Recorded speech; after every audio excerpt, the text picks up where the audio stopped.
Hi, welcome back guys. This is your friend, the Iron Fanfics, back with amazing fanfiction. This is the series of What If Deku Possessed Gamer Like Quirk. Now before starting, please give this video a like and subscribe to the channel if you want more videos like this. Now let's get into the fanfic. Week 1. Ignore all responsibilities and slack off as much as humanly possible while still labeling it as studying, like Naya. It's a bright and sunny Tuesday morning when Izuku kicks in the door to Kurogiri's bar with his arms full of notebooks and a coffee cup holding approximately 7 shots of espresso. Guess who? Tomura, who's face down on the bar, flips him off without looking up. Not my FNG Fallout game? The internet says the package will be here between 8 to 2, Shigaraki Tomura. Kurogiri says evenly, washing another glass from his never-ending supply of them. Have patience. Patience, is Tomura's muffled reply.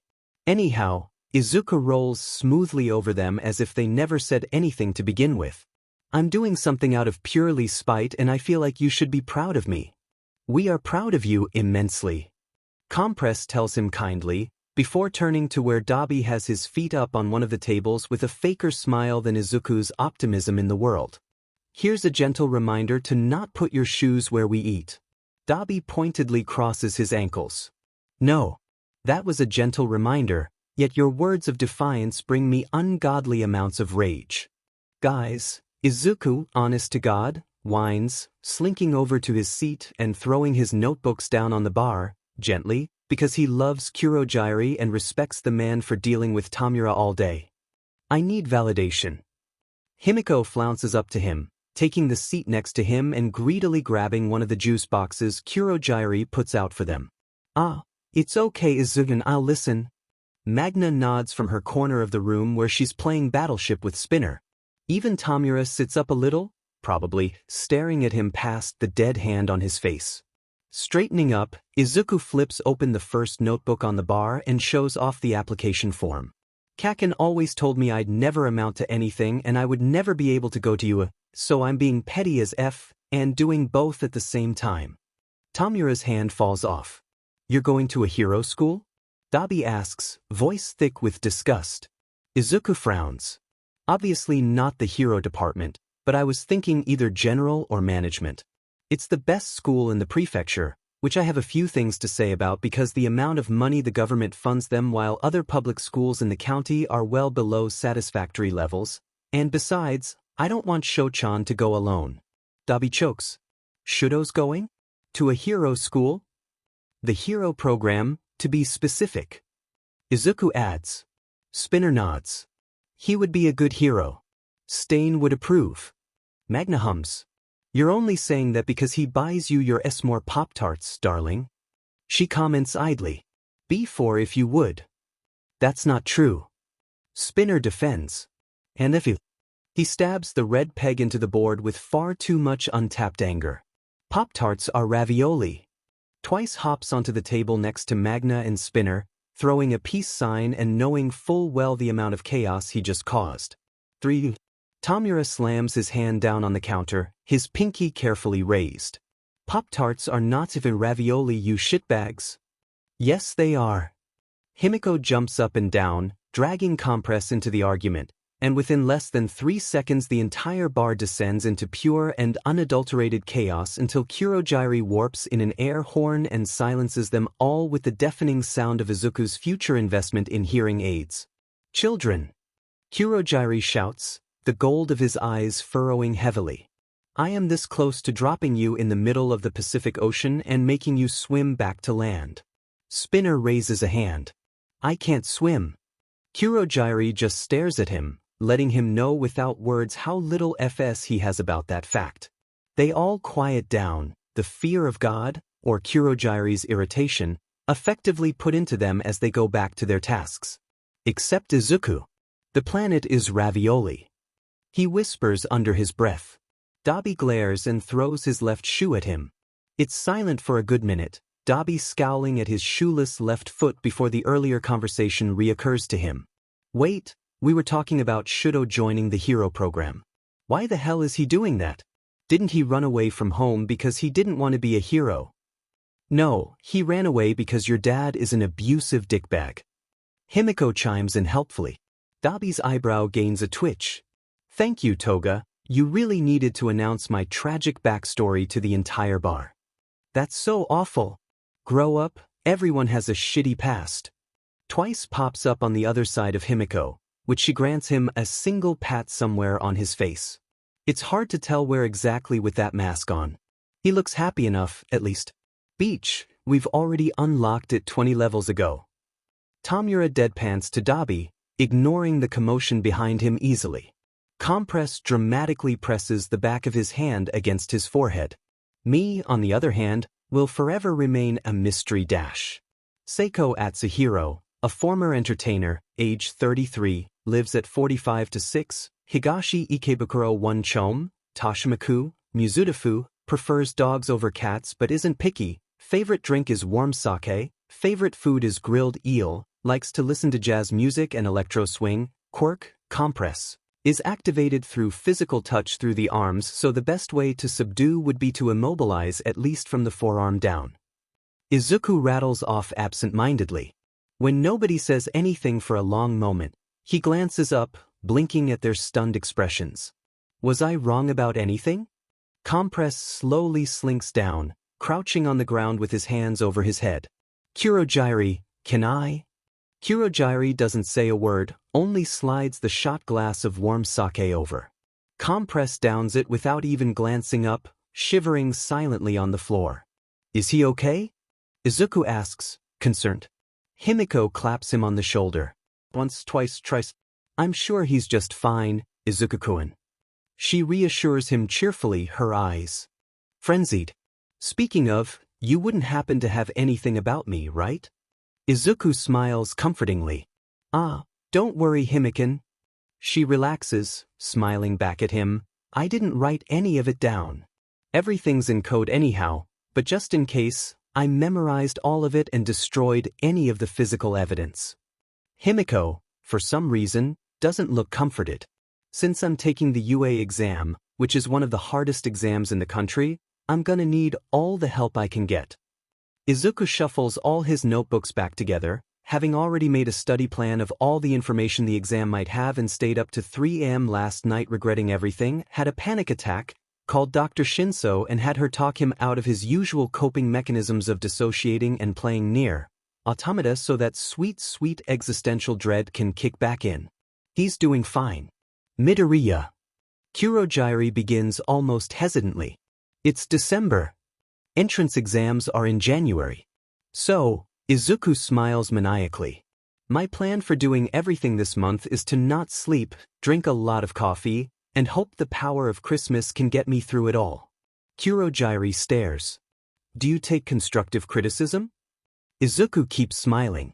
Not without crying. From behind him, Magna pipes up with C5. And Spinner curses so colorfully as he flips the board game that Dabi opens up the notes on his phone and writes some of them down. The doorbell rings. Dilvuai. Tomura shoots up, grinning excitedly. My Fallout game. Ever since Izuku first started leaving the house on a semi-regular basis, he usually finds himself in either one of two places. Kurogiri's bar, because while he may have friends now, they're all usually somewhat busy doing crime, or at least pretending to be busy. Izuku doesn't think Tomura has looked away from his handheld once for anything other than passing out from sheer FING exhaustion in the last 4 days. And the shop? A mix between an inventor's wet dream and just a run-of-the-mill coffee shop that serves drinks probably laced with crack. It's a place where the desperate, the needy, the students with exams, find themselves at all times of the day. Seriously. It never closes. Never. Izuku's about 70% sure it's a front for a drag cartel, but they serve drink abominations so strong that a single cup keeps him awake for 2 days straight, so he's not complaining. Also, they're addicting as hell. Another tick for possible drag dosing. Stepping up closer in the line, Izuku hums as he considers what to order. Can I have cappuccino with, 9 shots of espresso dash? Jesus Christ, the boy behind him exclaims. Just do cane. Izuku flips him off over his shoulder, waiting for the dead-eyed worker to make his coffee. There's a reason he's never worked customer service before, and that reason is murder. When he turns away with his drag addiction in hand, his face splits in a grin right as the person grimaces in recognition. You should have said you're part of not for the hero fuckers. The boy with eye bags deep enough that airport security would have to search through them before letting him through just looks visibly pained as stares up at the ceiling in a God take me now manner. He's also wearing the same t-shirt Izuku is. You see, when Izuku decides to do something, it's either all or nothing. When he started playing video games, he became a shut-in. When he decided to befriend a bunch of villains, he made them friendship bracelets and braided their hair, literally. When he decided to attend UA as an ultimate sign of his pettiness, he committed. And by that, he means he formed an online study group for those applying for every other course but the hero course, aptly named Not for the Hero Fuckers. Izuku made t-shirts. The boy's eyebrow gains a tick. They mailed this goddamn ugly but shirt to my house. He hisses out between his teeth. How the hell did they find my address? No idea. Izuku blatantly lies. It was his IP address. The cat video link works every time. But hi. I'm Midoriya Izuku. Shinso Hitoshi. The boy answers blandly, only to stare at him impassively as Izuku chokes on his drink. Clearing his throat after several seconds where his life flashed before his eyes in a mirage of empty chip bags and shitty coffee, Izuku tries a smile and miserably fails. Shinso? Like Dr. Shinso? Some of the tension in Shinso melts. Ah, you've met my aunt. He says simply, but Izuku feels a hot flush of shame on the nape of his neck. He would die for Dr. Shinso with how much she's helped him and Shouto, but she's also exclusively trained for patients dealing with quirk discrimination. Quirkless isn't really in her repertoire, but she took him on anyway. Yeah, I'm one of her patients. Izuku laughs nervously, jumping in place as Shinso fetches his coffee and they set off together towards a seat in the corner. Shinso simply hums in response, the whites of his eyes widening as he sips at the pure crack they sell as coffee. Honestly, with his hair, demeanor, and love of cats, Shinso reminds him a lot of Eraserhead. The other boy simply stares at him with dilated pupils. He said that out loud. You know Eraserhead? Shinso asks wonderingly. Izuku slowly takes out his phone. I have about 300 videos of him downloaded and a quirk analysis memorized. Shinso sets down his coffee with the carefulness of a newborn drag addict, turns in his chair, and grabs Izuku's shoulder with a gentle desperation. Midoriya, he says, deadly serious. I would like to ask for your hand in friendship. Goddamn, I thought you would never ask. Izuku grins. One condition, I get to call you Hiken. Deal. Shin, Hitoshi doesn't even hesitate. Fishing out his headphones, Izuku brandishes them right along with Eraserhead's debut video, not that it's called as much. Wanna binge about 4 hours worth of him strangling people with a scarf and kicking them in the head hard. Enough to knock them out. Hitoshi looks at him like he just hung the sun. I'm buying you a ring pop tomorrow. He mutters and takes the offered headphone. Izuku rests his hands on his hips. Why did you call me over? I was hanging out with Hiken and Mei-chan. The two friends he made for sure from Not for the Hero Fuckers. Personally, he thinks Hitoshi would be an amazing hero, but the other boy seems a bit discouraged and is jumping between general and management. Mei, on the other hand, is a literal genius, and if she enters support like she's planning to, she'll probably take over the world by the time she graduates. He keeps buying her coffee and hopes that'll put him in her good graces when she inevitably becomes the Shadow Prime Minister. Izuku is amendable to being a secretary. He could 100% pull off the miniskirt and heels look. Tomura merely looks excited though, clapping his hands together with his thumbs raised. You'll see, he says ominously, leaning against the abandoned garage's wall as they wait for Kurogiri to drop in the gift for the very unimpressed Dabi. As I said before, Dabi glares at Tomura, slowly working himself up to a rant. Buying me video games is a sheet apology for turning my sandwich to dust. You know that place doesn't deliver and I can't go there more than once a month with my ugly mug without having the pigs on my butt. I had been looking forward to it for weeks. And if you think buying me another crappy fighting game after whatever the F Dark Souls was about Kurogiri warps in the present. Shigaraki, I love you. I know. Tomura says smugly. Which finds them in this situation, 10 minutes later with an officer glaring at them in disapproval. Dabi is steadfastly not making eye contact from behind his hoodie and scarf. Izuku's just looking at the sky. It's a lovely day, overcast with heavy clouds that promise snow. Violent snow. So beautiful. Do you know why I pulled you over today? Nope. Himiko says brightly, sweating slightly. Maybe if Izuku keeps staring upward, a blizzard will appear right this very instant and put them all out of their misery. The officer sighs, like their very existence pains them. And that's before knowing about their not-so-secret identities. I'm pulling you over because you were driving with 3 people on a motorcycle. Dabi shifts in his seat, Himiko and Izuku squished in front of him. And then it hits them. Wait, 3. They glance behind them. OF dash, Izuku curses. Temukan fell off. You're all effing dead to me. Tomura curses, nursing an ice pack against his side and pouting up at the ceiling from where he's lying on one end of the couch. That's fair. Dabi replies, holding a bigger ice pack against his cheek from where Tomura almost knocked out one of his teeth for revenge and lying on the other end of the love seat. Shouto sits on their coffee table, unblinking as he cracks open a water bottle, pours it into the plastic bag of ramen, heats it up in his hands, and then eats the half-cooked noodles straight from the bag without any seasoning and with his bare hands. Himiko hisses a breath between her teeth, wincing like she's in pain at the very sight. Izuku can relate so badly. You should probably leave soon, Mom should get back from work in the next hour or so. Izuku comments idly, not really expecting them to actually follow through, and gets 2 snorts and 4 middle fingers in return. Dabi only has one available hand, so Shouto helps him out by lending him his own with the blank expression of, am I really that oblivious, or do I actually understand what I'm doing and am just messing with you? Tomura-kun, we have game night tonight though. With the whole league. Himiko whines, poking a finger in Tomura's rib and almost losing it. She only giggles when the 5 fingers come very close to circling around her index finger.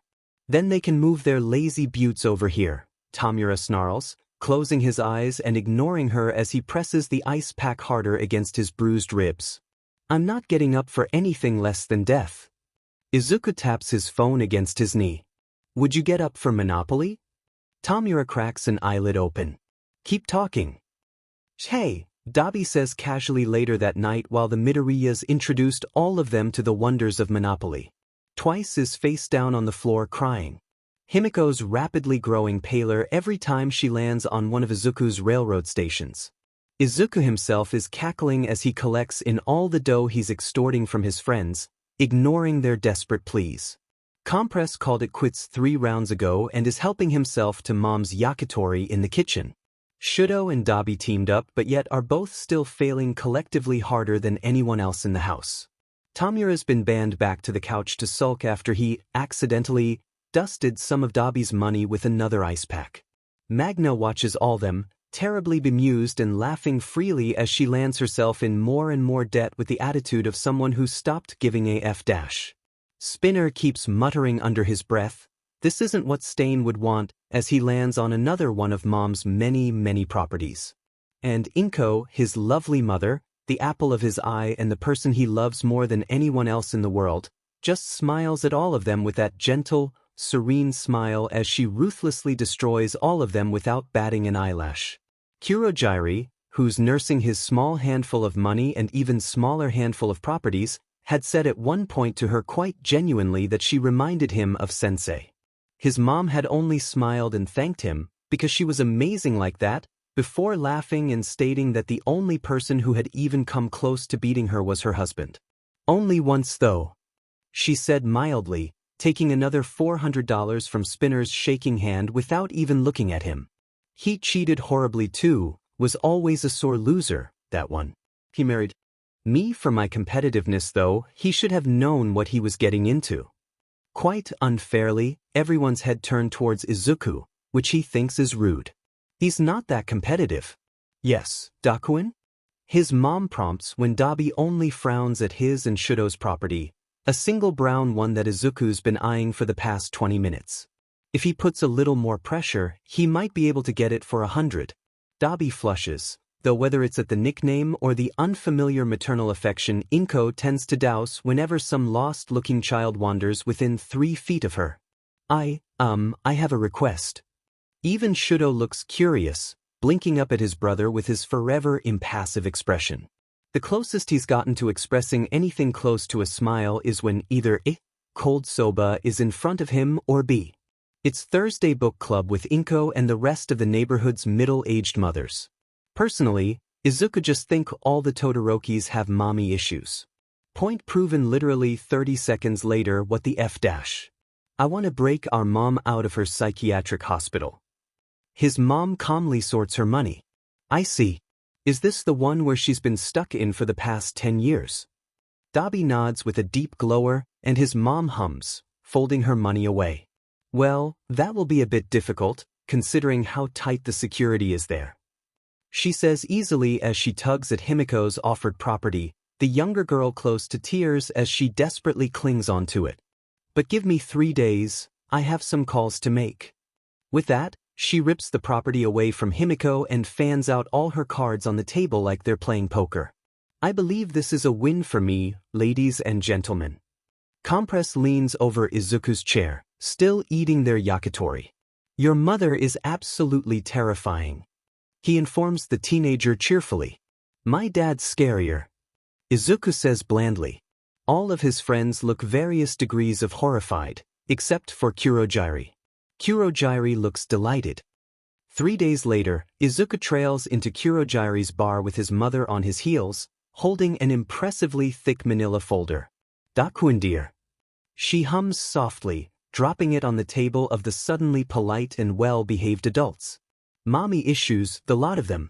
I called Hisashi, had him pull some strings to get some information about your mother's location in exchange for a few things. Dabi hesitates, obviously concerned. It wasn't anything bad, right? She laughs, patting his cheek like he's a small toddler. Dabi blushes. Oh, it was just a couple videos of Izuku, don't worry about it. Izuku crosses his arm with a scowl, cheeks burning red. He wanted me to dictate letters I wrote to him when I was 5. God, could his dad get any more embarrassing? Or creepy? He dug through his father's old things while searching for an old Pokemon game to play with Tomura, and came to 2 conclusions.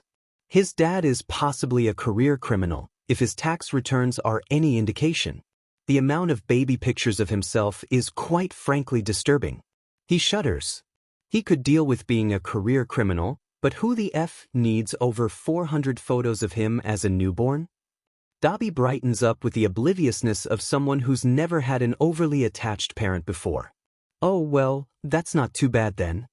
Shouto, who knows full well what living with an overly attached parent is like, hides underneath the table and continues playing Animal Crossing on Izuku's Switch like the little snitch he is. Week 2. Continue acting like everything is under control while coming to the slow realization that no, things are so far out of control it's not even funny. Izuku. His mom knocks on the door gently, and then louder when he doesn't answer immediately. Izuku honey, one of your friends is here. Groaning, he rolls out of bed, landing on the floor with an audible thud and a crack of his spine. Which one? He mutters, but somehow she hears him anyhow. Mother powers include superpowered hearing, eyes on the back of the head, and the ability to put the fear of God into him with just a look. She hesitates. The, blonde one? Shokun's grabbing her a towel now. He glances out the window. It's not raining though? Himiken. He roars as he sprints through the house, nearly bludgeoning her with the goddamn door as he bursts into the entryway. What the F did you do? Himiko, who's literally coated in blood, cries out. Izuku-kun, it's not what you think. I won't hesitate, Beach. Izuku. His mom scolds him, hurrying to catch up with him. Though, she is dripping all over my brand new rug. Himiko cries louder. It's at this point Shouto returns, stopping dead in his tracks as another glob of blood falls off Himiko's shoulder and hits Mom's weak old white rug with an audible splat. Shouto stares at Himiko, then at the towel in his hands, then at Himiko again. It's okay, Izuku reassures him gravely. This situation requires the strongest asset we have. God, Himiko garbles later, standing in the backyard with her arms spread out. Why did you abandon me? She curses to the sky, waiting for the sweet release of death. Close your mouth, Himiko-chan, I don't want you to get any water in it. His mom tells her sweetly, and Himiko does what she says with a sour expression, lifting her arms up higher for Shouto to keep washing her down with the hose. Sho-chan. Izuku nails dig into the shitty leather of the booth in the lovely ice cream shop they found after burning Himiko's clothes in an abandoned parking lot so no one would track them by smoke. Sho-chan, I love you dearly, you're probably one of my very best friends, but sometimes. Shouto hums back at him, eating his ice cream with FING chopsticks. Izuku reminds himself to take deep breaths. While this is a grave offense, it's no reason for him to commit a murder in front of 20+ witnesses. If he's going to finally kill Shouto, it'll be with an alibi and somewhere that no one will notice him using nitric acid to dissolve the body, or God forbid, calling in a favor from Tomura or Dabi. Never mind, Shouto just put ketchup on his vanilla ice cream, he's going to freaking lose it. Someone slams into the glass on the other side of the window. Shouto! The muffled yell catches the attention of half the shop, both of them glancing up curiously. They freeze. Sho-chan. Izuku repeats, his face pale. Why is there a giant, beefy version of you pressing his face against the window? The giant, beefy version of Shouto somehow inches himself closer. Shouto, is that you? Don't worry, Nichan will come save you. His friend slowly puts his ice cream down, adjusts his ball cap, and forces himself to a stand. Time to go, he says briskly. Couldn't agree more. Izuku agrees cheerfully, leaves some money on the table for the poor owners, and Finji books it out the back door with Shouto on his heels. The two of them dash down the alleyway, breaking out onto a side street and cutting across it to the other side. Both of them don't slow down until they're at least 3 blocks away, emerging onto a busy intersection and blending into the crowd as much as 2 out of breath, or just him, because Shouto is a monster when it comes to stamina, teenagers can. An arm swings around Izuku's shoulder. Nice try, kiddos, but you're a little too green at outrunning authority figures to beat me. The giant, beefy version of Shouto grins teasingly, his other arm wrapped securely around Shouto's neck. Shouto looks like he swallowed a lemon whole. Hi, Natsuo. Natsuo winks. Hey little brother. If you wanted to run away from daddy dearest, farthest from me to stop you, but a phone call would have been nice. He squeezes Shouto playfully, a glimmer of hurt in his eyes.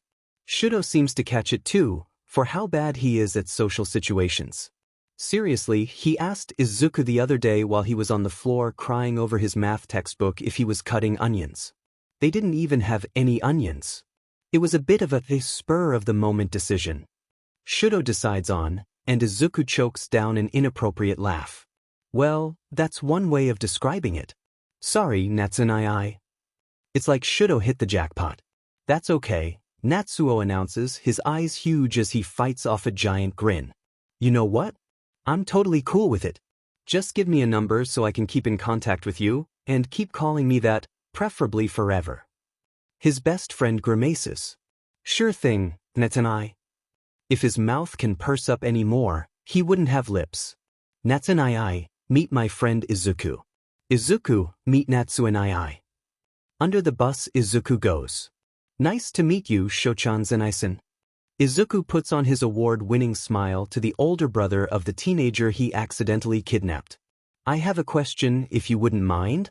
He asks shyly, giving the act his all. Natsuo blinks, smiling back brightly. Sure.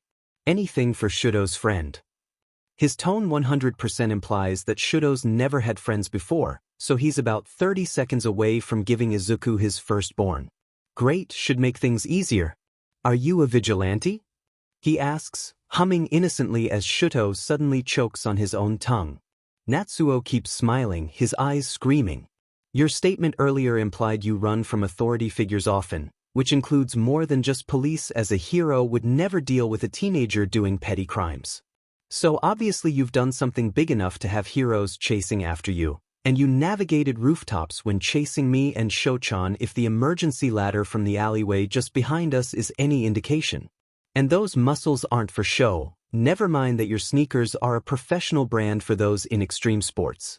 I doubt you're a villain, mostly because you weren't subtle when you saw Shouto and you're making no attempts to hide your identity. There's no current masked villains in the Mizutofu region with your height and stature. So, vigilante. Natsuo blinks. Wow. He finally murmurs, at a loss for words. Shouto, you sure know how you pick them. Shouto glares at Izuku. He picked me. He mutters petulantly. Was I right? Izuku prods. Yep. Natsuo admits quietly, grinning boyishly as he finally lets go of Izuku to scratch the back of his head. I'm the vigilante avalanche. Shouto looks suspiciously at his brother. Is that a reference to Dash, only to get a hand slammed over his mouth as Natsuo shushes him nervously, but Izuku's mind is already running 1,000 miles an hour. Finally, he has to ask it. Why? Why? Natsuo tilts his head to the side. Well, I had to get rid of all of my all-consuming anger somehow. He chirps brightly, and yeah, Izuku sees the family resemblance now. The cogs spin in Izuku's mind, remembering anything he can about the vigilante avalanche. They mostly patrol in the late night to early mornings, implying they work in the afternoon, or take afternoon classes. Izuku side-eyes him, and fights with flashbangs and a taser most of the time, though they're strong enough with just their fists. There's no sign of quirk usage. Eraserhead used his quirk on Avalanche and neither his speed nor his strength decreased in the slightest. No obvious sign of a mutation either. Maybe it involves brain chemistry? There goes the mumbling. Shouto deadpants. Ah. Izuku startles, blushing once he realized both of them were staring at him. I didn't mean to creep you out or anything, Shouchan Zenai-san. He bows several times. Natsuo waves his hand. Don't worry about it, kiddo. His teeth seem to sparkle in the light as he winks, ruffling Izuku's hair playfully. And for my quirk, well, I'm quirkless. Oh no. Shouto mutters. Shouchan Zenai-san. Izuku says, utterly serious. Natsuo. Natsuo-nai. I would die for you. Gently opening the door, Izuku trots inside with Shouto and Natsuo on his heels. Hi mom. I brought home a new best friend. His mom pokes her head in from the living room, smiling brightly at the sight of Natsuo. Oh, another one. Do you need any medical treatment? If there's any blood on you, I won't ask questions just as long as you clean it up properly. At this point, she's skipped right past being taken aback and has pranced neatly into blasé when it comes to the people who keep crashing on their floors. Shouto has a monopoly on the couch and refuses to share no matter how much he's threatened with fire, knives, or a disintegration quirk. Natsuo seems amused at least. No thank you, ma'am, I'm all good. Something crashes loudly behind his mom. All three of them skid towards the doorway, with Izuku hoping fervently that it wasn't any of his new All Might merchandise. He's been warding his video game stash with figures and posters of the hero so that Tomura's grubby fingers stay away. They're limited edition too. Only for them to see Dabi, his controller askew on the coffee table and mouth open as he stares at Natsuo with a bag of chips on his lap, the TV screen showing a paused screen of, is that farming simulator? Tuyanai. Natsuo croaks. Sheet. Izuku knew he forgot something. Dabi carefully places his bag of chips on the coffee table, saves his game, turns the TV off, and dives straight through the window. It wasn't open. Unfortunately, Natsuo also inherited the dumbass genes and nosedives right after him. Carefully picking his way through the shards of glass, Izuku pokes his head out the now very broken window. Both of them are running down the street, screaming incoherently for two vastly different reasons. Natsuo, for seeing his seemingly dead brother after 10 years bumming it out on Shouto's couch and playing shitty video games. Dabi, for faking his death and having karma catching up to him in the form of his 5'11" beefy younger brother. His stick but doesn't stand a chance. Sure enough, Natsuo tackles him in a move that would make a professional quarterback weep, yelling something so littered in profanities that his mom instinctively covers his ears despite him hearing far worse from Tomura whenever he gets piked.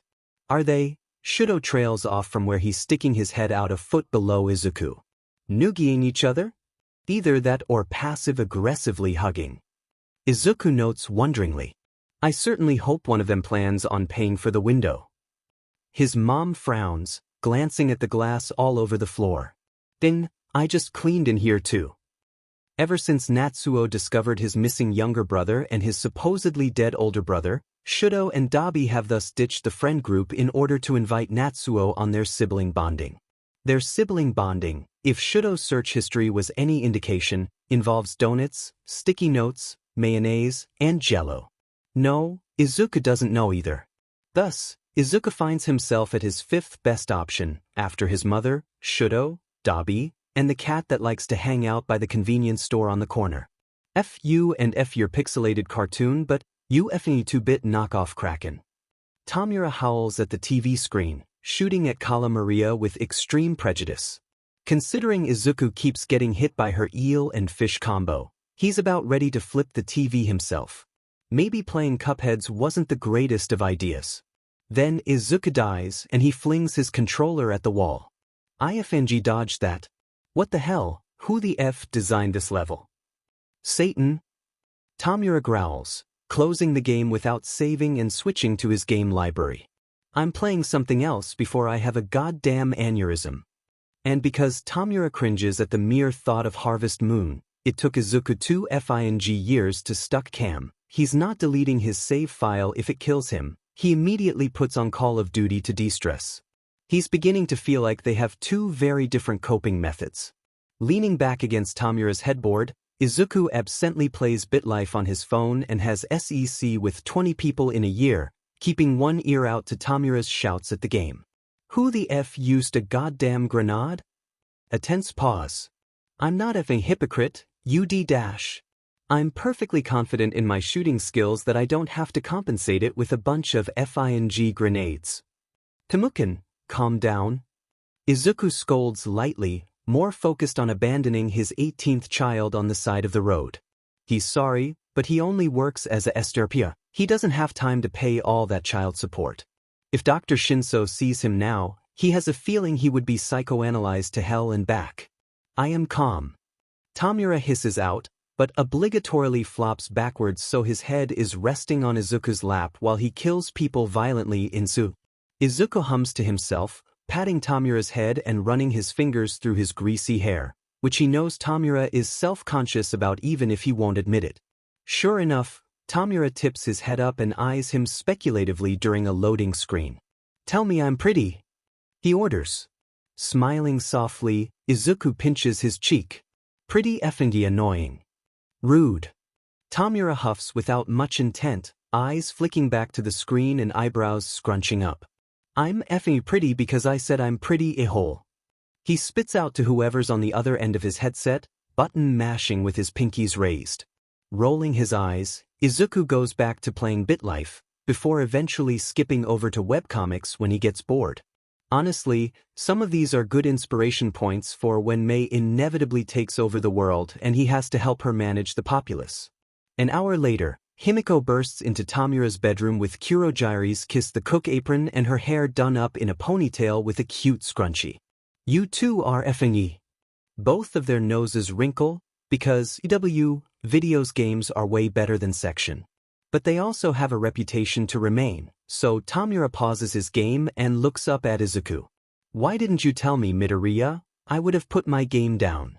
I've been meaning to tell you this for the longest time, Temerchan, but Izuku trails off dramatically. I have a FTSH for Xbox controllers. Birch. Tomura intimates his controller vibrating with a suggestive eyebrow wiggle. Himiko looks a little sick. That's what she gets for being gross. Plopping down next to them, she flings her legs over Tomura's and props her head up with one of his many pillows. I'm bored. Kurojiri kicked me out of the kitchen for reckless use of knives and arsenic doesn't belong there, he's such a drag. Tell him that to his face. Tomura states flatly, knowing full well that's a one-way ticket to the middle of the goddamn Pacific Ocean. Unfortunately, Himiko has about an ounce of common sense, and that lies in not psing their soul warper off. No thank you.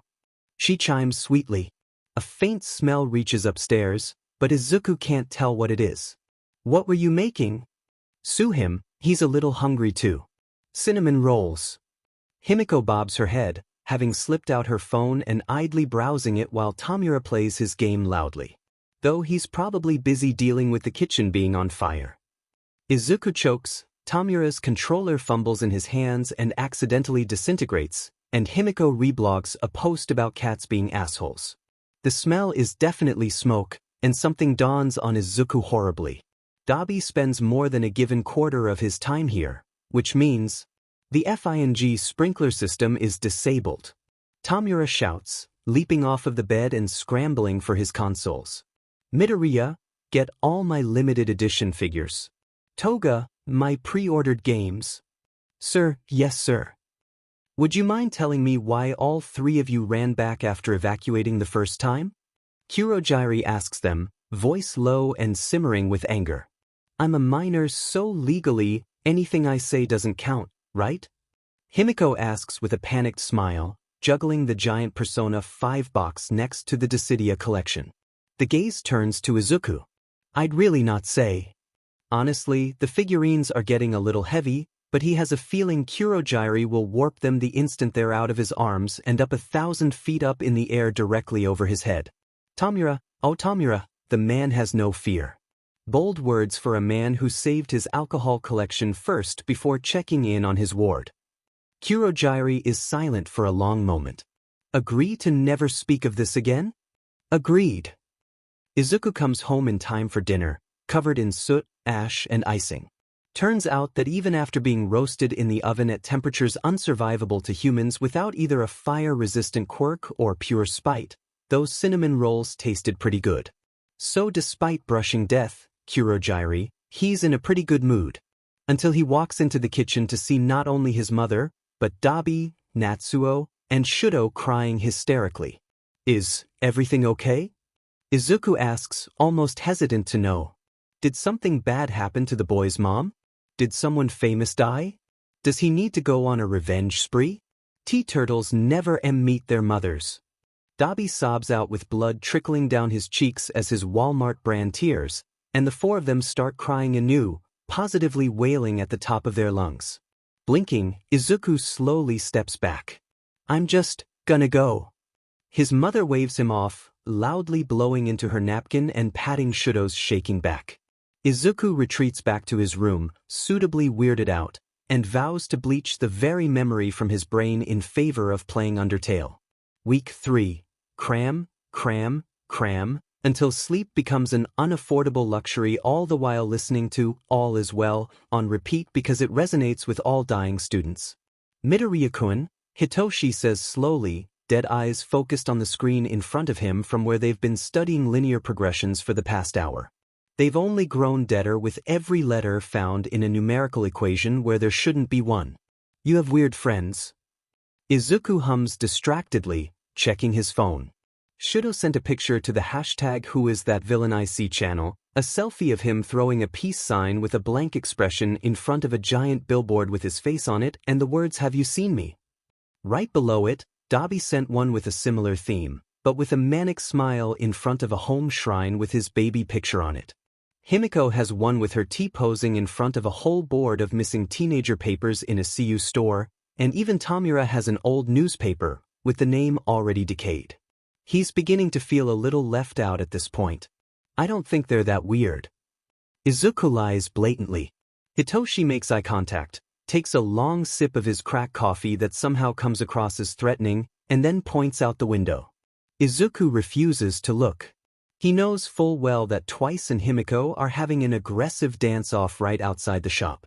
For a teenager who has a surprising amount of issues about villains, he took the revelation that the people who randomly teleport into Izuku's house to steal his food are villains admirably well. Which means he passed out when Tomura held out one of his many, many hands for a handshake, only to be woken up by being fanned with one of them. At this point, Izuku has passed having FS to give about touching dead body parts. When the fainting and the screaming passed, Hitoshi took the offered breadstick from Compress and numbly ate it on Shouto's couch between Magna and Spinner, both of them giving him condolences for his unwilling incorporation into this madness.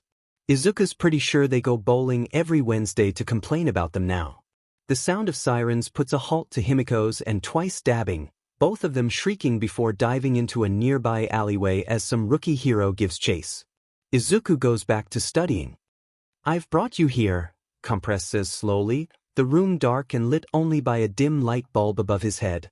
"To play the most dangerous game dash. Knife Monopoly?"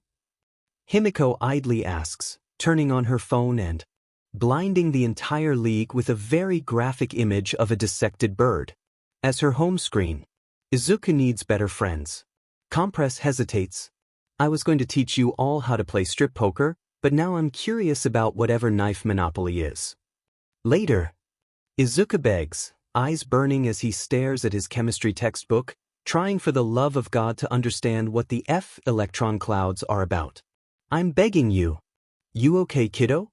Dabi asks carefully from the other end of the bar, nursing a drink that is taking all of Izuku's self-control not to rip out of his hand and chug it like a keg stand. "Just fine." Izuku hisses, slamming his head down over his textbook and blinking back the sheer misery he's feeling. Why can't he dissociate for a bit? Studying is so much easier when he doesn't have to set 5-minute crying breaks every hour. Glancing around the room, he tries to find anyone who isn't a dropout, and fails miserably. Compress maybe? No, Izuku asked him what 9 times 3 is and he had to look it up on his phone because he forgot. A glass of juice gets set down in front of him. "Remember to hydrate and take frequent breaks." Kurogiri reminds him gently, patting his unbrushed and unwashed hair without a moment of disgusted hesitation. "Could you do a small favor for me, Kurogiri? I would literally die for you, but go on." Kurogiri tells him, completely and utterly serious. Izuku's face doesn't even twitch. "Can you explain this to me?" Their warper leans over the bar, squinting at the fine text. Well, that's what Izuku thinks those yellow lines for his eyes mean, anyhow. It's hard to read a sentient mist's expression, okay? Kurogiri starts, staring down at his textbook. "My apologies, I don't seem to understand it either." Izuku's effed. "Let me see." Tomura leans into space, and then Dabi, both of them staring at it with identical expressions of confusion. "Magna?" Dabi tosses out desperately. "She's out partying. Or selling drags. Not sure which." Twice answers helpfully, scratching the back of his head. "Toga? Wait, no, not you." Izuku and Himiko glare at the fire quirk user, and Dabi holds out his hands pacifyingly. "Not anything against you. Just, we all know you wouldn't understand chemistry. Toga-chan is the best at biology though, she knows so much about it. She only does it to dissect animals." Twice winces at the words that roll out his mouth, and instantly Himiko's lip is wobbling. Her voice cracks a little bit as she speaks. "That's mean, Jin-kun." "I'm sorry, Toga-chan." "No, I'm not." Twice smashes his face into the bar, screeching to himself quietly as his mutters dissolves into half-baked apologies and off-topic jokes. At least Himiko seems to have already forgiven him, if the way she pads over and rubs his back is any indication. Honestly, Izuku only has room for one mental breakdown right now. It's him. He's the one having a mental breakdown. Spinner rests his elbow on Izuku's hair and kindly doesn't comment on the fine layer of grease over it. You're stuck on C6H12O6? That's the chemical reaction for sugar and it's a polar bond, so it makes it soluble in water. The entire bar goes dead quiet. "What?" Spinner asks defensively. "I liked that song, Molecular Shape of You, a lot back in college. Helped me pass my gen ed science courses I had to take." "You?" Tomura rasps out, for the first time lost for words. "You went to college?" Spinner blinks. "I did? Never finished though. Is that a problem?" No one in the room said a word about how that's probably the highest education all of them have gotten combined, including Kurogiri, and it was the person with the slightly worse personality traits of Izuku's gamer, shut-in, and obsessive tendencies combined. Tomura takes the hand on his face off, lays down next to Twice on the bar and screams. Izuku walks into his house to see all three Todorokis assembling what looks like a FING grenade launcher on his living room floor. "I'm so tired, guys," he whispers. Natsuo trades looks with his brothers. We can go back to my apartment?" Izuku nods slowly. There's 9 Natsuos, which he knows for sure is his vision malfunctioning rather than him accidentally being cloned. The world can't take the sheer himbiness of 9 Natsuos. "You do that." Barely managing to avoid the tempting cry of sleep while he crams English words into his brain, Izuku grunts his thanks as Himiko drops off a cappuccino in front of him. "I got you a nice, hot cup of coffee for my sleepy Izuku." She giggles as she sits down across from him. Her smile strains when he downs it with sheer desperation, looking mildly concerned for his kidneys. "It's cold though," Izuku retorts, still sipping at it. "Nice cup of coffee," she amends cheerfully. Izuku stares down at the brown sludge. "It tastes horrible." Himiko discreetly pushes her own drink, some pink abomination with glitters and sparkles, out of his lunging distance. "Cup of coffee?" she offers weakly. "To be honest, I'm not even sure this is coffee." It's amazing what 11 shots of espresso does to the taste. "Cup." "You know what, that works." Both of them go back to their respective tasks once that's settled, Izuku having a mental breakdown as he wonders if can get away with writing a dictionary worth of vocabulary on his stomach, and Himiko doodling in her sticker-covered notebook with one only pink earbud in, humming to herself contentedly. It's only been a week since she ran away from home and ended up crashing between Kurojire's spare room upstairs and the floor right next to Shouto's couch, but she just seems happier, more livelier, less like there's a dull look in her eyes every time she gets lost in thought. His throat feels tight, so he downs more of his drink, catching her attention swiftly. "What does coffee normally taste like anyway?" Himiko asks curiously. Izuku chugs the rest of it, leaning back in his seat and aiming towards a trash bin at the other side of Kurojire's bar. The paper cup misses, but Kurojire only sighs from behind the bar and uses his warp gate to dump it properly. Izuku knew there was a reason he liked the man, and not only because of his ability to make Tomura shut the F up once in a while. "Not as good as it smells." "Oh," Himiko says, staring into space. "Like shampoo." "Unicorn shampoo?" he asks, with the tone of a veteran who has seen the horrors of war. She nods. "Unicorn shampoo." He takes Christmas Eve and Christmas Day off at least. Well, it's not by choice, but rather his mother tried to tug the textbooks out of his fiercely resisting hands, both of them hissing back and forth until Shouto walked over and dumped ice cubes down the back of their shirts. Natsuo must have taught him that, because Izuku sure as hell didn't. So yeah, he's forced to take the 2 days off, with his mother hustling the sacred texts off to lands unknown, his textbooks into her bedroom, as even when he wants to die he doesn't dare step into it without her XPLCT permission. Luckily, she didn't find out about the flashcards, so he's studying on the floor of his bedroom, squinting at traditional Japanese sayings and wondering what kind of drags they were on for them to come up with this stuff. Didn't court ladies use lead in makeup or something like that? Maybe that was England. Izuku's arguing with himself on whether it's Japan or England that used toxic chemicals on their face when he hears the sound of Shouto walking down the hall. His mother walks much heavier. He's not sure whether the unnaturally light footsteps are because of endeavor or just Shouto's natural gait. Dabi walks the same way though, and Izuku had previously chalked Natsuo's quiet steps to his vigilantism, so maybe he needs to turn on his computer for something other than Nintendo lo-fi music to study to and check in how his endeavor hate forums are doing. Midoriya, Shouto's voice from the doorway draws him out of his thoughts, wearing sunglasses and a rainbow beanie, a sure sign as any that he left the house. It's not Sunday, so it can't be brunch with Dabi, nor Tuesday, so it's not sibling bonding time with Natsuo, or Friday, which is when he has his appointments with Dr. Shinso. Izuku tries not to bug Shouto on where he's going. The boy deserves his independence more than most, but Shouto literally thought a mugger was just a homeless beggar and tried talking to him about his life choices. The surprising part is that the mugger listened and got his act together. They're friends now on TikTok apparently. "I went to go buy Inko-san a birthday present, but I don't know her well enough." Shouto explains, almost hesitantly as the bag over his wrist ruffles. So I had an idea. No presents for me? Izuku asks wryly, and gets Shouto rummaging through his bag to pull out a single packet of ramen with a bow slapped on it only to fling it at his head with what feels like terminal velocity. He deserved that. Both of them move on without another blink. Do you think she would like this? Shouto asks, pulling out the last item in his bag and showing it to him. A box of hair dye. Izuku's eyes widen. Yes. He whispers. His mom bursts into tears when they walk into the kitchen while she makes dinner for them, and probably the whole league when they inevitably show up. Shokun. Shouto nervously fiddles with his now very green bangs, a stark copy of Inko's pure green rather than Izuku's black highlights.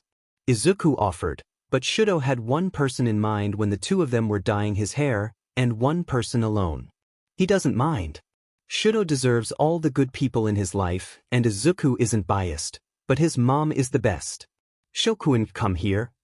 His mom gently beckons, and Shouto folds himself into her arms, hilariously tall and broad-shouldered compared to his mom's small frame.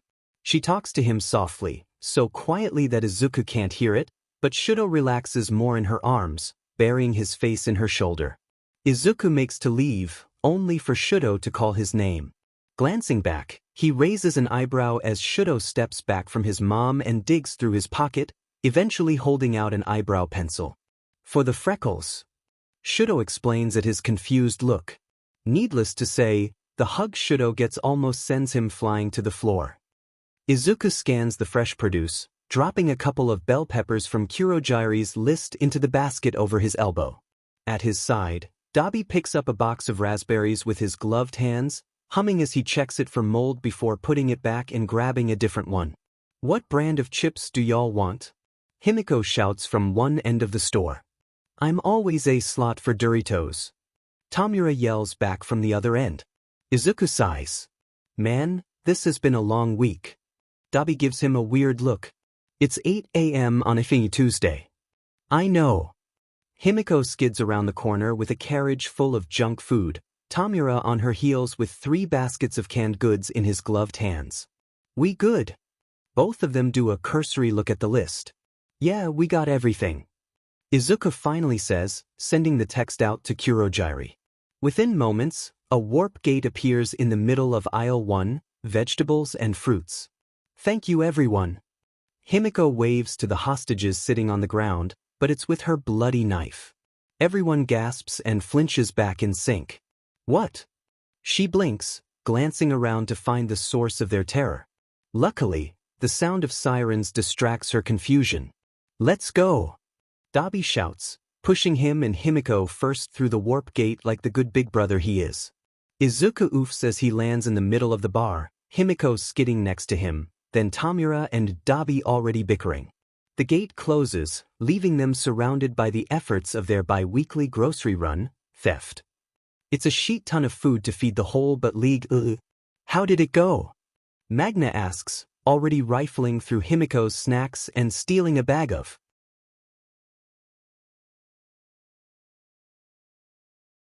By sass and physical affection. How many hours do you have to go without sleep before you start hallucinating? Magna asks Compress after a long night with Twice at the hospital. Well, more like breaking Twice out of the hospital, the entire thing involving rubber bands, a hot glue gun, and copious amounts of photos of Nick Cage. None of them have insurance, after all, to pay for the stab wound. And the whole villainy thing, that too. 48 maybe? Compress tilts his head to the side, putting a hand on his chin contemplatively. It's 72 hours. Magna makes a startled noise while Compress barely suppresses a flinch, glancing behind them to where Izuku is sitting in the corner booth with his textbooks spread out across the table. It's 72 hours. Izuku repeats, dead eyes gazing past them as he holds his drink with badly shaking hands. Both of them stare at him, obviously bewildered. How do you know that? Compress asks slowly, voice thick with concern. Izuku takes another long drag of his coffee. There's a clown behind you. The clown waves. Izuku waves back. What's bitchin'? Hitoshi asks, dead eyes not moving from his laptop as he furiously types at their seat in the shop. Across from him, Mei sticks her tongue out of the corner of her mouth as she frantically pages through an engineering textbook, her other hand fiddling with some other contraption that sparks ominously. Izuku collapses next to Mei, uncaring of the potential explosion if it could get him out of studying. I long for death. Without missing a beat, both of them chime in. Same. Flipping open his Japanese textbook, he slips out the worksheets he downloaded online and throws himself into studying them, the rest of the world turning psychedelic colors in the corners of his vision. Sweet, another side effect of not having slept in almost a week. Eventually, they take a break, with Mei being the elected coffee fetcher. She grumbles, not wanting to separate from her death machine, but obligatory gets up with their combined cash and joins the line of exhausted students, quickly chatting up several of the Not for the Hero Fuckers members who formed their own study groups. They're nice enough people, but quickly grew unnerved with the fervor the three of them took to studying. It's not his fault that his past incarnation was a feral raccoon with rabies. What are you studying from anyhow? Izuku asks curiously when Hitoshi quickly switches tabs when someone walks behind him, hunched protectively over his screen like he's a dragon and it's his gold. Hitoshi purses his mouth, eyeing him for a long moment. Promise not to say anything to Hatsum? If there's one thing Izuku loves more than friendship, it's secrets, specifically the kind of secrets that are the exact opposite of, Midoriya, I need your help to hide a body, that he gets at least 4 times a FING day. Sure. Spinning his laptop around, Hitoshi brandishes his screen. Izuku takes back every good thing he's ever said about Hitoshi. Course hero? Izuku asks cheerfully, voice so fake it wouldn't fool a snail. But Hitoshi's not dumb, but has very little experience with friends lying to him, mostly because he's never had friends before Izuku took the baseball bat of platonic soulmates to his skull. Lying is a skill Izuku had to learn within 3 days of meeting Tomura. Yep, Auntie got it for me to help me prepare for the exams. I guess she still felt bad for missing Christmas. Hitoshi states conversationally, and Izuku shoots him a dark look which reads we'll be talking about this later, while Hitoshi conveniently looks out the window attempting to whistle. Tempting is the key word. It's quite evident that Hitoshi can't whistle for the life of him and can only make a sound like some pot smoker after a hit. Don't ask. But still, of course just the idea of it is making him salivate. All those papers no longer hidden by hundreds of firewalls and fake blurry images to fool him into hoping that the first 4 offered lines could offer him the answers he craves. And Hitoshi has it. Mei flounces back with 2 of their drinks, setting her and Izuku's coffees down. Someone volunteered to test one of my babies out. Her eyes sparkle ominously, leaving Izuku with the feeling that they didn't quite volunteer as they were voluntold. Without another word, she's gone just like that, screaming at the top of her lungs as she approaches some boy with yellow hair and a black zigzag who, understandably, looks terrified for his FING life right now. Purple panda? The poor barista calls out, sounding so confused and drawing the attention of half the cafe. Hitoshi stares at the ceiling, long-suffering. Mocha for purple panda? Izuku's silent for a long moment. Are you gonna dash? Yeah. Hitoshi interrupts him, still staring at the ceiling. Just give me a moment. A long moment stretches into 2, a full minute passing by before Izuku realizes Hitoshi is too anxious to get up. Immediately, Izuku feels the mom friend override activate like he's some kind of sleeper agent, every instinct screaming at him to solve every problem of Hitoshi's that has ever existed. So of course he just gets up and fetches Hitoshi's coffee for him. The barista, towering over 8 feet tall with tattoos running up and down his arms and knives for hair, hands over the coffee with evident confusion as he stares at Izuku's own green hair. He opens his mouth and then closes it again, which is good because otherwise Izuku would have to add his appearance to reason 403 why this place is probably a cover for a drag cartel. Trudging back to the table, he retakes his seat and offers out Hitoshi's coffee. Congratulations, I now have to come up with some kind of cover story on why I would be called Purple Panda when I'm neither purple nor a panda. Hitoshi smiles at him behind the rim of his cup, taking several large sips. You're kinda like a panda though. A baby panda. Tiny, harmless, and cuddly. He eyes Izuku. Maybe not harmless. Another word about my height and I'm going to break your kneecaps, Hiken. Izuku says sweetly. Moving on, Hitoshi accepts quickly. Please don't tell Hatsumai of course hero? Or anyone please. He smirks. Everyone for themselves after all. Sure, it's no problem. Izuku shrugs, a small little half-smile playing around his mouth. Hitoshi sighs. Thank you. Sometimes, I feel like you're the only one I can trust, Midoriya. And that's the exact moment when the sleeping drags Izuku put in his coffee kicks in and he passes out. Izuku keeps smiling serenely even as Hitoshi's head hits the table with an audible thunk, carefully extracting the mocha from his grip before it spills over the table. Then he reaches over for Hitoshi's laptop and slides it across the table towards him, phone already out to take non-stop pictures. Everyone for themselves. He chirps cheerfully. He's not that good of a friend. Besides, Hitoshi needs the sleep. Izuku acknowledges the hypocritically in that statement, but given that he has the self-preservation instincts of a goldfish, he's elected to ignore it. Across the room, Mei cackles as her newest victim screeches in agony. No one bothers to look over. Shouto walks into the kitchen to find Izuku crying hysterically over a baking pan, and then immediately does a U-turn and walks straight out. He pauses in the doorway, and Izuku swears he hears him mutter, "Do this for Inko-san, Shouto," to himself. Either way, Shouto pivots back into the kitchen, face set like he's a soldier going off to war. What are you doing? Baking. Izuku sobs cheerfully, smiling brightly at his best friend with tears running down his face. I was really craving honey buns. Shouto blinks.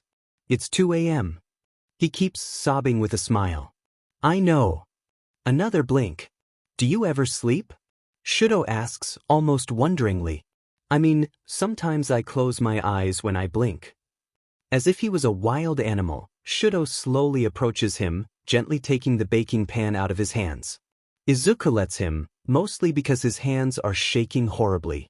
I was making the dough and I didn't let the yeast rise enough so I had to add more yeast and then the dough was too wet so I had to add more flour and now, he sniffs. There's so much dough.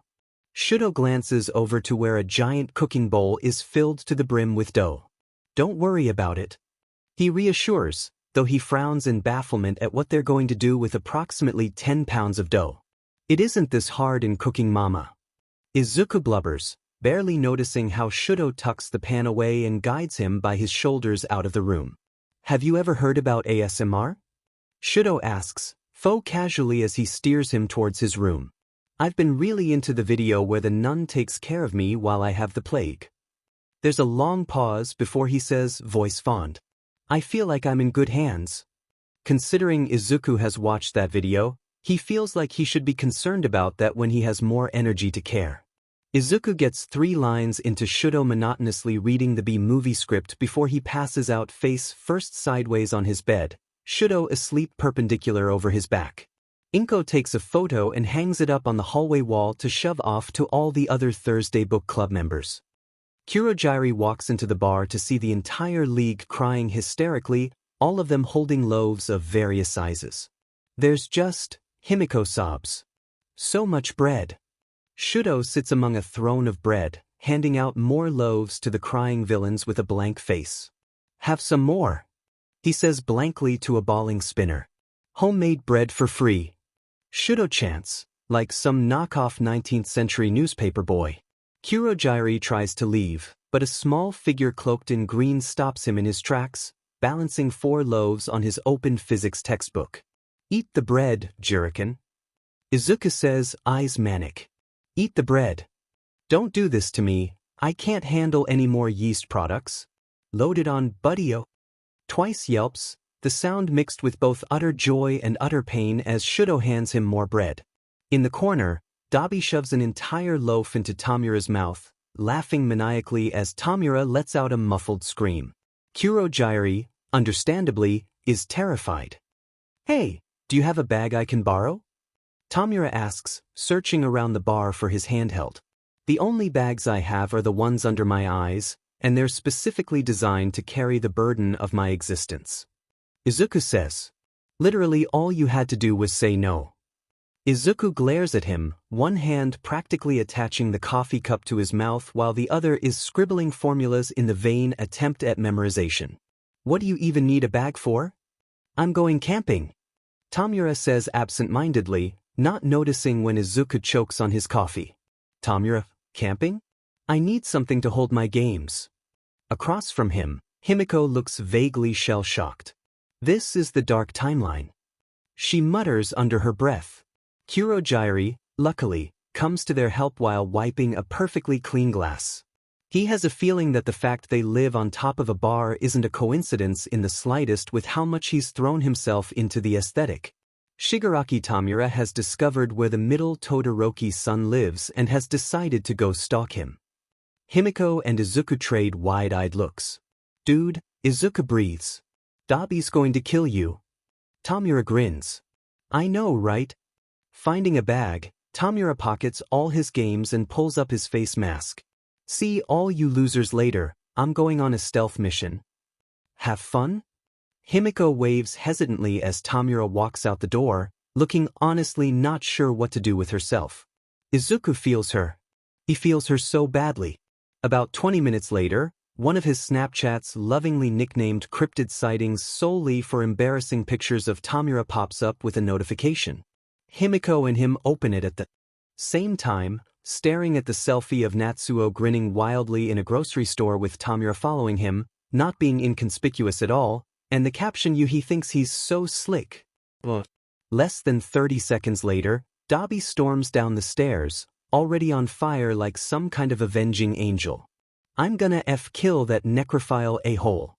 Izuku just sighs as he watches Dabi practically fly out the door in his endless pursuit in turning Tomura to a fried corpse, biting down on his pencil and trying to write with his coffee cup.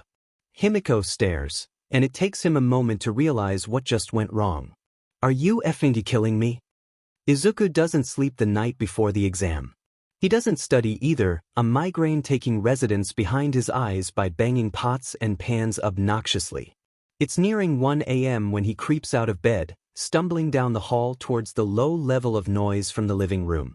Shouto's asleep on the couch, socked feet kicked up on the armrest and elbow thrown over his eyes to block out the flashing light of the TV. Izuku takes a look at the TV, catches some blonde model in heels beach slap either her identical twin or a fellow model, and promptly turns the reality show off before its content can burn into his brain. It's not that Izuku dislikes reality shows. Rather, he gets so into it that his mother had to suplex him to tear the remote from his white-knuckled hands. Avi should have won Season 2 of Skin Wars and he will die on that FING hill. Picking up one of their numerous throw blankets, he gently lays the surfing dog's quilt over Shouto. His best friend shifts in his sleep, a gray eye peeking up at him cautiously before relaxing back into the couch cushions. Sleep. Shouto grumbles, gesturing to his general direction. He smiles humorlessly. I'm trying. But Shouto's already unconscious once more, so the words go unheard. But once again he doesn't give his mother enough credit, including her ability to automatically tell when Izuku's up later when he should be, especially after he finally somewhat fixed his sleeping schedule. Izuku!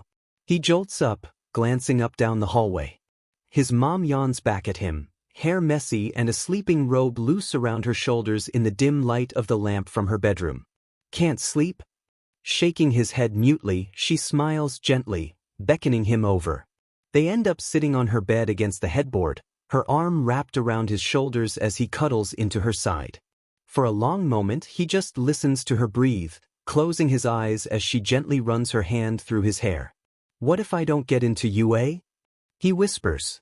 The hand threading through his bangs stills for a moment, before she brushes them back to affectionately kiss his forehead. What if everyone was right about me? It burns to admit it. But even when the whole world was against Izuku, his mother has always been there. Sometimes she's failed, he admits, even though the very thought feels sacrilegious. But what parent hasn't messed up at some point or another? His mother has always loved him. She's always tried, when no one else was willing. You know, that day when I got the call from your school, I was terrified. His mom admits, and Izuku's breath catches in his throat. I didn't know what to do, I I just sat in my car for so long. It was only when the hospital called me so I could come in to sign paperwork that I finally made myself move. He grimaces, hiding his face in her shoulder. In retrospect, there was nothing in particular that led up to it. He did his homework, mind drifting, half-scribbled problems that he gave up on halfway through because his mind couldn't focus. He went to bed at a decent hour, tossing and turning, unable to sleep and unable to entertain himself. He walked to school, bag yanked off and books scattered in the road, loud taunts of "go kill yourself already, freak." And he stared at the cars passing by with far too much longing. He attended class on time, listening to their jeers and insults, and pins his shoes and milk on his gym clothes and white flowers on his desk. He paid attention to his teachers. Midoriya, you'll never amount to anything. Midoriya, you need to think realistically. Midoriya. Hero, teacher, doctor, manager, lawyer, technician, engineer, counselor, accountant. Midoriya, you'll never amount to anything. Midoriya, you need to think realistically. Midoriya. And Izuku just snapped. It was ugly. He doesn't remember most of it, just the god-awful crying, the strands of green he teared out in his shaking fists, and the screaming. The principal was there, and so was the nurse and the counselor, as he shrieked himself uncontrollably, threatening to kill himself in front of half a dozen witnesses. They called an ambulance. Of course they did, they had no choice, but he wouldn't let anyone touch him, clawing and kicking at anyone who tried. Kacchan was the one who ended up carrying him out. He bulldozed his way between the swarm of all the suddenly concerned teachers, scooping up the screaming Izuku in his arms, and didn't bat an eyelash at the scratches Izuku gouged down his cheek. By the time they met up with the paramedics, Izuku had exhausted himself and let himself be limply handed off and strapped down. He's never seen Kacchan look that scared before. It was the last time he's ever seen him, too. Izuku spent 3 days in a pediatric psychiatric hospital, with the consent of his mother after his suicide threat. When he was let out, he spent another week hiding in his room, drifting between sleep and the heavy haze in his mind. Little things made him cry, or go numb entirely, and his mother fretted herself into a nervous wreck. He dropped out of school about a month after that, when he realized that the mere idea of leaving the sanctuary of the house had him puking in the toilet. Agoraphobia on set from a depressive episode, Izuku learned from an overheard phone call between his terrified mother and their family doctor. Desperate for anything to fill the endless hours besides the void of his head and the tears that blurred his vision when he watched hero videos, he played a game his father had bought for him in his recent splurge of gifts in an attempt to make up for his lack of emotional involvement in his life. Sea of Thieves, to be exact. And he met his friends, and the rest is history. You were so small and so quiet when I saw you again.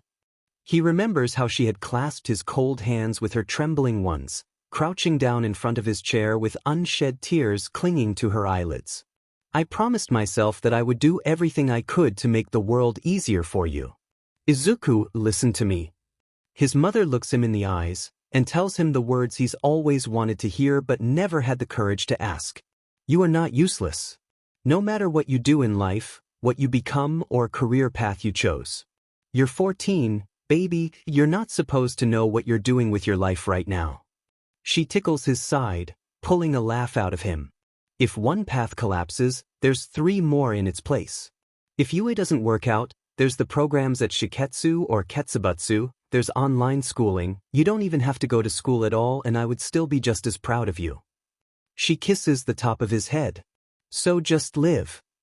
Izuku wakes up the next morning in his mom's bed, the blanket tucked tight around his shoulders. He smiles despite how hot he feels, neatly making the bed after he climbs out to take his shower. His mom is in the kitchen making breakfast when he walks in, Shouto dodging her heels like a sullen puppy, matching green hair shining under the lighting. She hugs him several times, fussing over his appearance and checking to make sure he still has the lunch she packed. Shouto's less aggressive of his worry. All he does is hand him a charm for exams he must have bought at a nearby shrine. He's surprisingly traditional on things like these. Natsuo walks him part of the way there, excusing it as him passing through the neighborhood on a jog despite there being at least 3 stun guns under his suspiciously black overcoat and blood on his knuckles. They jump over all the cracks in the sidewalk together until they reach the train station. Natsuo ruffling his hair with a wild grin before disappearing back into the crowds to finally get some shut-eye. The entire train ride, his phone keeps buzzing obnoxiously, forcing him to bow in apology to the irritated commuters before muting the sound. It still vibrates every few seconds, his screen filled with constant messages. You got this, darling. Astakan. Put on a show they'll remember for the ages or I'll disown you. I realize you're not my child, but I have a very powerful, I'm not mad, just disappointed, stare. Jinkun. Kick their buttes. Or get your own butt kicked. Whatever you want, love. Figure. Stain is proud of you. GIF. Show all those false heroes how it's done, kiddo. Jerkin. I'll prepare some of your mother's katsudon for when you visit the bar. You'll do wonderful, Midoriya. Temukan. I didn't spend all those hours learning FNG art history for nothing. You better ace this FNG exam or it'll kill you. Good luck. Himikan. Degree, Omega. Good luck, Izuku-kun. I made a blood sacrifice for you. Don't worry, it's from a pigeon. If you get tired, let me know and I'll take your place for a bit. I love you. Dakan. Kick names take but. I'll be waiting for you after the exam. Go left, third alleyway on the right, next to the mochi shop. We got Superman ice cream depending on whether you want to celebrate or cry in Super Smash Bros. So we can watch that funny twitch in Shigaraki's eyebrow whenever he gets his butt kicked. Let me know if anyone's mean to you so I can torch their butt. Show all those losers up, Midori. Izuku wipes his eyes, sniffling quietly as he shuts down his phone. He'll respond to them later. Right now, he just needs to breathe for a little bit. He's got such good friends, he realizes as he catches sight of Mei and Hitoshi waiting for him at the gate, Mei waving enthusiastically and Hitoshi tugging his hood over his face in embarrassment. Both of them smile when they see him, Hitoshi linking their elbows together and Mei chattering his ear off about possible inventions. Izuku doesn't say much, carrying that torch of warmth in his stomach even into the exam, a pencil in his hand and a packet set in front of him. Exhaustion still clings to him, blurring the world at the edges and softening his thoughts, but more than anything, he feels effing petty. So when they ask him what are the flaws of the hero system, Izuku blacks out. The next thing he knows, the examiner, its present Mike what the F, is taking the exam away from him looking slightly disturbed, the essay spilling out onto his backup papers. And his seatmate's backup papers. And the people behind him. His hand aches, graphite smeared across his aching fingers and mind blissfully numb with the knowledge he spent 15 pages roasting the hero system into smithereens. Izuku, why are you like this? Hitoshi is whisked away by the crowd, but not without a high five and manic eye contact because what the F just happened. He's pretty sure Hitoshi just had a come-to-Jesus moment on the reality of management studies, especially because he's pretty sure half of the students were either sobbing hysterically or laughing maniacally throughout the entire exam. Or both. He was both, obviously. Rubbing his eyes, he staggers out of the exam room, letting the crowd and the faint memory of a text guide his steps out of the school and down the road. The street signs are too blurry for him to read, the words sliding right out of his vision and color smearing like some kinda a-hole abstract art. Izuku is so tired. The mochi shop has a bright green sign. He remembers, but he doesn't know why. He needs to go there anymore. He stops a little off to the side of the glowing sign, the neon lights pulsing in his brain, and doesn't protest when a figure with a hood up grabs his wrist and drags him into the alleyway. Death's finally here. Oh, someone's exhausted. A familiar voice teases him, but Izuku can't remember who. A warm hand pokes his cheek, warm enough that he instinctively sinks into the chest in front of him with a relieved sigh. Midori? Wait, don't tell me dash. It's at this point his knees give out, eyes rolling up as his spite-induced energy finally runs out. Someone barely catches him, leather-feeling arms snagging him under his shoulders before his head smacks against the filthy cement. Called it. The voice says, sounding strained. A sigh, and then his limbs are being arranged, his arms pulled around a warm neck and legs wrapped around someone's waist as they monkey carry him. The things I do for you. You're lucky Sho and Natsu like you. They grunt, and Izuku can only hum, sinking into the warmth as the person carries him somewhere. A hand rests on the back of his head, tucking his face into their scarred neck. Go to sleep, Midori. We'll celebrate when you wake up. Izuku smiles, and lets the tidal wave of exhaustion drag him under. Wrinkling his nose, Izuku mutters something incomprehensible as he feels something moving along his cheek. Several people gasp, and Tomura cackles, which is an immediate sign that he better wake up right now. The F-. He mumbles, forcing his eyes open. His cheek is pressed against warm leather, arms locked tight around the thing he's forcibly cuddling. The thing that is currently chuckling into his hair. Izuku's eyes widen, cautiously glancing up. Dabi raises an eyebrow back, his phone balanced on the top of Izuku's hair. Hey there, Midori, think you could release me now? Izuku realizes very quickly that he's currently lying on top of Dabi's chest and is gripping his shirt with a Vulcan death grip. He squeaks. Sheet, sorry. He yelps, hurriedly untangling himself from Dabi. It's only when he's scooted himself to the other side of the bed that he realizes that the rest of the league is standing around them in a semicircle. Kurogyari has a camera. Himiko's holding a marker. Narrowing his eyes, he glances down at his forearms. You didn't. Himiko nods sagely. I did. All over his forearms are little doodles, obviously little sketches from everyone in the league. He doesn't recognize most of the handwriting, except for Tomura's lopsided death is a preferable alternative to communism next to a highly detailed sketch of Mr. Clean in a thong. He doesn't even want to know what's on his face. I hate all of you. He grumbles. Love you too, kiddo. Dabi says dryly, and feeling bad considering he's been using Dabi as a pillow for the last, who knows, considering he still feels exhausted, Izuku mumbles a quick not you and gets a single head pat in return. Great, love this sweet moment, can you get off my bed now? Tomura snips, nudging Dabi's leg with his toe like he's some disease thing. You wouldn't let go when I put you down for a nap, Dabi explains at Izuku's confused expression. It was either stay hunched over or lay down and browse my phone. It being Shigaraki's bed wasn't exactly a hardship. I'm gonna have to wash everything. Tomura hisses. Who knows what kind of sheet you carry around, you walking staph infection. Dabi blows Tomura a kiss. That, somehow, is the worst possible response he could have chosen.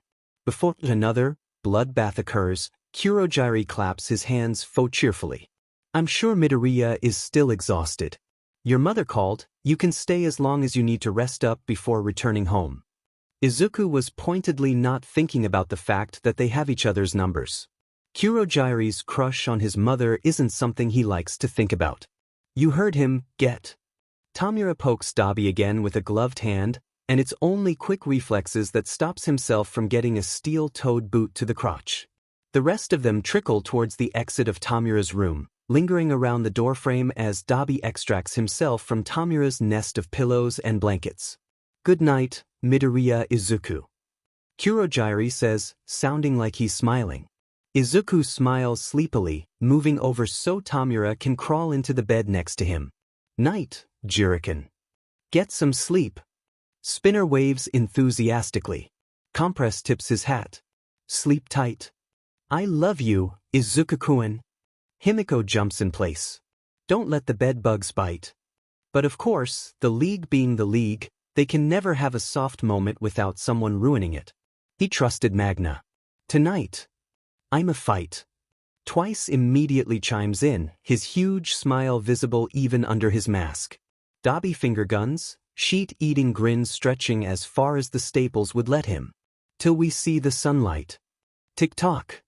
Compress whips out a pocket watch from God's nowhere, because he lives for drama like Shouto lives for shitty reality TV. Rolling his eyes, Izuku can't help but join in. On the clock. He states monotonously. Himiko, at the very least, doesn't seem deterred. But the party don't stop dash. Oh whoa whoa whoa. They shout as one, several of them even throwing a fist up into the air or yelling excitedly. Except for Kurogyari, because Kurogyari is already safely in the hallway far away from the inevitable fallout. Shut the F up. Tomura screams, throwing a pillow at the group. It hits Himiko hard enough in the face to knock her right over. The next person who sings is getting their paycheck docked. Despite the fact that Izuku is about 90% certain they don't get paid, they all take the hint and quickly clear the room, most of them snickering or outright cackling. And Izuku? Izuku grins widely, feeling more alive than he has all week as Tomura grumbles to himself with that hysterical twitch in his eyebrow, flopping down in the bed next to Izuku. FUA? Izuku decides as he lays down, tucking his head underneath Tomura's chin. He's got all he needs right here. Dabi's room above Kurogiri's bar is always warm. Back at Fath Endeavor's home, it was warm as well, but in a different way. Every breath was a death rattle, his chest aching as he creaked through the house on soundless feet. At Dabi's, even if the room was small, it's really just a converted broom closet with a twin bed shoved in the corner. Dabi layered the room with blankets and pillows, reminding Shouto of those pillow forts he used to see on TV. Inko-san's home is warm as well, like the heat from an oven after cooking a fresh loaf of bread. Shouto shakes his head at the memory, no more bread. He's firmly shut the memory in a box and threw it at terminal velocity towards the FING sun, like most of his traumatic experiences. And while he prefers to sleep on her couch, both Dabi and Natsuo invited him to live with them, but Dabi has strange sleeping schedules and Natsuo shares a dorm room with two others. He tends to sleep on Dabi's floor once a week or so. He decided to sleep over last night, as Midoriya has finally recovered enough to leave Dabi's boss's bed for more than bathroom breaks and 3 a.m. incidences of eating everything in the fridge, the residential cryptid that he is. You excited for school? Dabi asks him, barely awake and not even hiding the fact that he's putting more rum into his drink than actual coffee. Shouto nods, setting his bowl of cereal down on the table in front of him before adding ice cubes from his hand into the milk.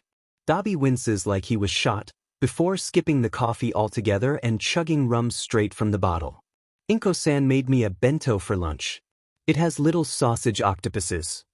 Dabi's lip twitches. You're a simp for Midoriya. Don't look that up. Shouto slowly places his burner phone back down, knowing full well what simp means but reveling in any petty revenge he can get after his brother decided to fake his death for 10 years. I know that look. Fess up. Putting down his spoon, Shouto straightens up, trying to look as serious as the matter feels. What if, he starts slowly, I can't make friends? Dabi laughs at first, but rapidly realizes that Shouto is dead serious. Oh shit. He glances around desperately. Where the hell is Natsu when you need him? He's tracking down a drag cartel and putting the fear of God into them, or otherwise he would be here, he said. Shouto says, straight face, and even opens up his messaging app to show Dabi. His brother reads the message. Shouto spent a solid 20 minutes last night deciphering between the wave of emojis and slang, and he only rubs his hand across his eyes in response. Okay, look. Dabi heaves a great sigh like this conversation is killing him. As long as you don't talk about you've had the SSC talk, right? Yes, Midoriya gave it to me. Shouto answers evenly. It was quite informative. To us. There was a PowerPoint and everything. They ordered pizza and made an afternoon of it, and Inko-san taught him how to use incognito mode. Shokin, it'll be helpful for a lot of things. Not only SSC, it showed me how to get the blood out of my new carpet after Himiko-chan's visit and how to word my prenup so I'll get my fair share when he dies. Dabi groans, head thudding against the kitchen table. Shouto wonders if he's trying to give himself brain damage. Unlikely, it would be much easier if he used the sharp corner instead of the wooden top. I don't want to think about Midori teaching you how to put a condom on a banana. Before Shouto can ask what bananas have to do with anything, Dabi picks himself up with a mutter. Okay, what was I saying? Oh yes, section. Just don't talk about SEC and you'll be fine. I think. Is that how you made friends? He asks curiously. Dabi flips him off. Get going, you'll be late. Shouto checks the time on his phone, and while it's still a comfortable amount left over, he goes back to eating his cereal, crunching on the ice loudly. Dabi gets up, mumbling something about not being paid enough for this. Why did I decide to be a brother again? It was better as an only child, and takes the rum bottle with him. His phone beeps, reminding him of one of the several group messaging apps Midoriya forcibly installed. There's some games downloaded too, which he plays whenever the others are involved in their more competitive console games. Currently, A game called Dream Daddy is his favorite. No Natsuo, he does not have daddy issues, he just thinks Craig is attractive.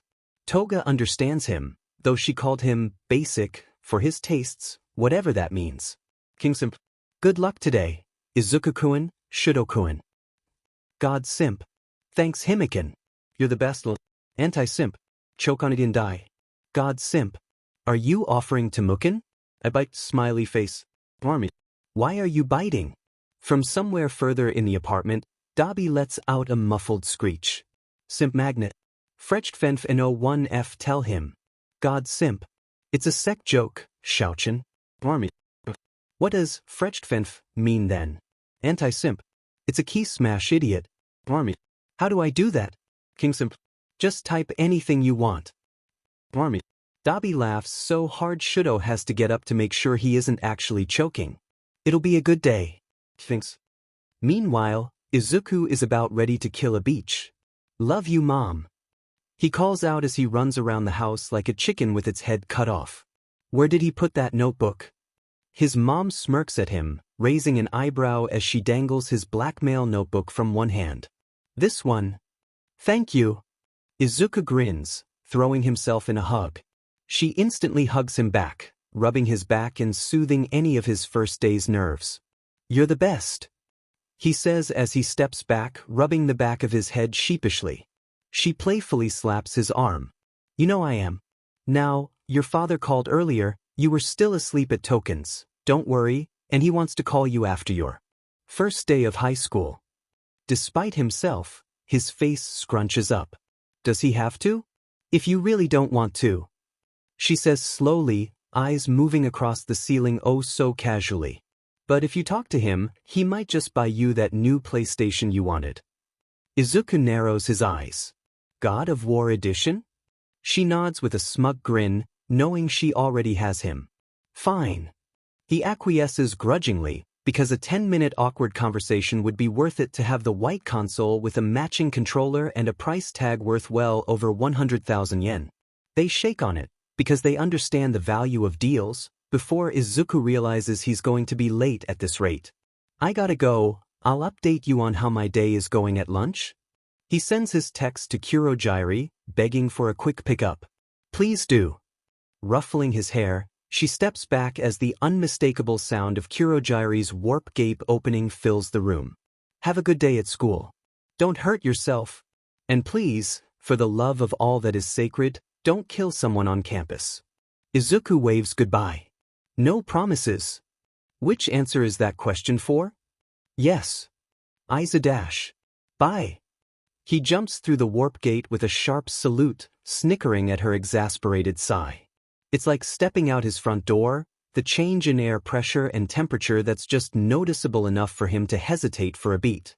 There's a glimmer of the warm amber of the bar, before he's falling through another gate onto something that squishes beneath him.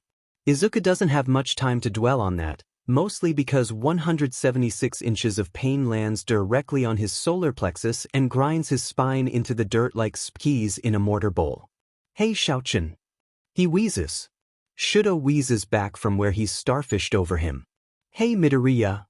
I see that you took Juriken's gate too. He notes.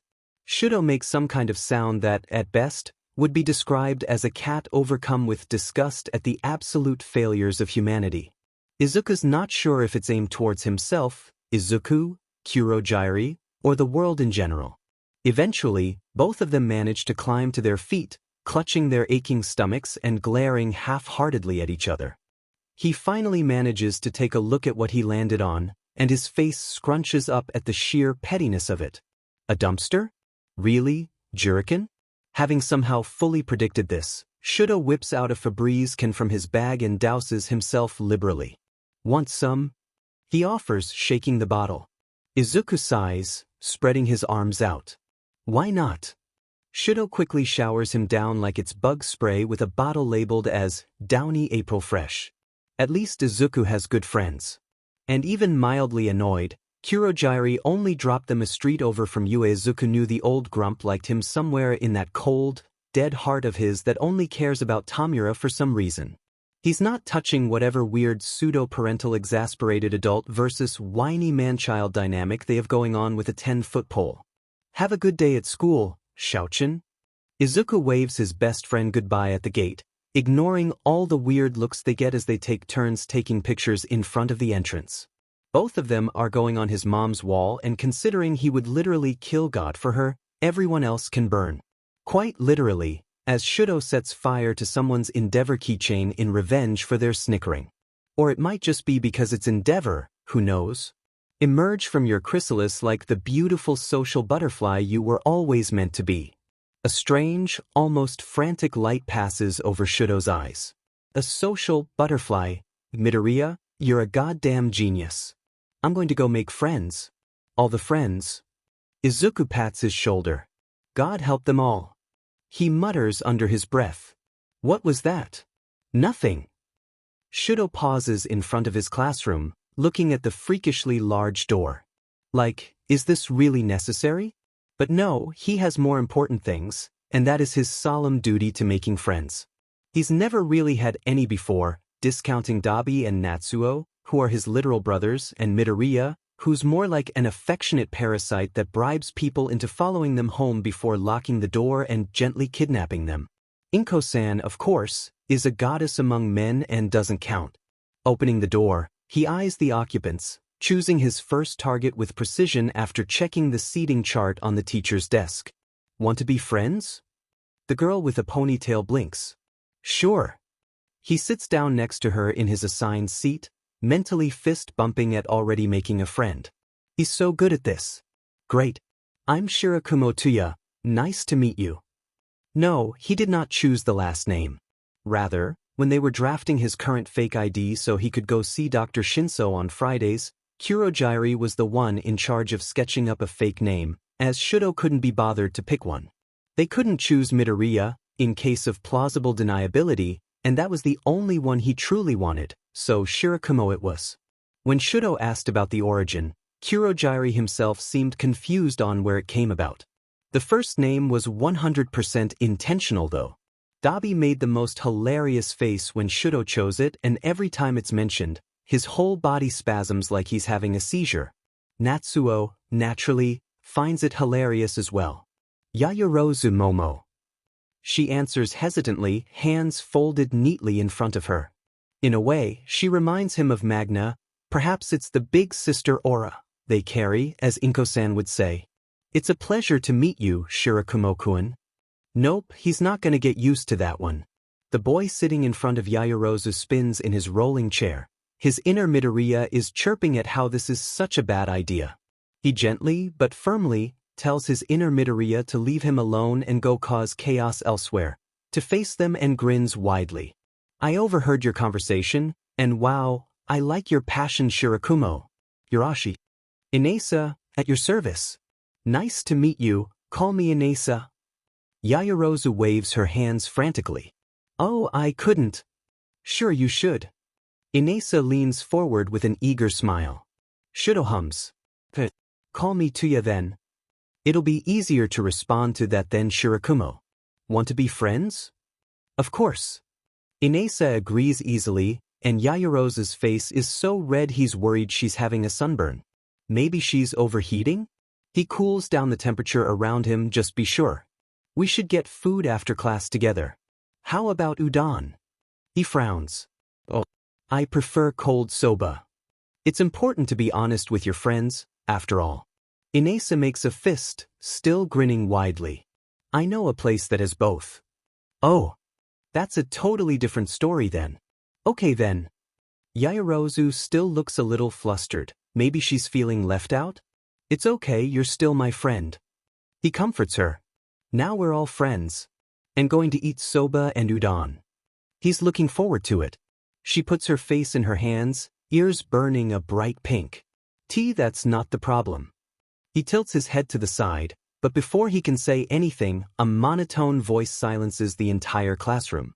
If you're here to make friends, then go ahead and leave. Guess he won't be mentioning his mission out loud then. That's okay, he can be stealthy. Shouto turns to look with his two other friends, and can't help his single blink in reply. In the frankly ridiculous doorway, A man with shaggy hair stands in a sleeping bag, shedding it gracefully like a butterfly. He whispers, drawing weird looks from both Yaoyorozu and Inasa. Welcome to the hero course. It took 8 seconds before you were quiet. The butterfly congratulates them dryly. I'm your homeroom teacher, Aizawa Shoyuta. Nice to meet you. Put your gym uniforms on and meet me outside in 10 minutes. Midoriya. Hitoshi tries not to look too excited when Izuku walks through the perfectly normal-sized door, but obviously fails. He's adorable, or utterly terrified at the sheer amount of future corporate sharks filling the room and eyeing each other warily. I saved you a seat. Nice. Izuku grins, skipping across the classroom and sliding into the seat behind Hitoshi next to the windows. The other boy spins in his rolling chair, and wait, what, they have rolling chairs? He scoots back and forth testingly, and yep, there's definitely wheels on his chair. Oh, he's definitely going to abuse that at some point, just wait and see. Where were you? Class is starting soon. Hitoshi asks, almost accusingly for having abandoned him to the woods, and Izuku stifles a laugh. Just wandering around. Did you know that there's a highly complex and vast vent system that spans the entire classroom building and even some in the gyms? He smiles innocently at Hitoshi's glare. Just saying. Hitoshi glares harder. There's dust on your shoulder. Without looking away, Izuku brushes it off. Hitoshi raises an eyebrow, and with his eye bags, the look is much more threatening than it should be. Izuku actually has a theory about his insomnia being linked to how mental quirks often can't be turned off. Nice try, but wrong shoulder. I totally knew that. Izuku lies, wiping off his other shoulder. Hitoshi opens his mouth, no doubt to call him out on his bullshit, but the bell finally rings and saves Izuku from being roasted like a finely grilled sea bass. Hitoshi sends him his "this isn't over" look, to which Izuku replies with his best "I've never done anything wrong in my life ever" expression. Unfortunately, it's not very effective, if at all. Dress. The bell has barely finished before Boots with a heel that is way too long for field work kick open the perfectly average-sized door with an unnecessary amount of drama and noise. Wow, he's already liking it here. Hello boys and girls, I'm your homeroom teacher, Kayama Nomuri. For the next 3 years, I'm going to teach all of you naive children how to beat the industry until it's your whimpering plaything. Midnight, the R-rated hero, tightens her whip with a threatening smirk. Pleased to make your acquaintance. What the F did you get me into? Hitoshi whisper screams frantically. Izuku just pats his fluffy hair. It's too late, but if they die now, they'll die together at least. Where have you been? Aizawa asks them in irritation when the entire class shows up to the field 20 minutes late. A brown-haired girl with pink cheeks raises her hand slowly. Sensei, you didn't tell us where the locker rooms were. Or the field. There's a pause, before Aizawa groans and pinches his nose. Fine, you get a pass on that one. Line up, we're doing a quirk assessment test. Overall, Shouto thinks he does a pretty good job. Yaoyorozu scores first, with Inasa in second and him in third. There's a blonde boy in fourth that seems vaguely familiar and is practically frothing at the mouth. You. He growls when the assessment is over and the rest of the class is making their way back to the locker room. What the hell is with your quirk? Shouto tilts his head to the side. I can heat and cool the water molecules near me in order to create what you see as ice and fire. Not quite, but it's the closest approximation to his quirk that isn't half cold, half hot. It's a very unique one, after all, and Endeavor is still under the opinion that he's been kidnapped. Well, that's sorta true. He scowls internally. He should have listened to his instincts when they started screaming about the smiling boy with green hair who approached him on his way home from school. Now look at him, he has feelings now. Not what I was asking. The blonde boy growls. Were you dropped on your head as a child or what? Bold of you to assume I was held. He answers without thinking twice. Silence. His classmates share troubled looks as the blonde boy looks like he's 30 seconds away from a nervous breakdown. I'm hungry. Shouto announces out loud. They have been out here all morning after all. Yaoyorozu touches his arm gently. Let's go to the lunchroom together then, Tsuyu-kun. Inasa pats his other shoulder. Onward. He cheers, and both of his new friends push him back into the building, not allowing him to look back once.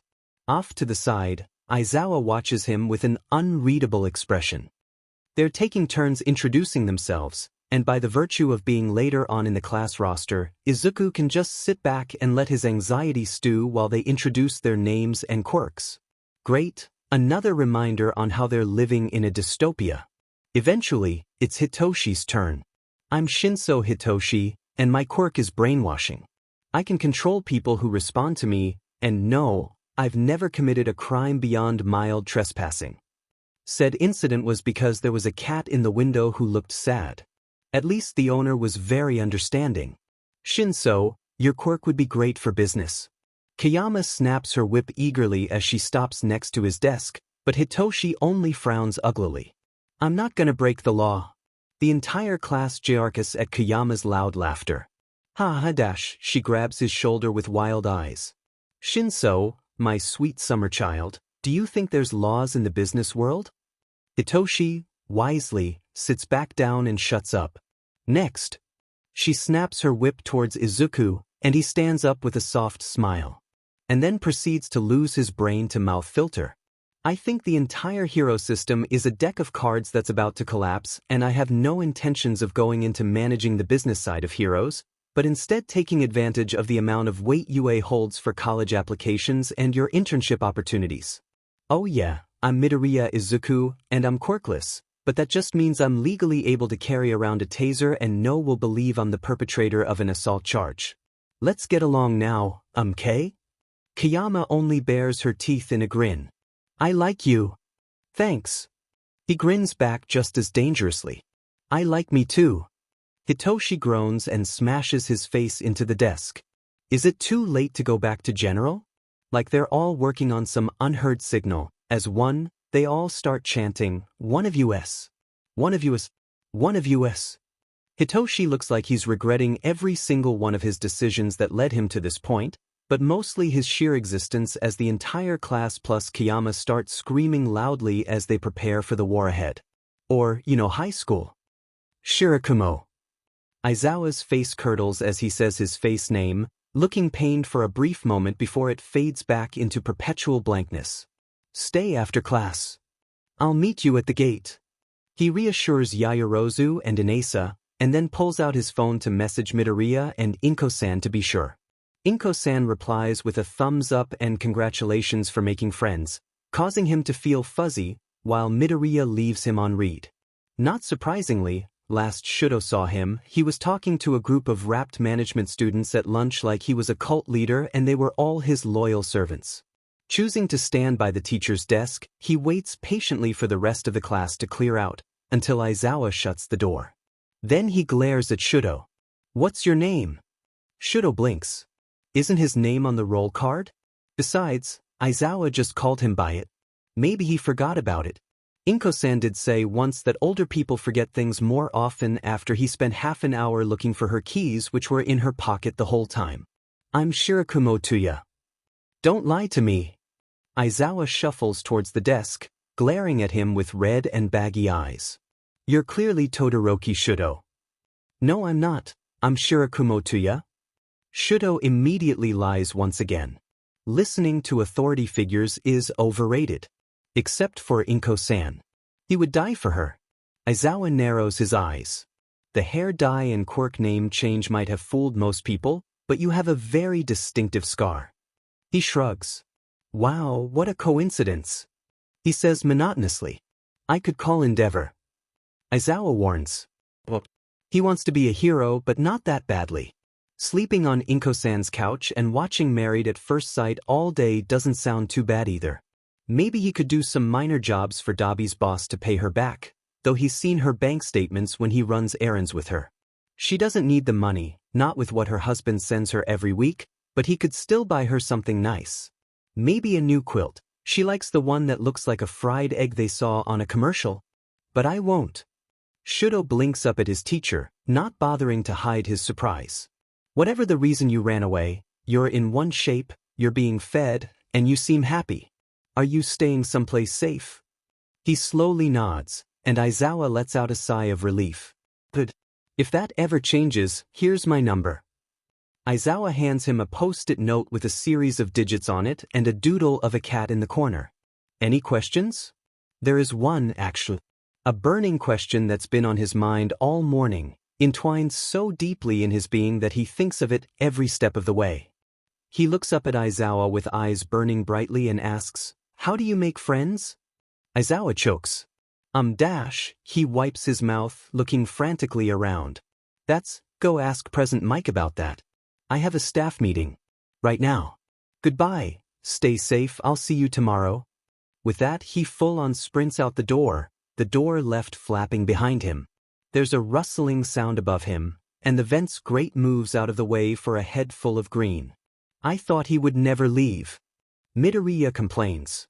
There's some kind of makeshift stun gun in his hands, but Shouto figures it's better not to ask as his roommate climbs out of the vent and lands neatly on the sparkling boy's desk. Himeken and I are going shopping after this, so I'll walk you to the gate? Sure. Shouto replies, holding his hand out to help Midoriya down, which the other boy takes with an indulgent grin. Oh, I made some friends today, I think. Nice. Midoriya grins, dragging him into a quick side hug as they walk down UA's corridors together. I don't think I made any friends, sadly, but people are calling me a prophet for some reason. I don't know, but he can keep sighing and Mei-chan finds it hilarious. Cult leader. Shouto whispers under his breath. What was that? What was what? Do you feel better now, Shigaraki Tomura? Kurogiri asks him with that stupid patronizing tone from the rooftop of a business center across the street. Shut up. He grunts, adjusting his binoculars as he tracks Izuku and Dabi's brat walk down UA's ridiculously shiny hallways. The entire place gives him the heebie-jeebies, with its shiny symbols and crisp uniforms and all might. Shut up, Dabi grunts, though Tomura hasn't said anything, probably detecting an incoming rant. He peers down at the duo through his own binoculars, laying down over the edge of the rooftop in a lazy sprawl. I'm trying to lip read over here. Actually, lip reading only has an about 30% success rate and is much more difficult than it's portrayed in the media. Compress pipes up, helpfully, and both Tomura and Dabi wave at him dismissively at the same time. They pause, glaring at each other fiercely before they go back to spying. Isn't this a bit stalkerish? Not that I care. Twice pops in from where he's playing Pokemon Go. He spent the last 3 hours battling the business center's gym back and forth with his Mystic team, only stopping to occasionally do a raid and res wipe the Pokemon stops. I think it's cute. Toga giggles, not at all matching how aggressively she taps as she takes out twice Sprellum for the nth time that day and reclaims the gym as with her instinct blissy. Fools, Valor is obviously the best team. Besides, this way we'll know if someone bullies Izuku-kun or Shouto-kun. And then we kill them. The entire league says in sync. Kurogiri stifles a cough into his hand after a few more minutes have passed. If I may, I suggest we start packing up soon. I have a chicken roasting in the oven for dinner. Simultaneously, they all make a face. For all that Kurogiri can do literally everything, from bartending to caretaking to tending to bullet wounds to running a FNG garden, that man can't cook for the life of him. I am hungry, Compress considers, because he has no taste buds and has completely and utterly embraced his role as Kurogiri's emotional support for dealing with all of their bullshit. Tomura groans. I just paid for all of your lunches so you wouldn't be hungry. He may be a villain, but he's not a heathen. They got McDonald's barely 2 hours ago. Spinner is still painstakingly dipping his food into his half-melted milkshake and eating a single fry at a time. Tomura shudders at just the idea of it. Magna borrows one of Kurogiri's extra binoculars, peering down at them curiously. Oh, it looks like they're leaving now. Tomura whips his binoculars back to his eyes, barely noticing Dabi doing the same next to him. Copycat. Sure enough, Midoriya and his little friend are walking towards the gate, where a girl with a ponytail and a bald kid wait. The stripes on their shoulders signifies their hero course, so that means they're Dabi's problem now. Kurogiri, I'm gonna need a file on those too. Dabi says urgently, white-knuckling his binoculars. I don't trust hero students. Are you sure you're not feeling jealous, Dabi-kun? Toga teases and Dabi sputters. What? No, why the hell would I be jealous of my kid brother? Dabi yells, waving his binocular frantically. Beside having a heat-resistant gene, not having his entire body horribly disfigured, and generally being a functioning member of society? I think it's less being jealous and more along the lines of protectiveness. Magna corrects gently, and Dabi can't even say anything because it's Magna. It's like the third most important rule in the league after video game custody rights, and when it's okay to maim each other, don't ignore Magna's advice because she knows all. I imagine you didn't have a good time in school, did you? Dabi refuses to answer. Toga frowns down at her lap, something undeniably sad about her. Teenagers can be cruel. Not just teenagers. Spinner says as equally soft. They, more than most, understand how monstrous this world is for things you can't control. Midoriya, for all he says he's a villain and is more than willing to twist the system to fit his needs, still believes the world is inherently good. And Tomura doesn't mind that. Positivity usually irritates him, but not with Midoriya. Maybe it's because he also understands how cruel people can be, especially about quirks, but he still finds a reason to smile. His little friend is the same way, for all that he hides behind a blank expression, and it's why Tomura tolerates Dabi's brother living with them part of the time. Can't have our support members getting hurt, after all. Tomura stands up, shoving his hands in his pockets as the entire league watch the blob of green wave goodbye to the other green blob. It's near impossible to tell them apart at this height. We haven't unlocked all the cutscenes yet. Compress elbows him. You can just say you're worried about them. Tomura screeches, face red as a tomato. Shut the F up. Magna pokes out her leg from behind the crate they're hiding behind. Feel my leg I just shaved? Himiko gingerly touches it. Oh, God. She whispers, stroking her hand up and down her leg. It's so soft. Guys. We are literally under attack. Spinner hisses, peeking his head up only to throw himself down as another row of flying thorns attempt to decapitate him. This is not the time. Twice joins Himiko in touching Magna's leg. I don't know about you guys, but this is looking pretty bad. I'm not worried at all. Hey, I'm pretty terrified. Let's leave. Could you fuckers keep it down? I'm trying to think. Tomura growls, hands clasped over his head, probably to contain the giant headache they're giving him. And the large head wound he has that's spilling copious amounts of blood all over the floor, that too. Don't worry, trying anything for the first time is hard. Dabi reassures him with a patronizing pat on his shoulder, his other hand holding his face together where a few staples popped. Spinner screamed and almost stabbed himself with his sword monstrosity when he saw the inside of Dabi's mouth from his cheek.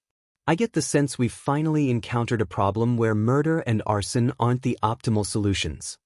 Izuku pipes up from where he's nursing several bad bruises on his ribs from where a villain got a lucky hit.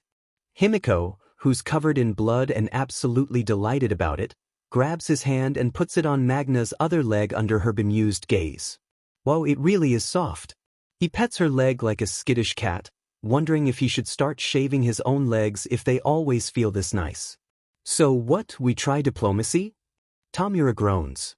Dabi raises an eyebrow. Let's not get carried away here. Tomura grits his teeth and looks about 30 seconds from killing Dabi and dumping his body in the river. He can't do that. Dabi is one of their few long-range members and he knows it. Well, we're FING stuck in a warehouse with an outlying branch of some villain assholes who thought it would be a great idea to take a potshot at the League of FING villains. I'm open to some DMN suggestions here. How about a tactical retreat? Compress suggests gently. He's the least injured out of all of them, with his mask only slightly cracked and what's sure to be a nasty cut on his ankle. What's that? Spinner raises a hand. It's like running away, but cooler. You know you're F-ed when Tomura actually starts considering it. Unfortunately, they don't have time to actually make said retreat, as the leader of the opposing villain branch starts to get cocky at their hiding. It's not their fault that Dabi needs time to cool down before he cooks his organs like pasta in the oven, and Kurogiri is currently on his lunch break with his phone turned off. What? Is the big bad league too scared to come out and fight face to face? Izuku face palms. They were so close to getting home before dinner. Change of plans. Tomura says coldly, "We're going to go out there and beat the living sheet out of those mobs." The leader laughs, though he sounds a bit nervous. "Go ahead and try it, princess. You'll find yourself skewed before you can even stand up." Tomura is practically frothing at the mouth at this point, ready to launch himself out from their hiding place, flying Thornspeed Med, only for Himiko to grab his shoulder. "Oh sheet. Oh if dash." That's their run for your lives smile. Pro tip, Himiko says sweetly, dropping her bloodied knife in Izuku's hand and lifting her sweater up. All of them avert their eyes, even if they know she has a shirt underneath it, and only glance back when they feel the movement of it falling back down. So that's why the entire League of Villains has a collective heart attack at the sight of Himiko's holding a FING machete. If a guy calls you a princess in a condescending manner, assert your newly appointed royal status and have him beheaded. With that sweet statement, she charges right into the foray, screaming her head off. The other villains are screaming too, but in absolute terror at least. "Let's join her, I suppose?" Compress asks slowly, so lost. Izuku can't blame him. They trade looks. Shrug. Launch themselves into the fight with absolutely no regard to their health or Kurogiri's emotional sanity. Izuku ends up squaring against someone with a minor telekinesis quirk, who only snorts dismissively at his borrowed knife. "What are you going to do? Stab me?" "Well, that kind of answers that, doesn't it? I'm gonna kill you." The guy hollers, holding his bleeding thigh and probably dislocated kneecap. He panicked, "Okay?" Izuku laughs manically. "You can't kill me if I kill myself first." "What kind of logic is that?" Spinner yelps from where he duking it out with someone who's transformed into a giant bull. He's currently using his red scarf like a muleta in a bullfight. What is his life? Dabi drawls from somewhere near the ceiling where he's hanging on the metal bars by knees for some reason. Izuku is pretty sure he's taking selfies. The lighting in the warehouse is pretty nice. The worst kind. Izuku shakes his knife at him. Those are bold words for someone within stabbing range. "A little help here?" "Nope, I got it, everything's a-okay." Twice does a triple backflip by him, so Izuku kicks the guy's blown-out kneecap and charges after the three people riding skateboards, ignoring the guy's whines as he passes out from the pain. Wimp. He didn't even hit any arteries with his knife. Himiko cuts in front of him, shrieking in uncontrolled glee at the woman with floating blue hair. She looks at Himiko, looks at Twice, then at Izuku, before visibly deciding to F it and sprints out there, a literal child chasing after her with a machete. Twice can handle one guy, so Izuku goes after the guy with metal claws like a knockoff Wolverine. At least Wolverine is mildly attractive. "I'm going to defeat you with the power of friendship and this knife I found." Izuku tells him very seriously. "So please stay still?" He does not stay still. At least Izuku's been taking up running lately, so chasing him down screaming the entire time isn't that hard. When he comes back, most everyone has knocked out their opponents or is helping those who haven't, so Izuku hangs back to where Himiko and Spinner are either stealing blood or weapons. You have 3 guesses who, and the first 2 don't count. You shouldn't be using a straw. Spinner scolds lightly as he frisks someone down. They make a groaning noise, suds slipping out of their mouth, and Izuku quickly knocks them out with a kick to the head. "Nope, nope, nope. Not today, motherfucker."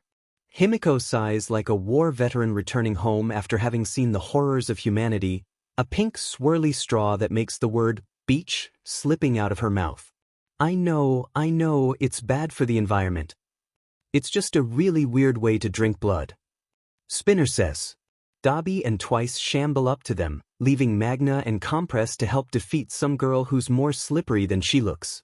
"You realize this is one of the many reasons we call you creepy, right?" Dabi raises an eyebrow. Spinner nods. "We actually made a list. It's 17 pages. Single-spaced." Himiko pouts. "Let me live my life in peace." "Ah, it's okay, Toga-chan." Twice pats her hair. "We're all creepy anyhow, to be fair." Izuku crouches down next to her and hugs her shoulders. We love you, Himiko. You're the only one I like in this household, Izuku. Himiko decides, making Izuku smile and instinctively evade the knife to his side. He pointedly does not say that he wrote 12 out of those 17 pages, in case the friendly knife stabbing becomes a whole lot less friendly. It's at this exact moment the Lady Tomura's fighting throws a fistful of dust in his face while he's mid-monologue about who has the better dusting quirk. He opens his mouth, face scrunched up in preparation for another hissy fit, only to sneeze. Loudly. Several times. Magna takes the distraction to knock the lady out with her giant magnet, looking over at the still sneezing Tomura in concern. Are you okay? I have a dust allergy, Tomura says, glaring at all of their shocked looks. Compress opens his mouth, but another sneeze and the middle finger interrupts him. Yes, I realize that's ironic. As long as you know. Compress pets Tomura's hair like one would to a particularly disgruntled cat. Tomura sneezes once more and seethes silently. I was gone for an hour. Kurogiri shouts. Tomura shrugs, rubbing his runny nose. We wanted slushies. Said slushies are a little banged up and melted, but none of them care as they lay around Kurogiri's bar in various states of injury. They really need a team medic, but not many of those tend to turn towards villainy. Shame. Kurogiri sighs, pinching the bridge of his non-existent nose. Just, don't move. He leaves for a bit, probably having a brief nervous breakdown in the back room, before returning with a bottle of allergy pills. Tomura. Kurogiri warns when Tomura looks like he's about to protest. Ooh, no last name, someone's in trouble. Tomura glumly takes the offered pills and downs with a pout. You're not the boss of me. He mutters petulantly. Kurogiri gives him the dad glares. Well, someone has to look for the welfare of this team since you apparently only care about yourself. Wrong. Tomura points at him victoriously. I also care about video games. No one points out how that statement really isn't helping him. Why a machete? Compress changes the subject with the tact of a bull, and considering Izuku saw one go through a low-bearing wall today and almost bring the ceiling on their heads, he can say it's pretty and graceless. They take it anyhow, because none of them are willing to touch what Kurogiri and Tomura have going on with a 20-foot pole wrapped in barbed wire. It's basically just a big knife. Himiko explains, lifting it up from where she's cleaning it, or trying to lick it when she thinks nobody is looking and almost cutting her tongue off the entire time. I always carry a bunch of them on me at the same time. If anything happens and I lose my first knife, bam. Another knife. Lose the second one? Bam. Another knife. By your definition. Spinner begins, looking intrigued. What counts as a knife for you? Her grin widens. Wouldn't you like to know, weather boy? At this point, Tomura's fallen asleep mid-argument, Kurogiri smoothing a blanket over his shoulders and tightening his gloves so he doesn't accidentally disintegrate the bar while asleep. Izuku creeps closer, intrigued by the rare sight of Tomura's bare face without a dead hand covering it. So of course he takes a picture of it and sends it to Cryptid Sightings. Kurogiri gives him an admonishing look, but Izuku just shrugs. He has to take what little joy when he can, okay? But really, Tomura's sleeping pretty deeply, even doped up, if he's not waking up to Himiko's and Spinner's spur-of-the-moment knife show and tell. Is Temukin going to be okay? Izuku asks in concern. Aside from being living proof that humans are doomed as a species, he's fine. Kurogiri replies flatly. You think that's a knife? Spinner cackles, whipping out his giant sword made of knives. This is a knife. Himiko wails, collapsing to the floor, hugging a medieval stiletto blade the side of her forearm. It's okay, Stabchan, I still love you. She sobs to the dagger.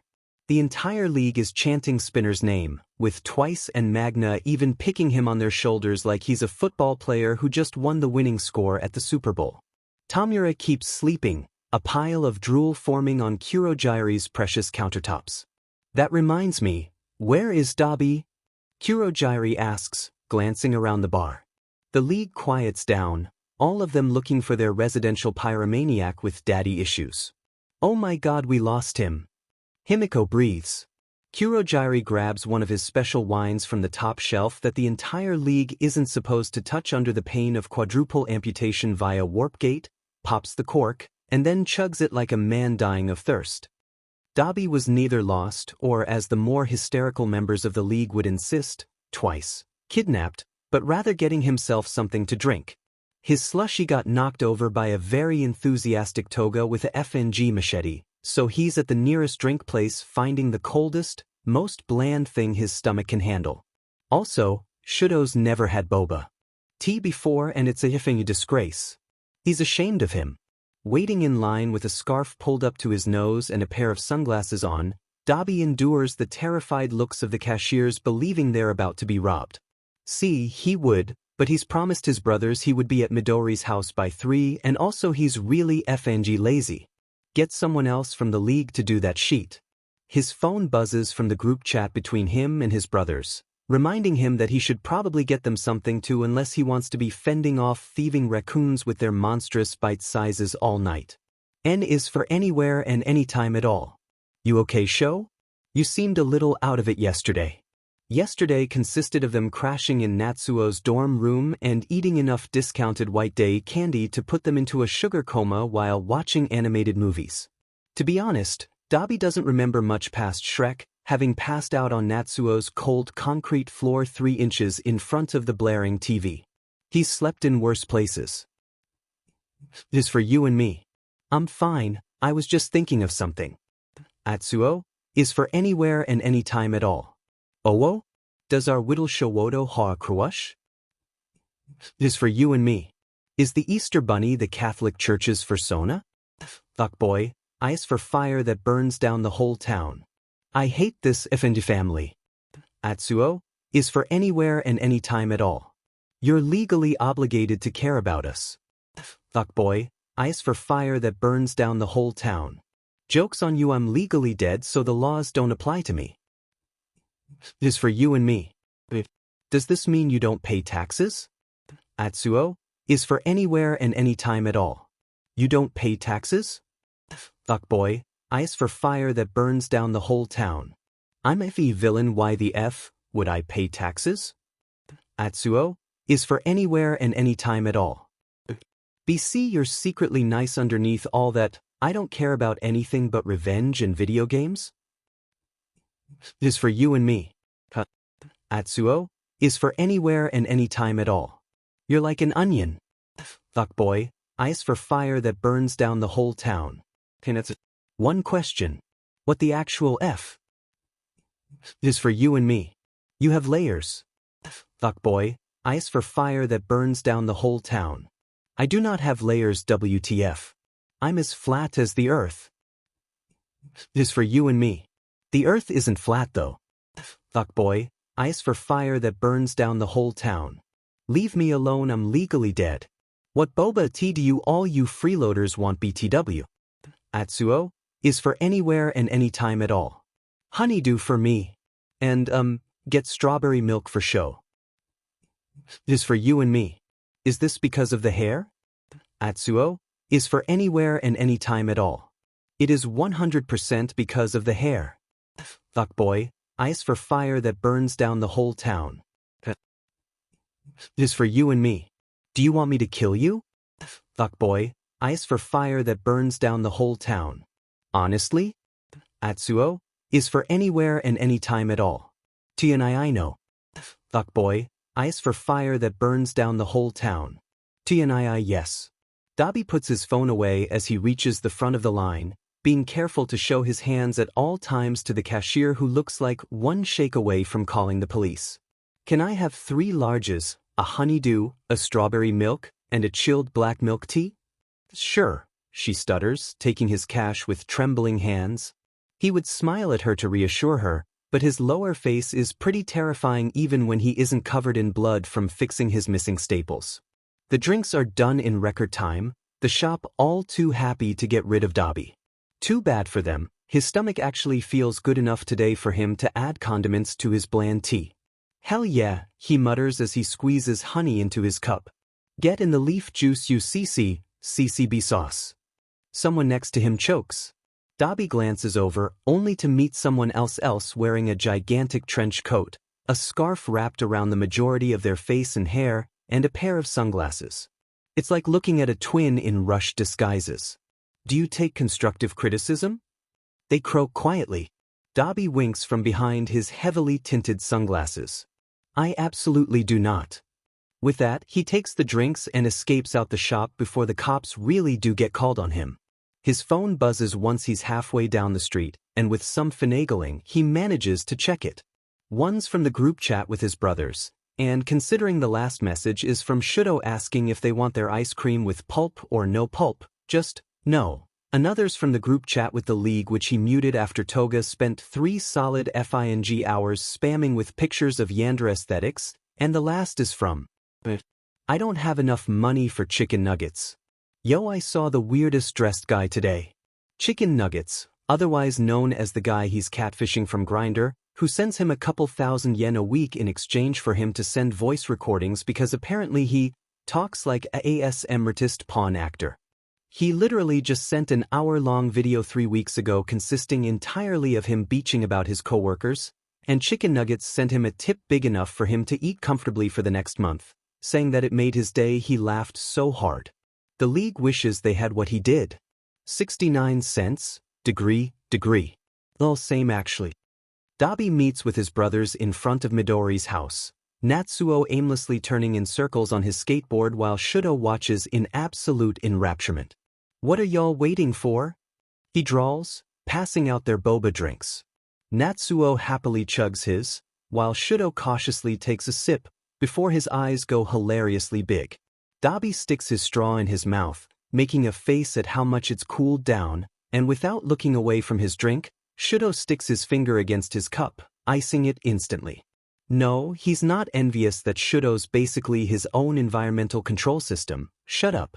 It's hard enough already for Dabi to be the gay brother, the punk brother, and the family failure, but someone's got to do it, and evidently you either get a decent quirk and no personality or sheet one and enough personality to fuel a small army. The entire goddamn league. Just you. Natsuo does another lazy loop, looking like the epitome of every skater delinquent out there with his bloodied knuckles and jersey tight around his biceps. A couple of teenage girls passing by swoon, with one even needing her friend to guide her away. Her face is so red. It's a nice day out, and I think Inko-san might have guests.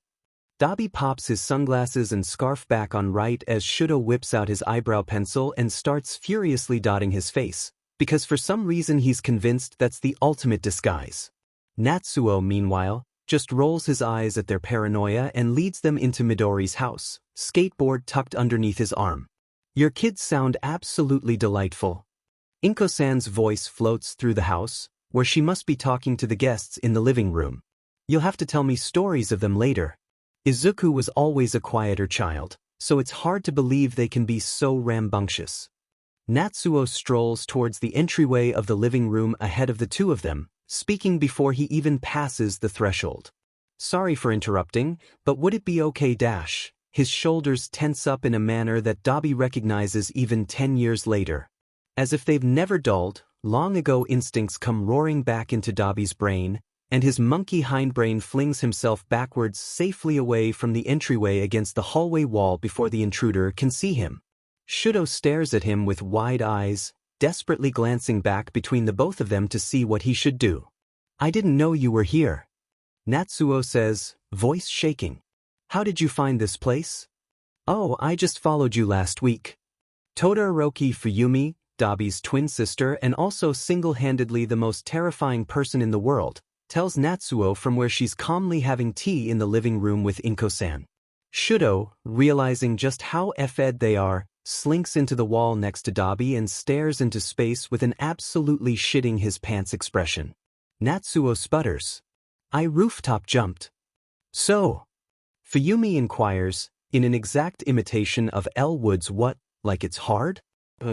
Who's that in the hallway with you? I heard at least another set of footprints. Dabi experiences one of those surges of adrenaline they show in movies or news clips, where mothers pull cars off their children or drag people out of burning houses. All of his muscles tense one by one, his breath picking up speed as his head whips around. And he grabs Shouto by the collar of his sheet and literally tosses him right into the line of fire. Shouto! There's the sound of a teacup shattering. I thought, we haven't heard from you in months. I thought you were. The youngest of the siblings ducks his head, glowering at Dabi from the corner of his eye. I'm sorry, Nei-san. Shouto shuffles his feet, pink growing along his cheeks. I kinda got kidnapped and then, I didn't want to leave. It's nice here. I get to eat as much as I want and can sleep all day if I want to, though I try to sleep at night so I can marathon Food Network with Inko-san in the morning. Lately, I've been learning how to knit. It's been really fun. Oh, Shouto.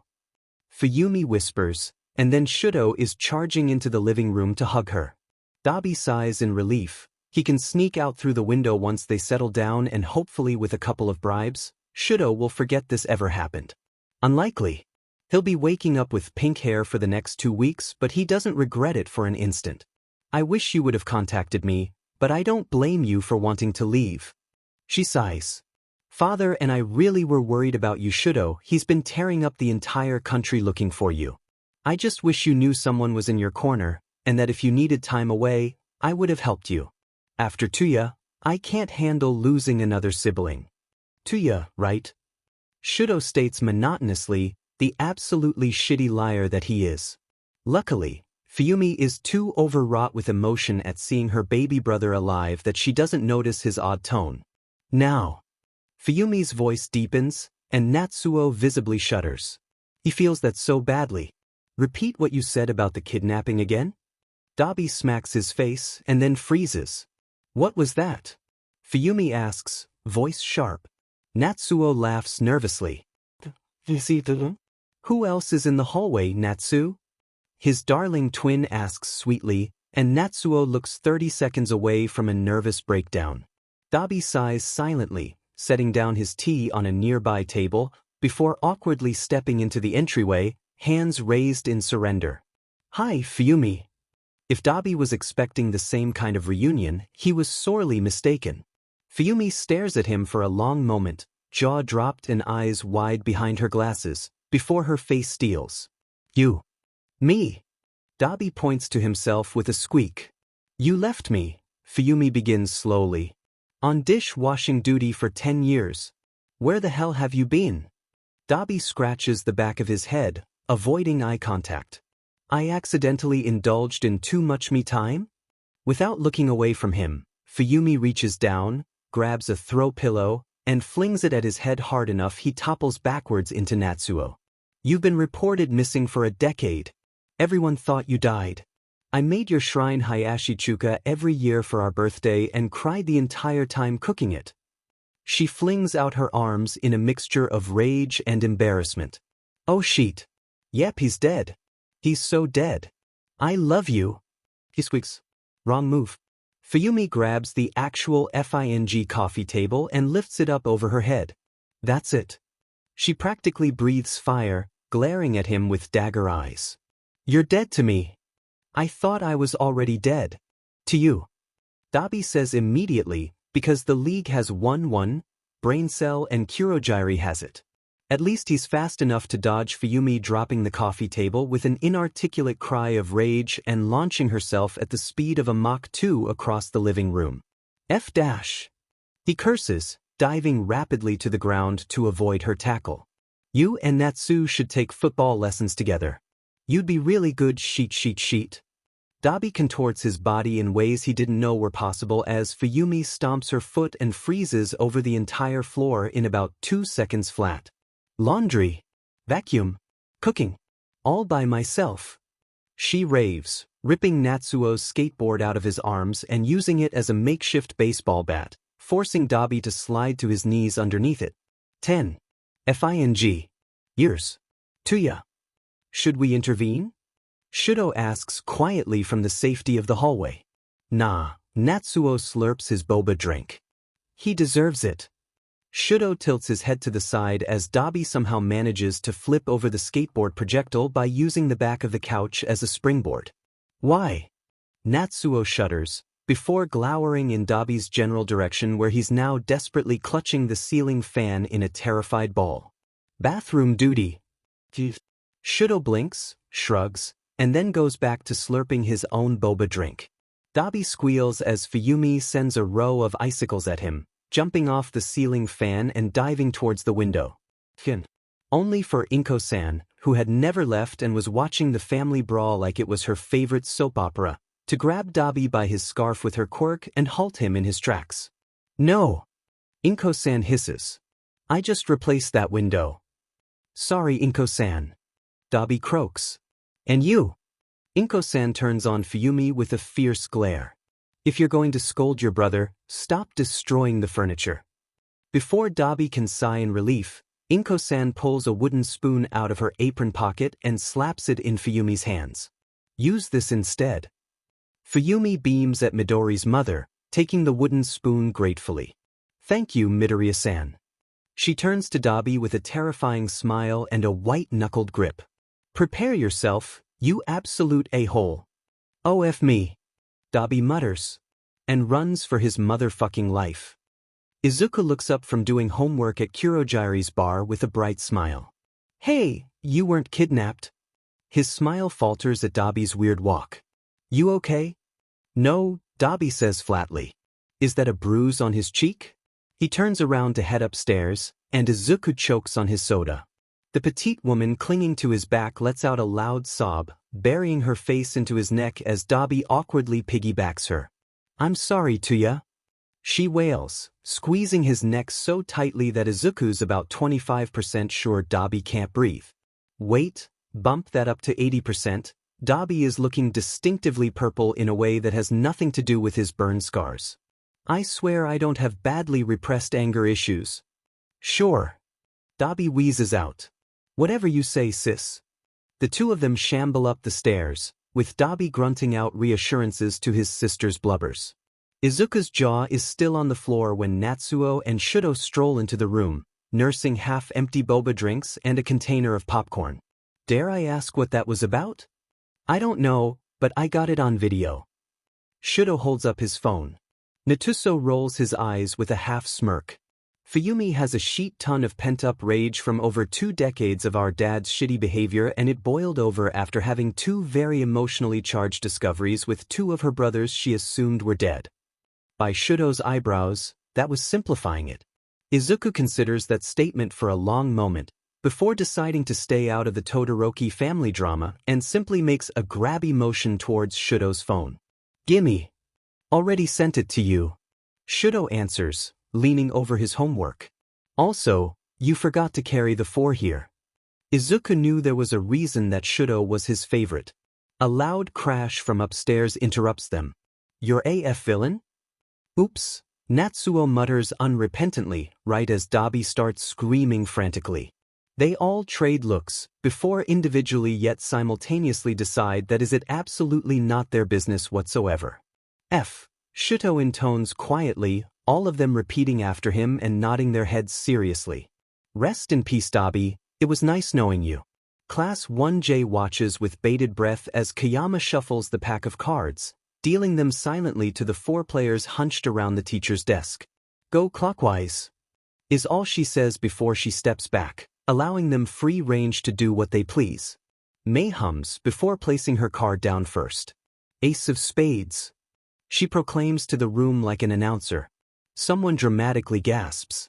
Shouto, on the other hand, looks nonplussed as he sorts through his cards before playing his own red Uno card. +4. Izuku chuckles, shaking his head at those poor fools. Leafan, I choose you. He throws the card on the table, delighting in the crowd's horrified noises. Hitoshi trembles. What the F are we playing? Before Izuku can answer that delightful question, the warning bell rings, reminding them they have 2 minutes to get wherever they need to be. May's out her seat at the first note, stomping her feet until a set of wheels pop out the soles of her shoes. See you boys later. She hollers as she roller skates out of the door at the approximate speed of a bullet train, leaving a trail of scorched ground behind her and several people flattened against the lockers with the skill of one who's used to this 7 a.m. bullshit.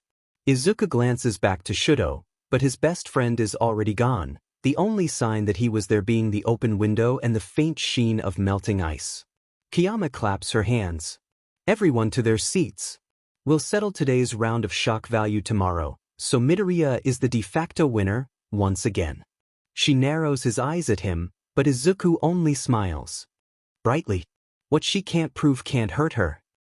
Yaoyorozu doesn't even bother to scream in shock anymore as Shouto dives through the open window feet first, perfectly landing in his seat and slamming the window shut literally seconds before Aizawa steps in with the bell.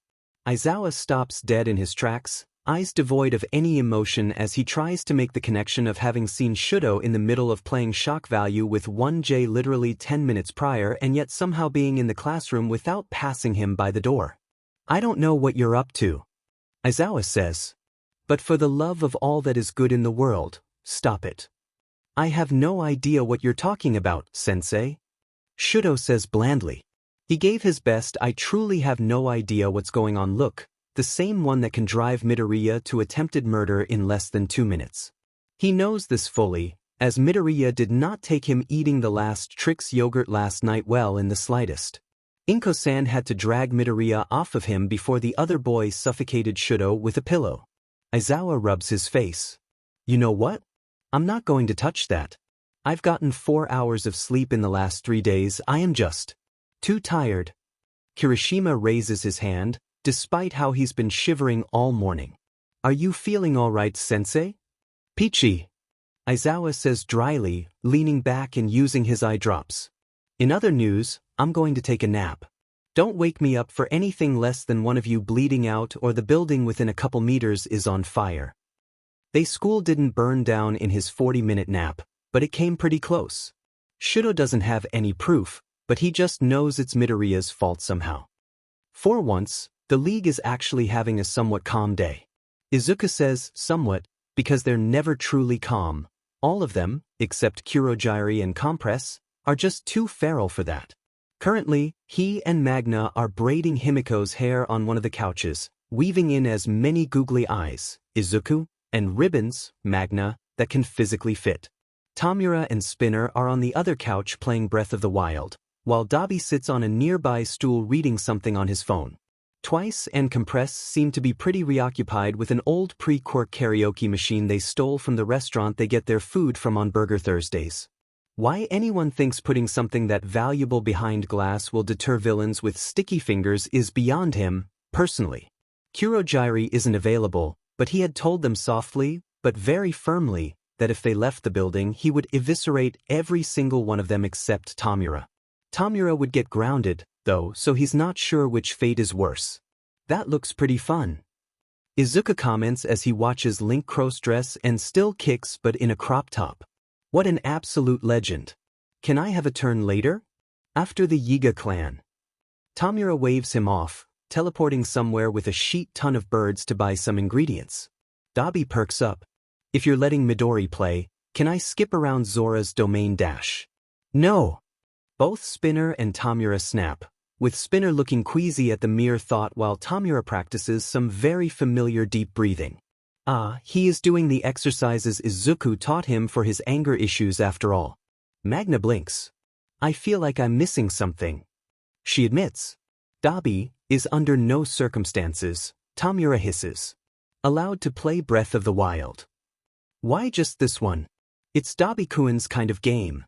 Himiko points out brightly, which is true enough. If it's marketed towards children, Dabi hops it on like a flea on sheet. Izuku has a feeling he's compensating all the childlike joy and wonder he didn't have a chance to feel growing up, but the last time Izuku brought that up, Dabi locked himself in his bedroom for a good bloody cry before giving him a cream-filled donut that was actually cream, but mayonnaise. Izuku took the punishment like the good friend he was and ate the abomination against the natural order under Dabi's narrowed eyes. Spinner slams his hands on the coffee table. He just spends the entire time being thirsty. Listen, it's not my fault that Sidon is literally the hottest character in the entire Zelda franchise. Dabi instantly argues back. Sidon is 100% prime boyfriend material, he's incredibly supportive and would treat you like the king you are. Tomura lets out an inarticulate shriek of rage. He's a effing fish. Someone's never seen The Shape of Water. Izuku mutters. Magna, who has seen it, glares at him for watching an R-rated movie with several graphic SEC scenes. He gestures to the coffee table where Himiko is literally scraping blood off her knives. Magna shrugs. He's got her there and she knows it. The argument between Tomura, Dabi, and Spinner is still going. Honestly, Izuku doesn't know whether to be impressed or worried. That overgrown smiley shark is not better than Midna you heathen. Tomura truly sounds offended on Midna's behalf. You just use the game to project your horniness on fictional characters. Spinner accusers have argued about someone named Skull Kid being the true MVP of the entire franchise for the last several minutes. Dabi gasps like a scandalized old lady. I wouldn't do that. That's what I have fanfiction for. Himiko tilts her head back, nearly dislodging the googly eyes he's taping to the end of one of her many small braids. What's even the point of reading fanfiction? The blood is never as pretty as it is on screen. It's simple, Toga. Dabi says. So I can finally FNG experience all the love and see I'm not having. It's at this point that Compress and Twice pull themselves away from the jukebox and peer over Dabi's shoulder at his phone. Dabi, you're in the tentacle tag. Compress points out, right as Twice says, don't you have like a bazillion sugar daddies?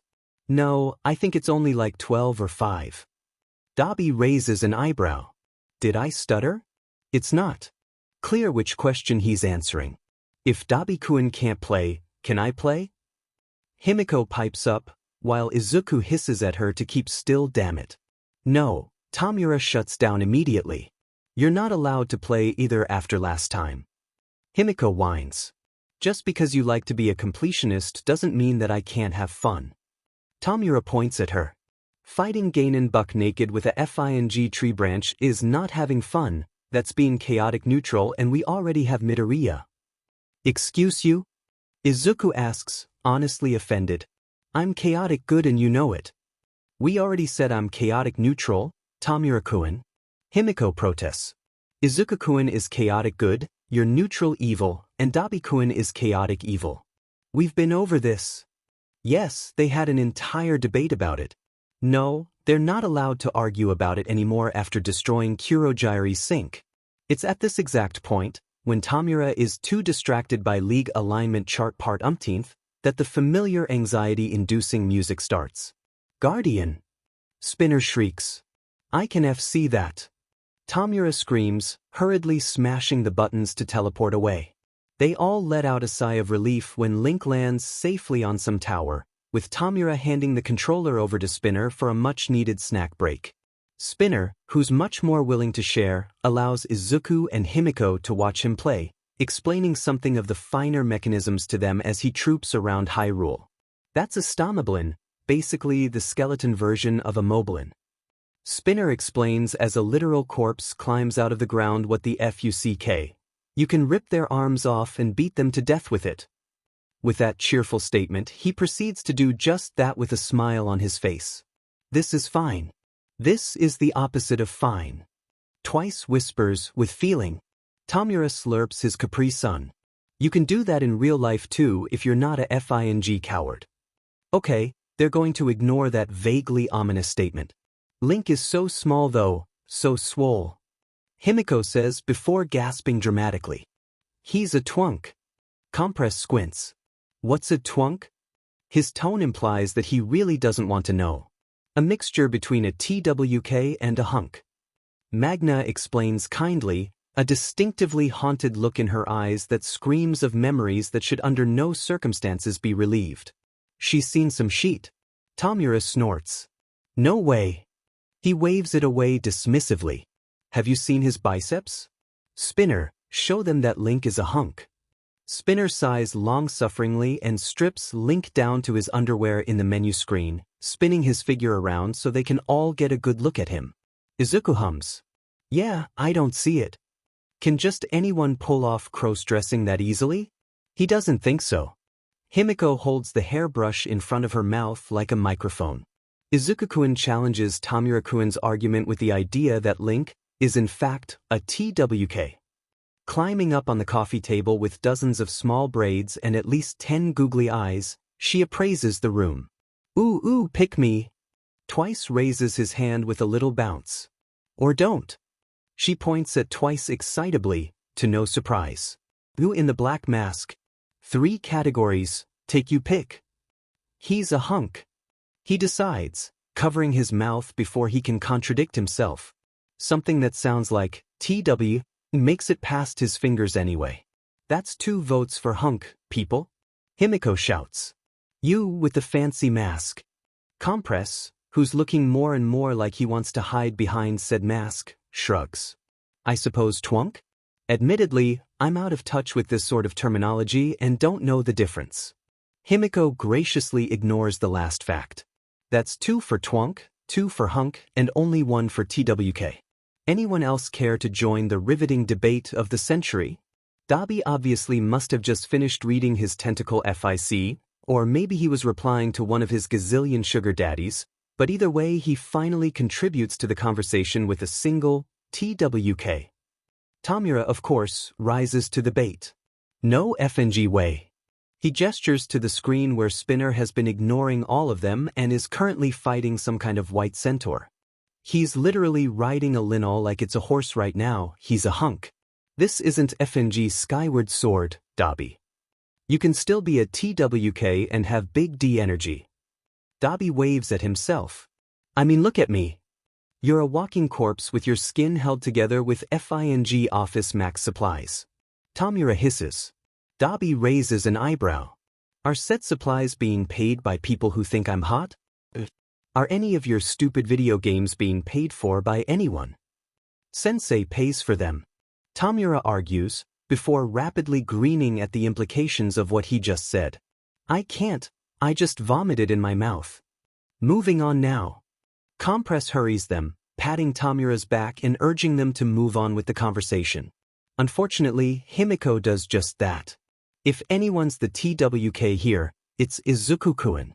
He has the daddy issues to go with it. That would imply I'm interested in section.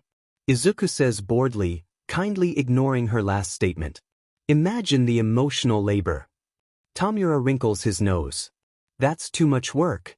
He agrees, looking better now that they've successfully blocked out the last 2 minutes from their lives for the rest of time. So we have 2 for each, Izuku-kun, Magne, Spin-kun, may we have your votes? Himiko holds out her hairbrush mic. The 3 of them exchange looks, running on the exact same FANG wavelength. TWK. Twunk. Hunk. Himiko flings her hairbrush at them.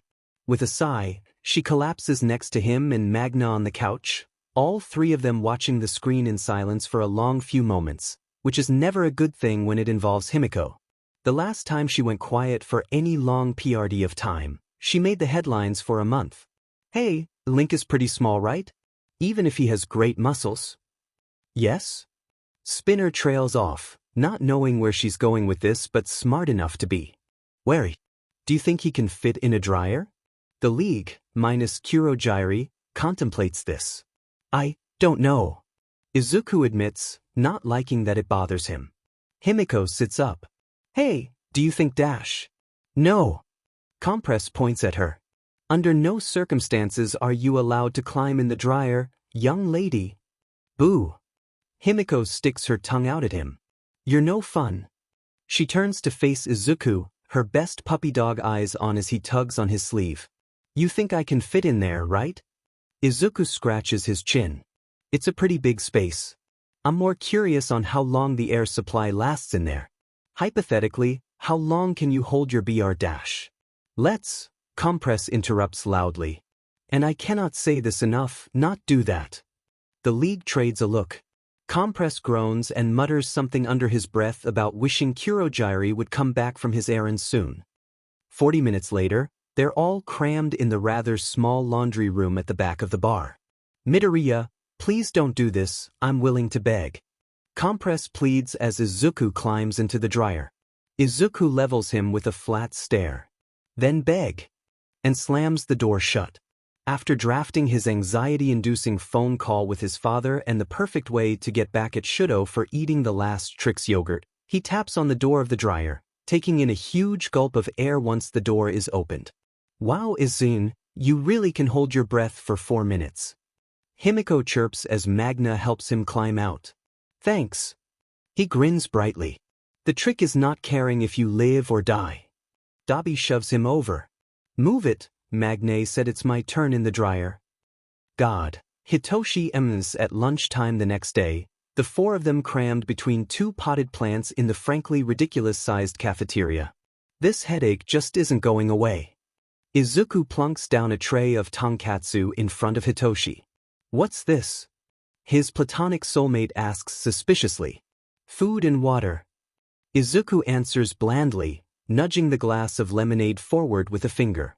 Maybe you've heard of it. Hitoshi makes a dubious expression.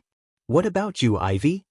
Mei pokes him with her chopsticks, far more interested in her phone with one earbud in than the maple tofu in front of her. Shouto, on the other hand, seems completely enthralled with his cold soba rather than his buzzing phone on the table next to him. Because he has absolutely no boundaries, Izuku leans over and opens his phone to check his wall of texts, considering Shouto is one of those people who doesn't put a password on their phones. Can't relate, that requires too much trust. The objectively hotter sibling. I only exist to decay. The objectively cooler sibling. Decay exists only as an extant form of life. The objectively hotter and cooler sibling. We will all return to the earth someday to become the nutrients in which the living feast upon. You fuckers think you're real funny. Peace is forbidden here. The objectively cooler sibling. Peace is an idea, not a reality. The objectively hotter sibling. Okay, what the absolute F guys. In the emo one here, we need to clear the air. Your most curse takes within 30 seconds, go. The objectively cooler sibling. Saying Omi wa mao shindu, but with a country accent. The objectively hotter and cooler sibling. Toothpaste is bone soap. You fuckers think you're real funny. Wussy is the uwu version of Bussy. The objectively hotter sibling. Actually, NVM, go back to venting our repressed childhood trauma. The objectively cooler sibling. Repressed? There's no repression here, smiley face. Completely unrelated, I may have driven one of father's sport cars into Tokyo Bay while listening to Second Chance by Shinedown and no longer have a ride home. You fuckers think you're real funny. Didn't this go off? The objectively hotter and cooler sibling. I'll see if Kurogiri can pick you up. The objectively cooler sibling. Thank you, Shouto. The objectively hotter sibling. I will allow you this one time to be the fellow emo child. The objectively cooler sibling. You're not even emo, you just wear skinny jeans and dye your hair because you have daddy issues. Come talk to me when you've been to a rock concert in person. You fuckers think you're real funny. Insist go off. The objectively hotter sibling. He glances up from the phone to meet Shouto's dead ones. Why is your family like this? It's not a question. Shouto pauses mid-chew. A lack of social engagement as children among our peers and our hostile household made us create unusual coping mechanisms for life's usual stress and anxiety that every small trigger results in an explosive outbursts. With that, he goes back to slurping his soba. Izuku opens his mouth. Closes it. Opens it again. He trails off, much like how Dabi did. No, I will not elaborate. Shouto says simply. Hitoshi raises his glass. Preaching to the choir, dude. They high-five, because this is Izuku's life, and he hates it. Can't relate, my self-esteem is too high for that. Mei glances up from her phone, the screen tilted down enough for Izuku to see that she's listening to a Wii Music remix, the bad one. What's it like to be neurotypical? Izuku asks in wonder. Mei snorts. Do I look neurotypical to you? She points to her bowl, where she neatly divided the rice and tofu perfectly in a way that's bordering on obsessive. I just mastered bottling up all of my positive and negative emotions that nothing can get my self-esteem down. Nothing. Hitoshi shoves a cutlet in her mouth to shut her up. Hey, if it works, it works. The 4 of them go back to eating, well, 3 of them and Izuku busting out his flashcards for his modern hero art history class considering he left his lunch at home. For an elective class, Kayama seems way too enthused about it, and he wouldn't put it past her to do a pop quiz. Izuku doesn't even look up when the alarms start ringing, frowning down at the art movement listed on the front of the flashcard. Was that 2074 or 2104? He almost has it, but then someone screams in terror, tearing him from his train of thought and making him lose it. God damn it, couldn't they scream a little quieter? Hitoshi sighs as someone dramatically starts shrieking about evacuations. At least I know that no matter what, I'm gonna die doing something that I love. What's that? Maths. Dying. Hitoshi says dreamily. Before they can unpack all of that, a bag of fast food literature he catches from the label is placed on the table by a deathly pale arm he'd recognize anywhere. Izuku brightens. Temukan. Hey kiddo, Tomura ruffles his hair with a small smile. You forgot your lunch. Izuku narrows his eyes. Did he? That BSTRD bugged him again, didn't he? I'm willing to drop this for now because I'm hungry and honestly this smells like what I imagine why people have section. Hitoshi does a spit take on his lemonade. Mei drops a piece of tofu. Shouto doesn't even bother glancing up. Opening the bag, Izuku fist pumps when he finds his favorite burger and a pack of fries. There's even a pack of honey mustard. The older villain deposits a cup of soda next to the bag with his pinky finger raised, and that's it. Temukan, Izuku says, face steeled and voice deadly serious. Marry me. Tomura of course only snorts. Sure, I need someone to do my taxes anyhow. Izuku gives him an incredulous glance. We're villains, Temukan, why the F would we do taxes? He says, careful to keep his voice down even over the ruckus in the hallway. You'd be surprised how much a warhead costs. Tomura says mildly. Thoroughly not wanting to know about that, Izuku stuffs the burger into his mouth and delves into the decadence of grease and way too much salt for his blood pressure. Where's Himiken? He asks once he's done some truly indecent things to his food. I thought the two of you were hanging out today. Oh. Tomura blinks once, slowly, like a cat. She's been here the whole time. At this exact moment, Kirishima bursts into the cafeteria, long jumping over fallen tables like an Olympic high jumper with a terrified expression while Kodai from Class 1B chases after him with a knife in her hand. But won't you bleed? She stabs his shoulder, only for the knife to bounce off his hardened skin. Whatever I did, I'm so sorry. Kirishima screams, looking near tears as he does a beautiful Fosbury flop over a room divider. She howls with pure aggravation. Pay with your life, you demon cheat code. Izuku stares at them fleeing the room with his mouth agape.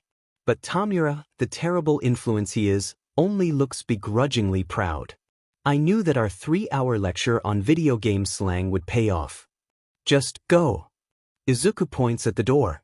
Tomura smirks as he tightens his hood over his head and vanishes into the crowd, but not without one last mocking two-finger salute. I'm gonna kill that JRK. He grits out. I thought you were going to marry him.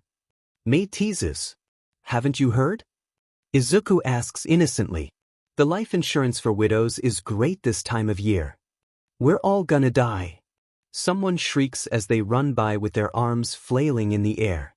Mei takes a selfie with a peace sign, Hitoshi buries his face in his food, and Shouto bites into a tomato like an apple. Izuku hates his FANG life. Shouto sits next to Midoriya, Shinso, and Hatsum in front of Aizawa's desk in the empty staff room, none of them looking as chastened as they probably should be, if the scandalized look the few teachers who wandered in were any indication. There's not enough seats, so Shouto is crammed next to Midoriya in the leather chair, the armrest digging into his ribs uncomfortably. At least he isn't being absorbed into the cushions like Midoriya is. A couple more minutes and his best friend might fuse with the chair entirely. Next to them, Shinso and Hatsum are also crammed in a chair, but rather than hip to hip like him and Midoriya are, Shinso is just outright sitting on Hatsum's lap with his legs kicked over the side of the chair. Isn't he heavy? Shouto asks. Nah, Hatsum cackles.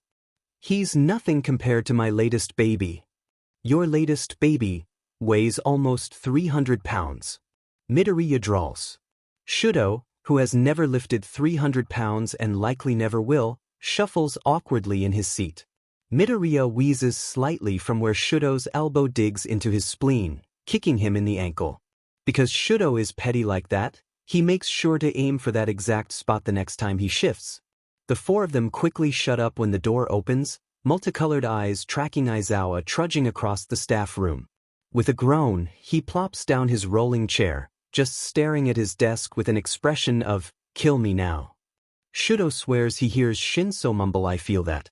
Now that he's looking at it, Shinso does look an awful lot like Aizawa, another one to add to the cork board he is hiding underneath Inko-san's couch. Okay. Aizawa inhales, closing his eyes for a brief moment. Then they snap open, glowing a menacing red with his hair rising towards the ceiling. Why, pray tell, did the four of you not evacuate even under strict orders and the intruder alert blaring in your faces? What can I say? Shinso drawls. I long for death. Midoriya nods with a deadly serious expression. I'm a bad beach, death can't kill me. Death is my beach. Hatsum cackles, slapping Shinso's knee. For Shinso's part, he simply stares straight ahead with dead eyes, uncaring of the way he's jostled around her lap. Shouto, who doesn't have any death jokes to make, simply raises his bowl of soba closer to his mouth, once more elbowing Midoriya cushion and nearly killing in the process. You know the saying, a little childhood trauma builds character. Aizawa stares. They stare back. Mandatory therapy with hound dog for a week and 3 days of detention. Aizawa orders. Don't pull that again, you four are on thin ice as it is from your morning. His face curdles. Games. He blinks. The chairs are seated on the floor though, not any ice. Shouto kindly informs his teacher, just in case Aizawa didn't realize that. His control is impeccable, he would never ice the floor without reason or a dare. It's an expression, Shirakumo. Aizawa sighs. Shouto glances down. It's a carpet. Aizawa squeezes the bridge of his nose. Just go. Talk to your homeroom teacher about detention. If your homeroom teacher is me, talk to somebody else, I don't care who. Preferably midnight. Not present Mike? Shinso raises an eyebrow. Keep that up and you'll be my favorite. Somehow, that comes across threateningly. Go home, problem children. Slowly, the four of them disentangle themselves from the seats, Midoriya cushion especially having to claw his way out of the sole sking leather. Thank you, sensei. Hatsum laughs, leaving a half-disassembled pen on the teacher's desk. When did she have time to do that? Aizawa waves them off, practically nodding off as he sits while the four of them make their escape. It's only when they're safely out of the schools and walking towards the train station does Shinso let out a sigh of relief, eyes darting every which way as he hands Midoriya a scrap of paper. That was terrifying and you so owe me for this. Midoriya hums, a sound that sends the hairs on Shouto's neck rising up. Thank you, Hiken. You got to meet your idol, though, so wasn't it worth it? Shinsu's cheeks turn a bright shade of red as he whips his head to the side and glowers at the ground. Shut up. He mutters. Hatsum tilts her head to the side, watching them not unlike a cat. Do I want to know? She asks, a mix of her never-ending curiosity and her very strong self-preservation. Nope. Midoriya chirps, slipping ahead of them on the sunlit road and turning on his heel to grin at them. It's going to be fun. Himiko kicks her legs at the bar, sipping on a box juice as Kurogyari, long back from his errands, opens a window to air out the bar from an argument between Dabi and Spinner. Hey, if Dabi-kun has big D energy, what do you call someone when they have the opposite? Izuku, who's staring up at the knife buried in the ceiling with a confused squint, makes a considering noise. To be honest, I have no clue. Little PP power? Dabi suggests with a nasty smirk. Magna, without once looking up from her historical novel, whacks him upside the head. Spinner rests his chin on his hand. Medium D dash? Twice makes a SOSO motion. Does it matter? Hell yeah it does. What if it's not a D joke at all? What then? Guess we'll die. He shrugs, content with that, and goes back to searching for the change he dropped during Dabi and Spinner's duke. Compress tosses a marble and catches his midair. To be honest, it's quite strange to discuss this sort of thing with you. Most of you have called me dad at least once. Kurogyari grunts. All of you have called me dad before. That reminds me, he backs away from the window, eyes narrowed on where Tomura is watching the news on the couch with his feet kicked up. I want to show you a video from earlier that concerns me. Okay, but in my defense, Toga and Midoriya bet me $10 that I couldn't fit in the dryer. Tomura replies without looking away from the TV. That's not what I was dash. Kurogyri does a double take. You climbed in the dryer? Slowly, ever so slowly, Tomura pulls his gaze away from the screen and towards his pseudo-father figure. No. It's at this exact moment that Himiko slams her hands on the bar. Medium PP potential. Kurogyri drops his head into his hands. Why can't you use these talents for villainy? He pleads with them. What did you think I broke into UA for? Just to buy Midoriya lunch. Tomura snorts, and Izuku fakes being offended, even though the entire league knows that yes, Tomura would do exactly that. He's a giant marshmallow under all those layers of spite and lotion deficit skin. Kurogyri sighs. And just what reason did you break into UA for? What operation could be possibly worth the chance of you being arrested without anyone knowing where you were? I was there. Himiko raises her hand. Kurogyri glares. Himiko lowers her hand. Nothing that important. Grins are echoed around the bar at Tomura's lie, Dabi most of all. Just a distraction big enough that no one can connect the League of Villains with one break-in. Izuku tugs out the piece of paper he had Hitoshi swipe for him earlier that day, while Himiko does the same at his side with her own stolen note. Everyone in the league, except for Kurogyri, follows their example, dropping their own scattered charts and schedules and patrol lists on the bar top for Kurogyri to see the evidence of their research over the last several days. Amongst the sprawling paperwork, several locations form a common thread: Hero Public Safety Commission, Might Tower, Unforeseen Simulation Joint, Kiyoshi Ward Shopping Mall, Tatooine Station, Juko News, and Fujiya Hospital. It'll be difficult, God will it be difficult. But she's waited long enough. After all, isn't that the saying? Hide a tree in a forest? Tomura raises his hands with a smirk. It's times like these that Izuku can see why they follow Tomura, even when they argue and try to kill each other. The failure king who will destroy the society that has hurt so many of them. Any questions, Kurogyri? When Kurogyri next speaks, it's with a hint of pride. Shall we begin then? 5:14 a.m., Abandoned Appliance Warehouse, Yokohama City. Does everyone know what they're doing for Step 2? Kurogyri asks, neatening the pile of papers with all the planning compress and Izuku spent all night helping him with. Even now, with a coffee cup clutched in Izuku's hand, plans and contingencies for if the first one falls through and countermeasures if those fall through slosh together in his brain like slushies. Goddammit. Now he wants a slushie.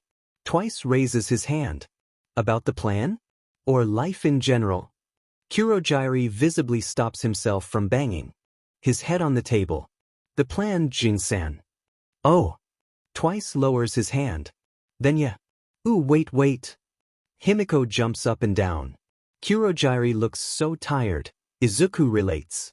If this was Step 2, what was Step 1? The getting here, Toga. Tomura snaps back without glancing up from his 3DS.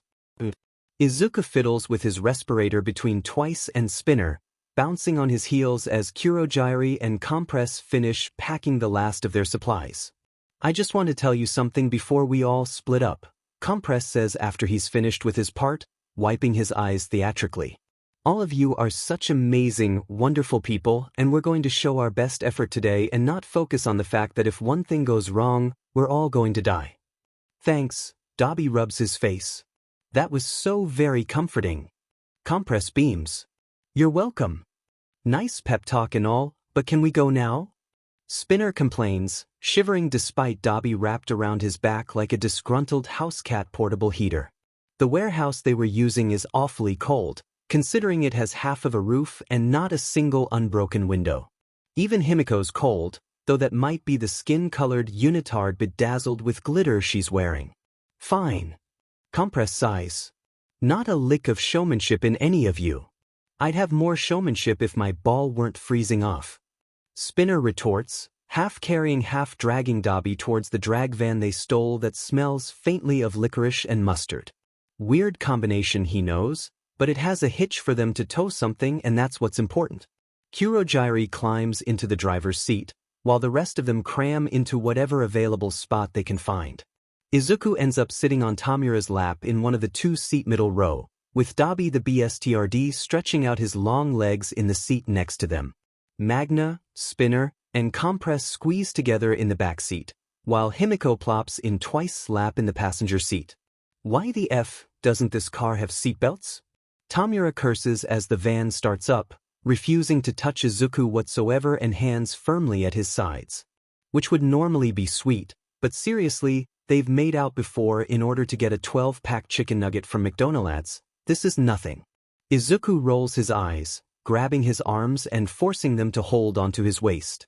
If he's dying, it's not going to be from going headfirst through the windshield. That'd be too lame. On the rare chance he does finally die, it's going to make nationwide news and involve at least 3 different governments. Tomura squeaks. I'm pretty sure they were more concerned with transporting drags than people. Hopefully, anyhow. The League has been cracking down on human trafficking on their turf. None of them have any tolerance for that shit, and they make it well known what will and will not fly in Mizudafu. Just drive slow, Kurokuen. Himiko chirps, flipping open the mirror on her sunshade. I gotta do my eyeliner anyway. 5:48 a.m., Juko News Station, Mizudafu. Tanio doesn't regret becoming a journalist, but DMN, early mornings are a killer.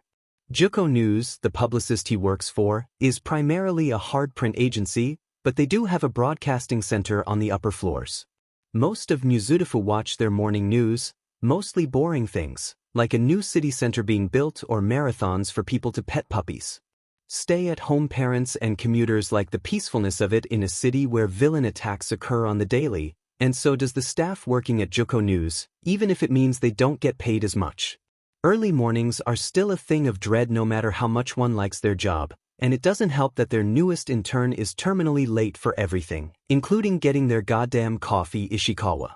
Where have you been? We start in less than 15. He demands, before sighing at her flinch. Be nice, Tanio, be nice.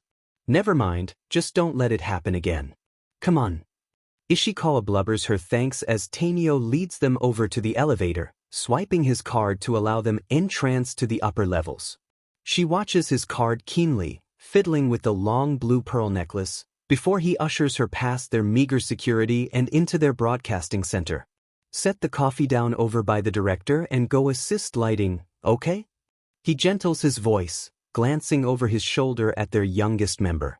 But she's not holding any coffee. Oh, is that what she was supposed to be doing? I couldn't tell. She was spending so much time talking on her phone. Ishikawa hums, her left eye dripping down her face. Gray sludge plops at her heeled feet, blonde hair emerging from Ishikawa's melting pink. Unfortunately, you're going to have to wait a little while longer for your caffeine fix. With that, she rips her necklace off and chucks it into the foray, and the screaming begins. Tanio yelps as he stumbles away on tripping feet, but the girl darts towards him impossibly fast, swinging behind him and holding a blade to his neck. Ishikawa's green slides into ecstatic yellow, and he recognizes that insane blush instantly. T-Toga Himiko from the League of Villains. There's shouts behind him, but he doesn't dare move in fear of his neck being slit. She grins, canines glinting in the studio's dim lights. Yep, that's me. Now, will you be a good boy and go sit over there with the rest of your lovely co-workers? Carefully, he nods, allowing her to walk him step by step towards where the rest of the broadcasting team are huddled on the floor with their hands raised. 2 members he recognizes as Magna, the one with the magnetizing quirk, and Spinner, the lizard stain cosplayer, work on tying them up quickly with thick lines of rope. Not like they could fight back even if they wanted to. The only one with a somewhat offensive quirk is Fuji-san, and all she can do is make people's mouths taste funny. Toga roughly shoves him forward, and Tanio takes the hint and quickly sits down next to Murakami-san with his hands raised in the air. They share a disbelieving look, terror simmering in their guts as the terrorists adjust their cameras and fiddle with the equipment with baffled expressions. Among them, he only doesn't recognize 2, one with burn scars all over their body, and another with a gas mask and goggles to hide their face. Yo, the one with a hand on his face. Wait, is that Shigaraki Tomura? Asks Murakami-san. Has anyone eaten this yet? He's holding her bagel. Murakami-san shakes her head. No. She sounds like she doesn't understand what he's asking. Cool, thanks. Shigaraki pops the dead hand off his face, stuffing it in pocket and taking a bite out of the bagel, before making a face. You like cinnamon cream cheese? Murakami-san helplessly shrugs, but Shigaraki has already moved on. Hey, anyone want a bagel I just took a bite out of? Did you brush your teeth this morning? The one with burn scars says, and when Shigaraki says yes, makes a gimme motion. Yeah, come to Papa, you curdled milk and eggless donuts. Please never call it that again. Shigaraki deadpants, but hands the bagel over anyway and goes back to sorting through their breakfast order. The guy with burned scars shrugs. No promises. Then, he proceeds to lick the cream cheese off the bagel, before blowing a breath of blue fire on the soggy bread and eating the burnt crouton it became. Tanio doesn't even notice his wrists and ankles being tied, he's in that much emotional shock. He only jolts out it when the league member pats his shoulder with a sympathetic smile. You get used to it after a while. She offers. He never wants to get used to that crime against humanity. Poggers. Shigaraki fist pumps when he finds another uneaten bagel, this one without cinnamon cream cheese. Tanio is regretting becoming a journalist now. 6 a.m. Mizudafu City Center, Mizudafu. Citizens glance up in curiosity as the screen on the Mitsubishi UFJ Financial Group's skyscraper tuned to Juko's morning news remains blank, the screen showing nothing but black. Even if they don't consciously pay attention to it, it's become ingrained in their routine so easily, simply by being near their circles of existence. They don't focus on it, more concerned with their daily lives. After all, it's probably just a technical error. Until someone shouts, "Holy shit, what is that?" More and more follow the glances of those around them, eyes going wide and mouths dropping in shock. It's not so much the message painted across every screen, including the one on the skyscraper looming over the commuter crowd below, but the signature on the bottom of the screen. The show will begin in 1 hour. Stay tuned to find out. Plus, The League of Villains. 6:32 a.m., Karelia University of Science and Medicine, 20 minutes outside of Mizudafu. Natsuo, in lieu of actually brushing his teeth, knocks back some mouthwash, gargles, and then spits into a nearby trash can. He's put absolutely no FS into his appearance, still wearing the same hoodie and sweatpants he's been wearing for 3 days now. At least he doesn't show up to organic chem in a penguin onesie like that one kid a row down from him, though honestly he really wants to some days. Fuyumi pulls up to the curb with a squeak of her tires, rolling down the passenger window. Get in, loser, we're going to go commit a felony. He squints, but does as she says. Was that a Mean Girls reference? Maybe, I never watched it. You've seen it? She asks, leaning over into the back seat and throwing a wad of clothes at him. No, he says, like a liar. Are these scrubs? Trust me. Fuyumi says convincedly, staring him dead in the eye with a hand on his shoulder. Natsuo immediately has flashbacks to at least times she said those exact words, in which he's ended up either one, in his underwear 2, covered in string cheese 3, in his underwear and covered in string cheese 4, bench pressing Tuya when they were kids 5, bench pressing Shouto when he was a child 6, bench pressing Tuya as adults 7, bench pressing Shouto when he's a beefy teenager 8, committing spite-fueled arson as a family bonding activity 9, stealing Endeavor's credit card and buying a yacht. It's still in Mizudafu Harbor. 10. Drinking some kind of monster energy drink she gave him that kept him awake for 4 days straight during finals, which he still has no idea what was in it. 11. Cross-dressing while doing his grocery shopping. 12. Stealing an entire dog. Like what the F dash, Fuyumi? And because he's an idiot he says, yeah, okay. Climbing into the back seat, he strips off his clothes and changes into the matching scrubs. We're gonna have to rush a little bit to be there in time for the shift change. Fuyumi chimes in cheerfully as they pull away from the curb. Natsuo pauses in tucking the shirt in. The shift change is at 7. It's a 40-minute drive. The incredulity in his voice isn't in the slightest faked. Fuyumi shrugs. Only if you drive normally. And then she revs the engine, and Natsuo sees God. Classical music blasts from her radio as she turns left sharply enough to cut a man right through a narrow alleyway between two buildings and swerving backwards onto the main road, nearly colliding with another car and humming cheerfully to the cacophony of car horns. Natsuo screams, "Stop shouting!" Fuyumi shouts, cutting across 4 lanes of incoming traffic in the intersection. Natsuo only screams louder as a truck passes literally inches from their tail end, desperately clinging to the headrest to stop himself from being thrown around the car. "I know what I'm doing. Watch out for that pedestrian." He shrieks over the music. He's on the street, Fuyumi argues calmly, driving across the road divider and onto an off-ramp, swerving around the incoming traffic. He knows the risk he's taking. Natsuo starts praying. Loudly. 6:54 a.m., Kiyoshi Ward. Shopping Mall, Kiyoshi Ward, Tokyo. "Good luck today, Izuku-kun."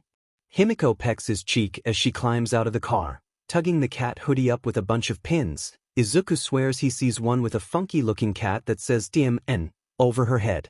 Twice, instead of his usual suit, has a neon pink zentai zipped on with a guitar case strapped over his shoulder, the result being him looking like some weird street performer. No one will look twice at them, besides those side eyes you give to weird-looking people on the street, but you don't actually want to look at them in fear of making eye contact. Well, except for the clone of Spinner, but he's supposed to cause some chaos with his usual Stain cosplay. And the giant sword he's carrying, that too. "Before you go, Himiko," Izuku pokes his head out the window, smiling at her excitement. "I just need to hear those 3 words from you. I love you," she says hopefully. Izuku keeps smiling. "Try again." Himiko grumbles. "I will behave." They wave their goodbyes, before the clone of Kurogiri drives the rest of them off. The real Kurogiri is with compress running point, and that reminds Izuku to check in. "How are things back at the station?" He asks into his communication device attached to his ear. A crackle of static, and then compress pops on the channel. "Everything is running according to plan. We'll be on in 5, so make sure to pull up the stream on your phone to get the full Seiko experience." Why did Izuku hear him say the trademark symbol? "Please don't do anything stupid or dramatic." Dabi deadpants. "You could sooner divert a river from its course than deny me my nature." Tomura snorts. "You're one to talk, Dabi. I've seen you practicing your Endeavor takedown speech half naked in your room with a hairbrush as a microphone." Right as Dabi starts incoherently screaming, Kurogiri mutes him. "I'll unmute him when the stream begins," he says, absolutely tonelessly. As everyone devolves into bickering on the channel, Izuku mutes himself and looks back at his partners for this mission. "You guys ready?" "Oh yeah." The real Spinner blinks rapidly, staring directly ahead. "Everything's just fine. Totally not having an anxiety attack or anything like that. Is my heart still beating? I think it stopped beating. Either that, or it's going so fast I can't feel it." The clone Himiko, on the other hand, bounces excitably. "This is going to be great." 7 a.m., Mizudafu City Center, Mizudafu. The screen flickers, before the infamously familiar sight of Mr. Compress sitting in front of the camera appears. The magician seems for all appearances calm, expression hidden behind his mask and hat with his hands folded neatly over the desk in front of him. "Hello, Japan." He greets pleasantly, like they were sitting down for tea rather than a terrorist who had taken over a morning broadcast. "As you can see, we've occupied Juko News Station to deliver you a wonderful warning of the day of reckoning." Mr. Compress unfolds his hand to toss a marble up and down, almost absently, the light bouncing off his impenetrable mask. "To the police who are likely to swarm the building within the next couple of minutes, I deliver you a warning.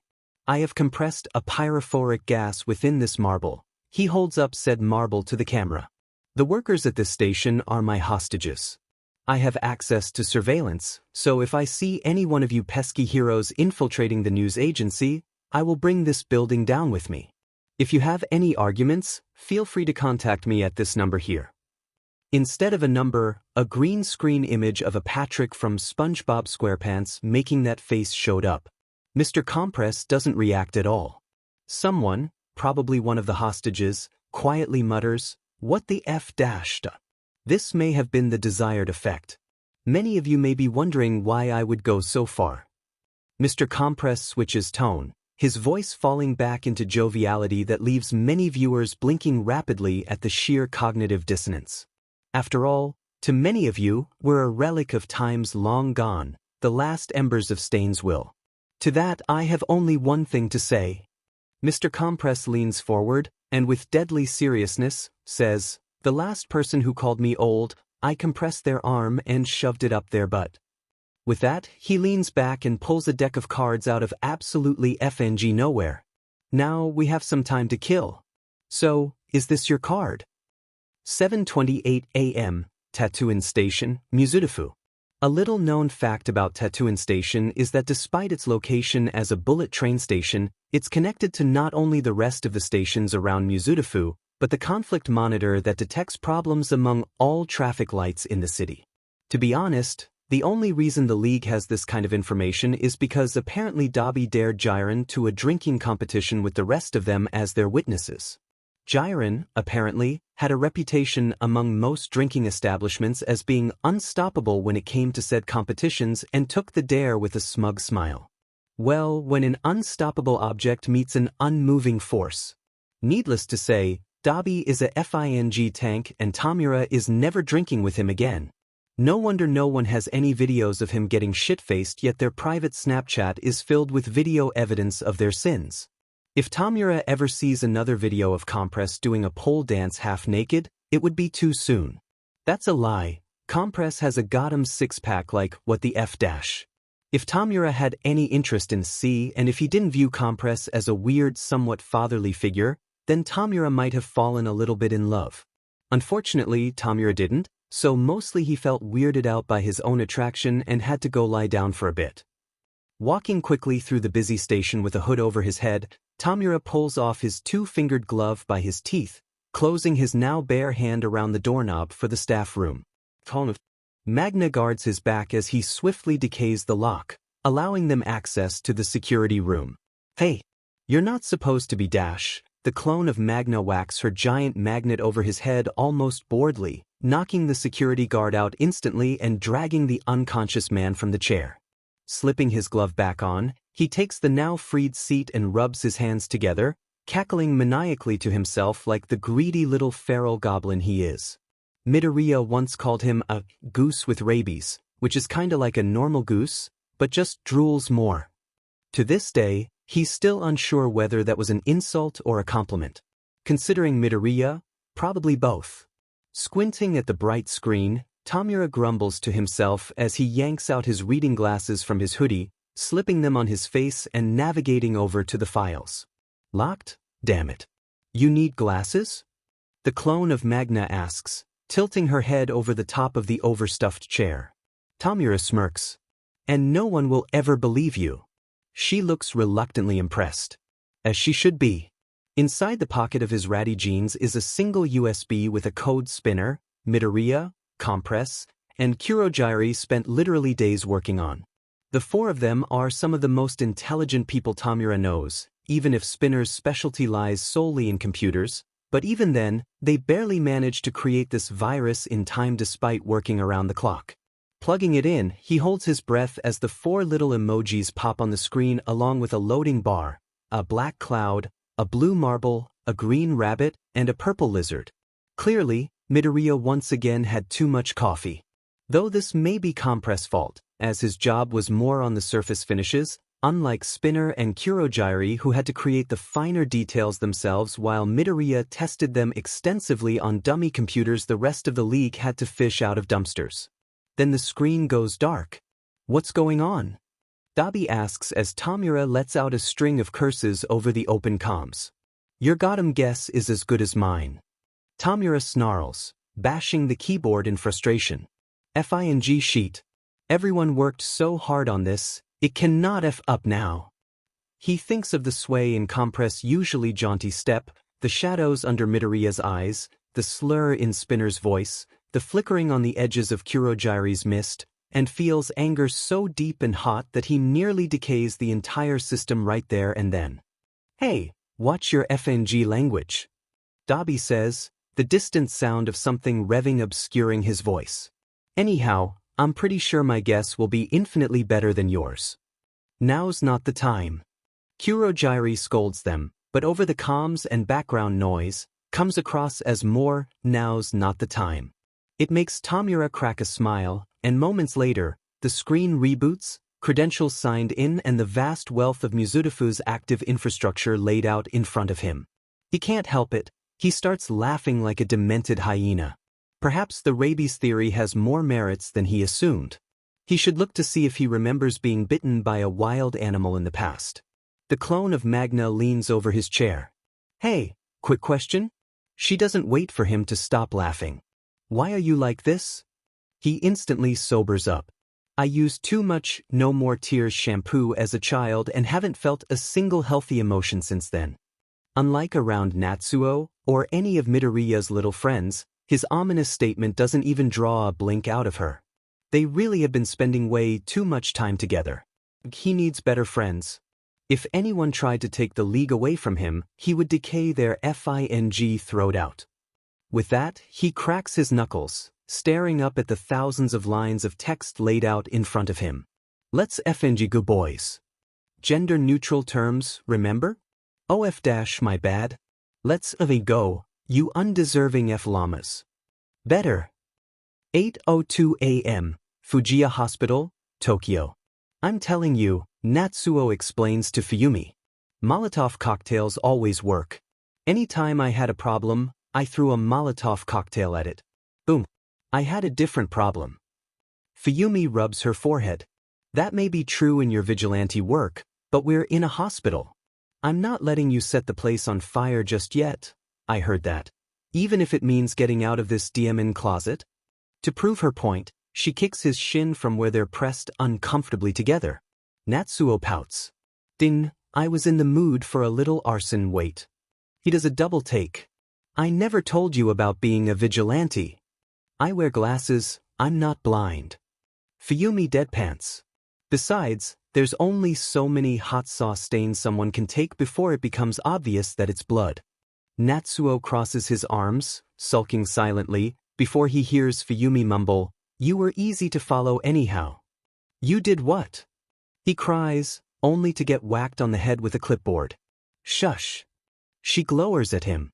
"And it's not like you were trying particularly hard to hide your tracks. I could sneak around the city better when I was 8. Well, he has some questions. Unfortunately, it's at that moment that the timer on Fuyumi's watch quietly beeps. "Thank God." She groans. "If I was in there for another 20 minutes, I would have committed fratricide." "Gee, thanks, I love you too." Fuyumi whips her head around 180 degrees. "What was that?" she asks, voice sugary sweet. Natsuo eeks. "Nothing."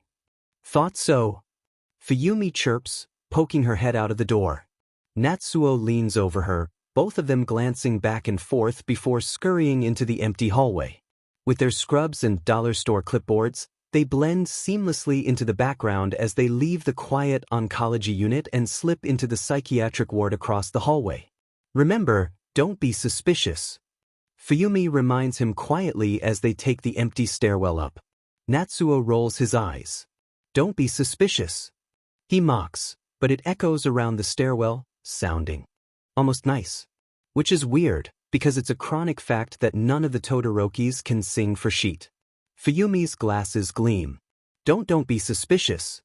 Running on the neglected because your dad's an a-hole, brainwave, both of them start sashaying up the stairs, don't be suspicious. Natsuo chants, and both of them smile. Instantly, Natsuo starts beatboxing as they furiously headbang, Fuyumi belting out, don't be suspicious, on repeat with her voice getting gradually louder and more guttural. "Todoroki-san." Natsuo screams, whips around, and punches the intruder right in the face. Their mother's doctor goes flat on his back, tumbling over several stairs and likely giving himself a concussion, if the fact that he's unconscious is any indicator. Fuyumi and him trade wide-eyed looks. He was kinda anyway. Natsuo blurts out. Yeah, he was. Fuyumi nods quickly, steals the doctor's keycard, and grabs his hand to yank him up the stairs before he can knock anyone else out with his right hook. Quickly enough, they manage to find their mother's room, swiping the card and diving into the room before anyone else could see them committing an illegal jailbreak. Fuyumi? Natsuo? Their mother glances up at them, closing her book gently. I didn't know you were visiting me today. It hits both of them at the exact same time that no one told her they were going to break her out. Hi Mom, Natsuo says weakly, before trailing off into silence. Fuyumi elbows him. Oh, okay, so we may be kidnapping you for a little while? And by a while I mean indefinitely. Their mother blinks. All right. Ignoring their flabbergasted expressions completely, their mother reaches under her bed, pulling out what Natsuo can't call anything but a getaway bag. Standing up, she shoves her toiletries in the bag with what looks like tightly folded clothes and the letters they send her. Fuyumi keeps blinking, like the sight will magically change if she refreshes it enough. How are you not more surprised?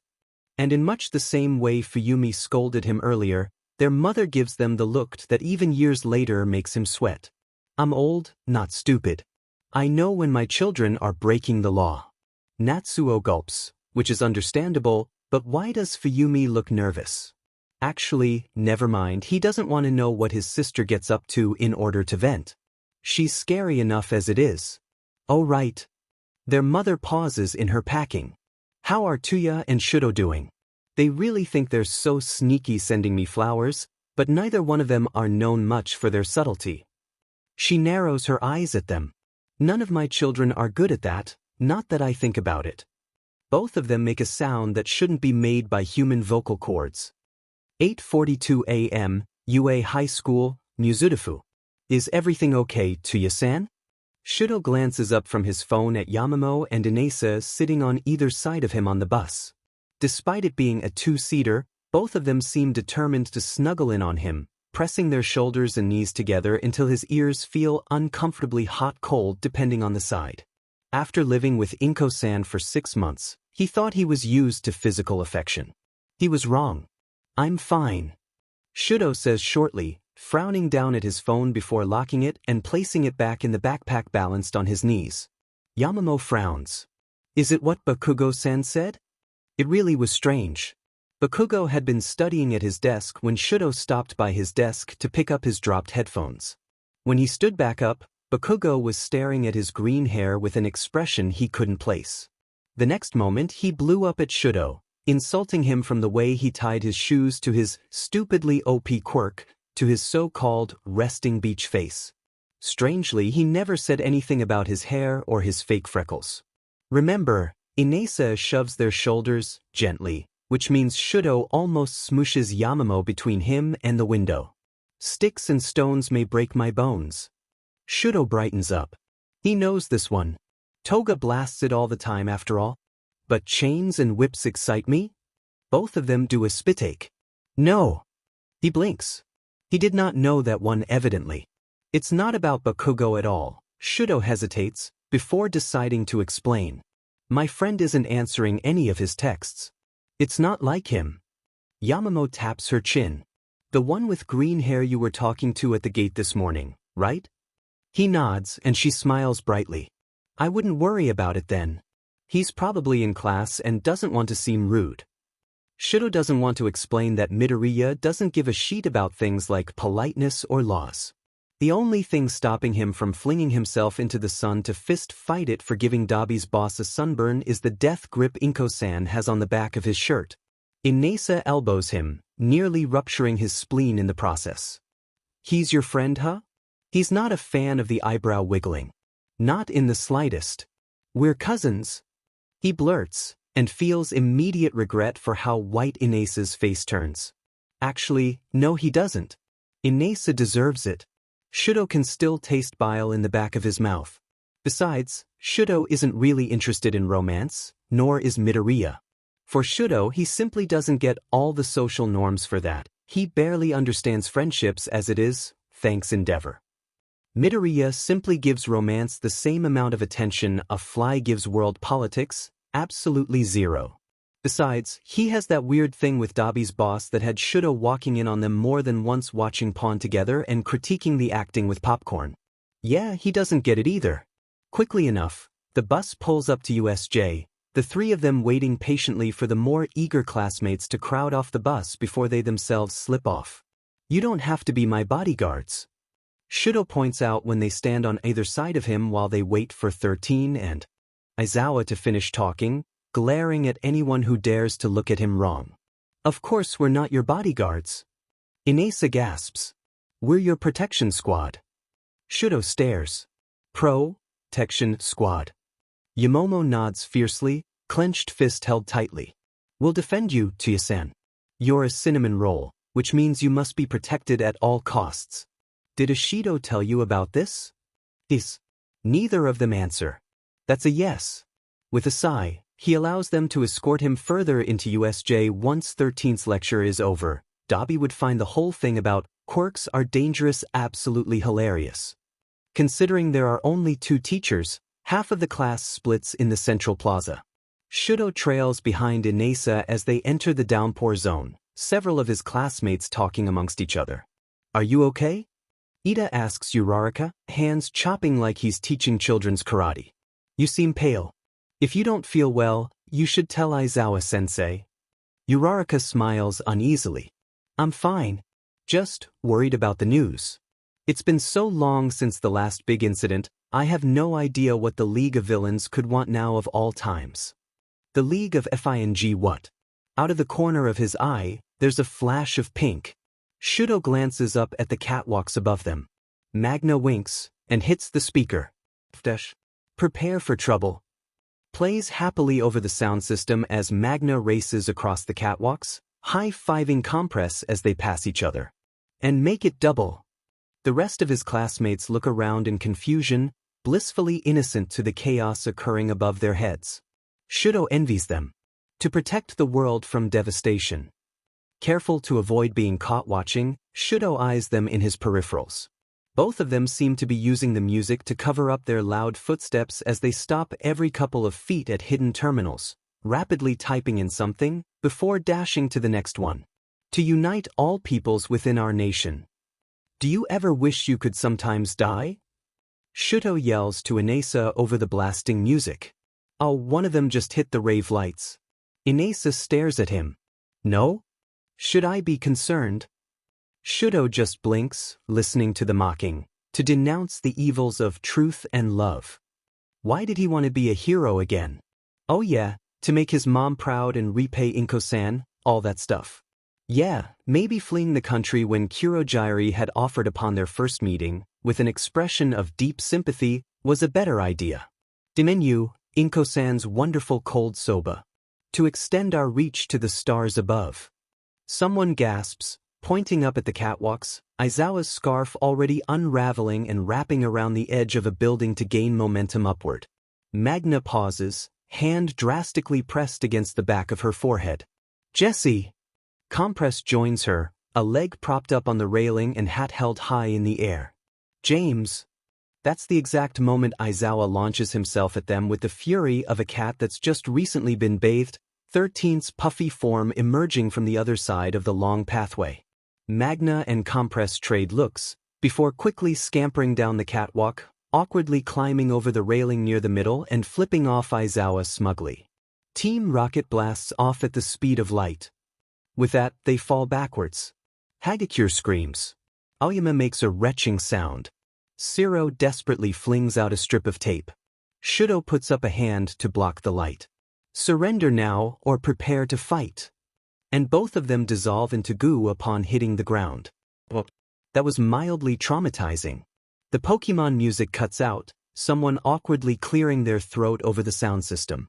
Thank you for following our distraction, Eraserhead darling. Magna chirps.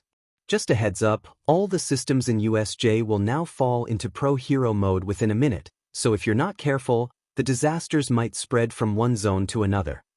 As if she summoned it, the rain suddenly grows from a heavy summer afternoon to a full-on monsoon. Shouto, thinking fast before some of his lighter classmates could be swept away, stomps his foot and envelopes them in a dome of ice, exhaling frost as the dome starts shuddering under the torrential downpour. Also, we locked the doors and blocked all outgoing electrical signals, so have fun. With that, Magna clicks off the call, leaving both halves of the class separated with no teacher supervision and undergoing hurricane-level weathers. "Oh, you Midoriya?" is his first thought, later followed by, "This is because I ate the last Trix yogurt, isn't it?" Magna smirks to herself as she hangs up, yanking the wires out of the outdoor outlet in the camera's blind spot.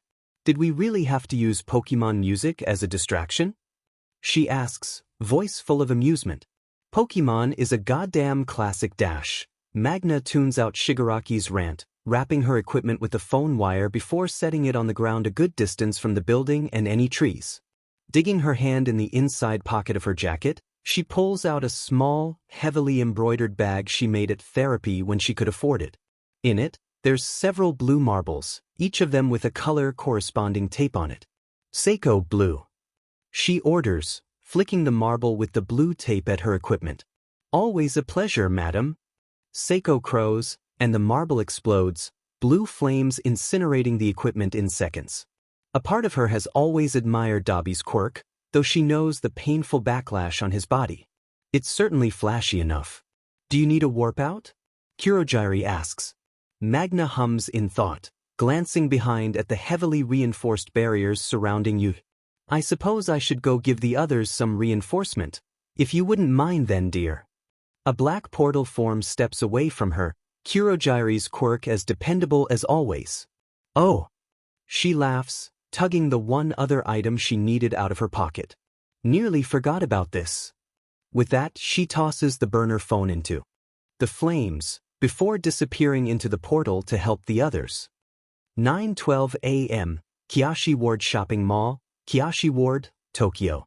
Himiko hums, resting her chin on her hand as she boredly esicas her fruity lemonade through one of her fancy straws. This one simply says, "Karen," because it makes Tomura snort every time he sees it. "This is awful," she whines, kicking her legs petulantly. "Huh." Jean blinks from where he's been playing with the jam packets and salt shakers. Currently, his tower is nearly high enough to come up to his neck. "Oh yeah, totally." She only pouts harder, stirring her drink sullenly. "I wanted to go get a manicure today, but no, we gotta go be actual villains. It's too much work." Jean snickers. "Ah, Toga-chan, it won't be that bad." "Yeah, have you ever worked a night shift at a gas station before?" "Still not as bad as the movie theater job, though." Himiko kicks his leg. "Well, this is the hardest I've ever worked on anything since," she trails off, blinking. "Wow. I've never worked hard on anything besides video games. And I have a nice life. But if you do really well," Jean scoots closer conspiringly, "I bet Midoriya would praise you." Her crops are watered, her skin is clear, the stars have aligned. Everything is wonderful. The alarm on her phone goes off, Teto territory reminding her brightly that it's now 9. "Come on." She jumps up, grabbing Jin's hand and dragging him from his chair. The cafe's workers have been giving them the stink eye for taking up one of their seats for the last hour.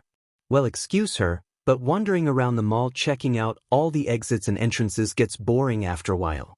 They already left Spinner hiding by the entrance, so he should be blocking any more people from entering or leaving soon.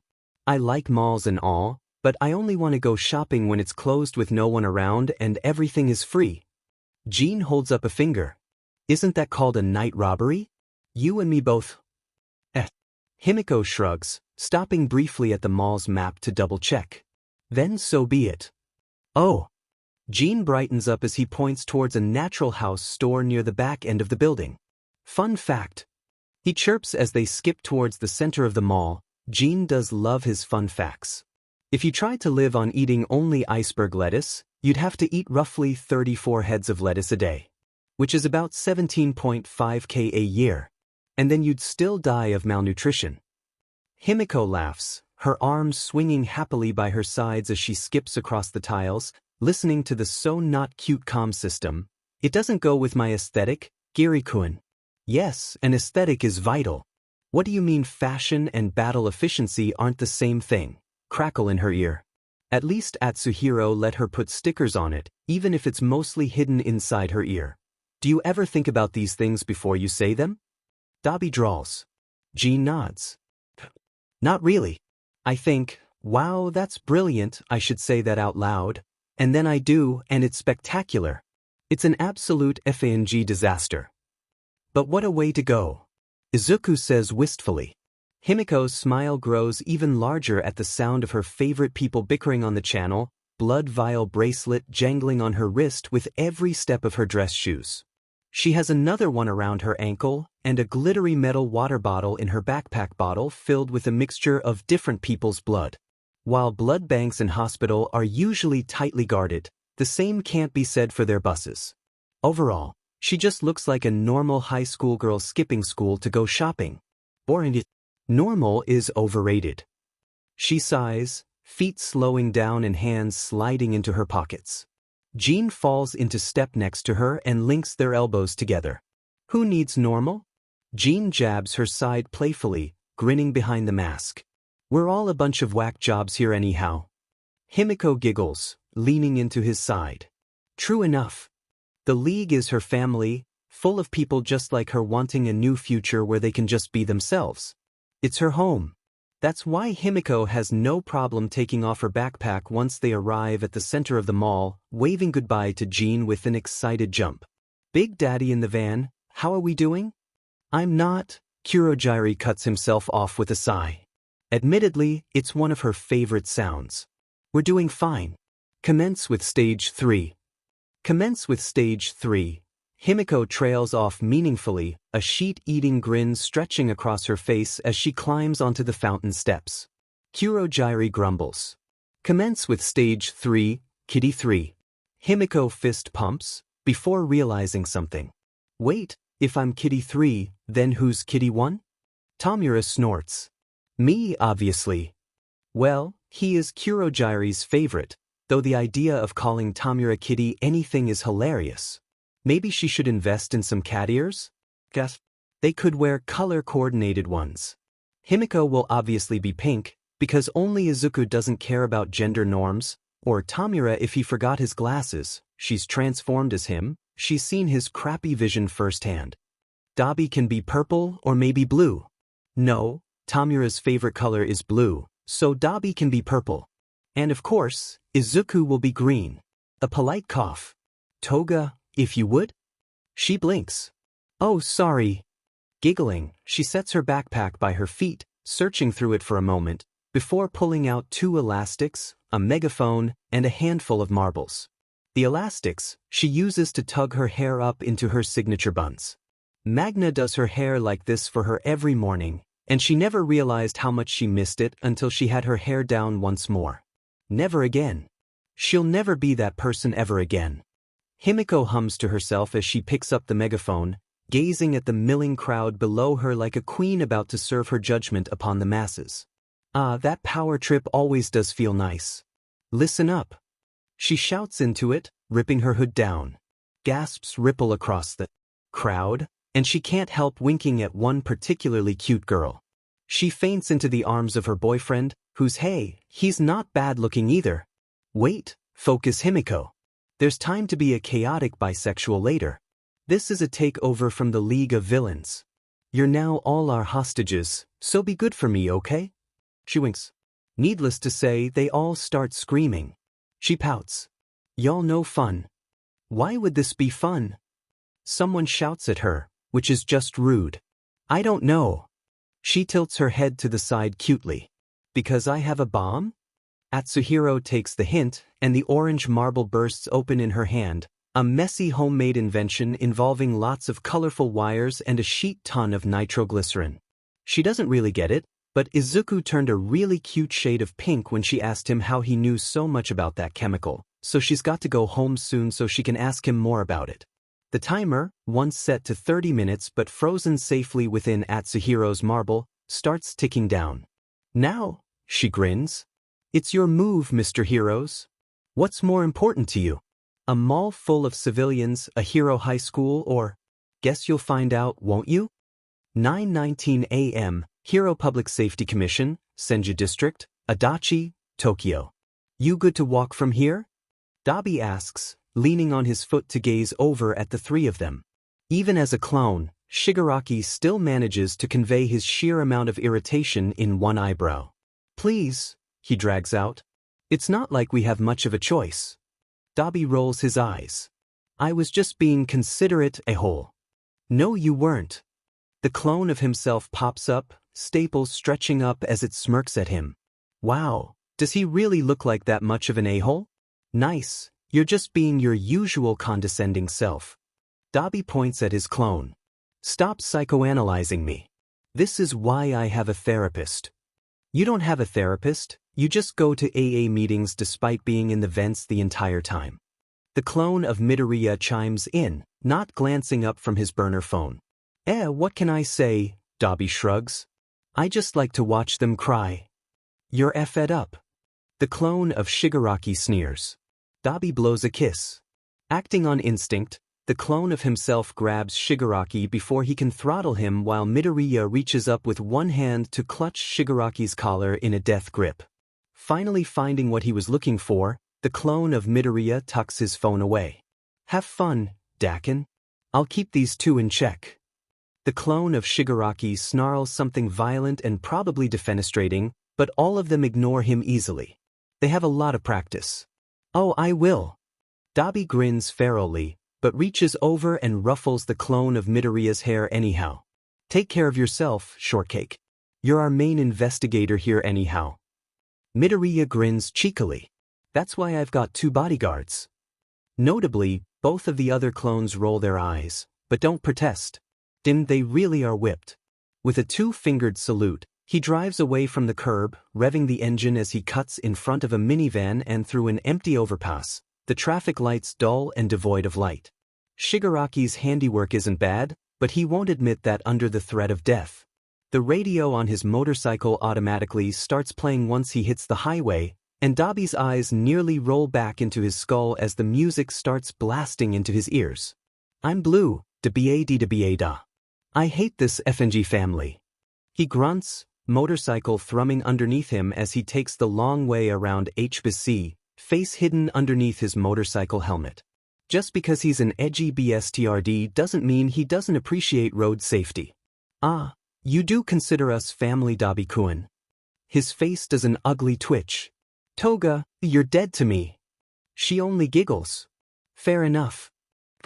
Luckily or maybe unluckily, the clone of Midoriya enters their channel. We're in and taking the stairwell up, first floor is free. You officially have permission to absolutely FNG feral, Dakun. Dabi grunts his thanks, swerving sharply on the near-empty highway and driving the wrong way down the road. Fuyumi would be proud of him. Oh, do I really sound that nasally? The real Midoriya wonders. Nah. Shigaraki lies because he's a simp like that. It's just the interference. Actually, Shigaraki's voice goes deadly. Interference. Note to self, don't cross Midoriya or you'll face Shigaraki's wrath. Not that Dabi had any plans for that anyhow. If Shigaraki wouldn't kill him for it, then Shouto definitely would. Gunning down the off-ramp, he readjusts his weight on the leather seat, freeing up one of his arms as he keeps his torso parallel to the bike. Kuro Gyri, coming in hot. Brace for impact in 3, 2, 1. Dabi grins, and blue flames flow from his hand in a straight line towards the HPC. The fire churns on itself in a horizontal tornado, blasting right through the wide windows of the lobby and melting a direct path for him without risking getting himself impaled by glass shards. Kicking up the front wheel of his motorcycle, Dabi clings to his handlebars fervently as he barely manages to make the jump into the lobby, back wheel spinning out on him as he quickly pirouettes in a full circle. Holy shit, practicing that maneuver in empty parking lots has nothing on the real thing. Come get some, fuckers. He shouts, smoke escaping from the seams in his face as he lights his shoulder up, aiming for the front desk where a couple workers huddle behind it pathetically. No matter how angry he gets at their cowering when he knows firsthand how FING corrupt the commission actually is, he avoids the actual people with an angry grunt. Avoid civilian casualties, avoid civilian casualties. Language could use some work, but the passion is certainly something. Compress comments. I'd give it a 7 out of 10. F off. Dabi howls, yanking his handlebar to the left and cackling as the workers scramble to stop him. Another jet of fire clears the hallway ahead for him of any glass doors, and he makes sure to aim his fires high as he sets office after office on fire. If they really want to get out that badly, there's always the windows. So busy with adding more endless arson charges to his rap sheet, Dabi barely misses the beam of light aimed for his head, the motorcycle jerking underneath him before he manages to stabilize it. Glancing over his shoulder, he grins as he catches sight of the quirk user. A hero. A crowd of heroes. Dabi laughs. Ah, all of this for little me? He taunts, sending a wave of fire over his shoulder. If there were more food and fewer people, this would be a perfect party. While you seem to be having fun, I would like to remind you what your original goal is. Dabi rolls his eyes at Compress reminder, but takes a side hallway to do a loose U-turn regardless. Thank God for mutation quirk protection bills mandating wide hallways in government-owned buildings.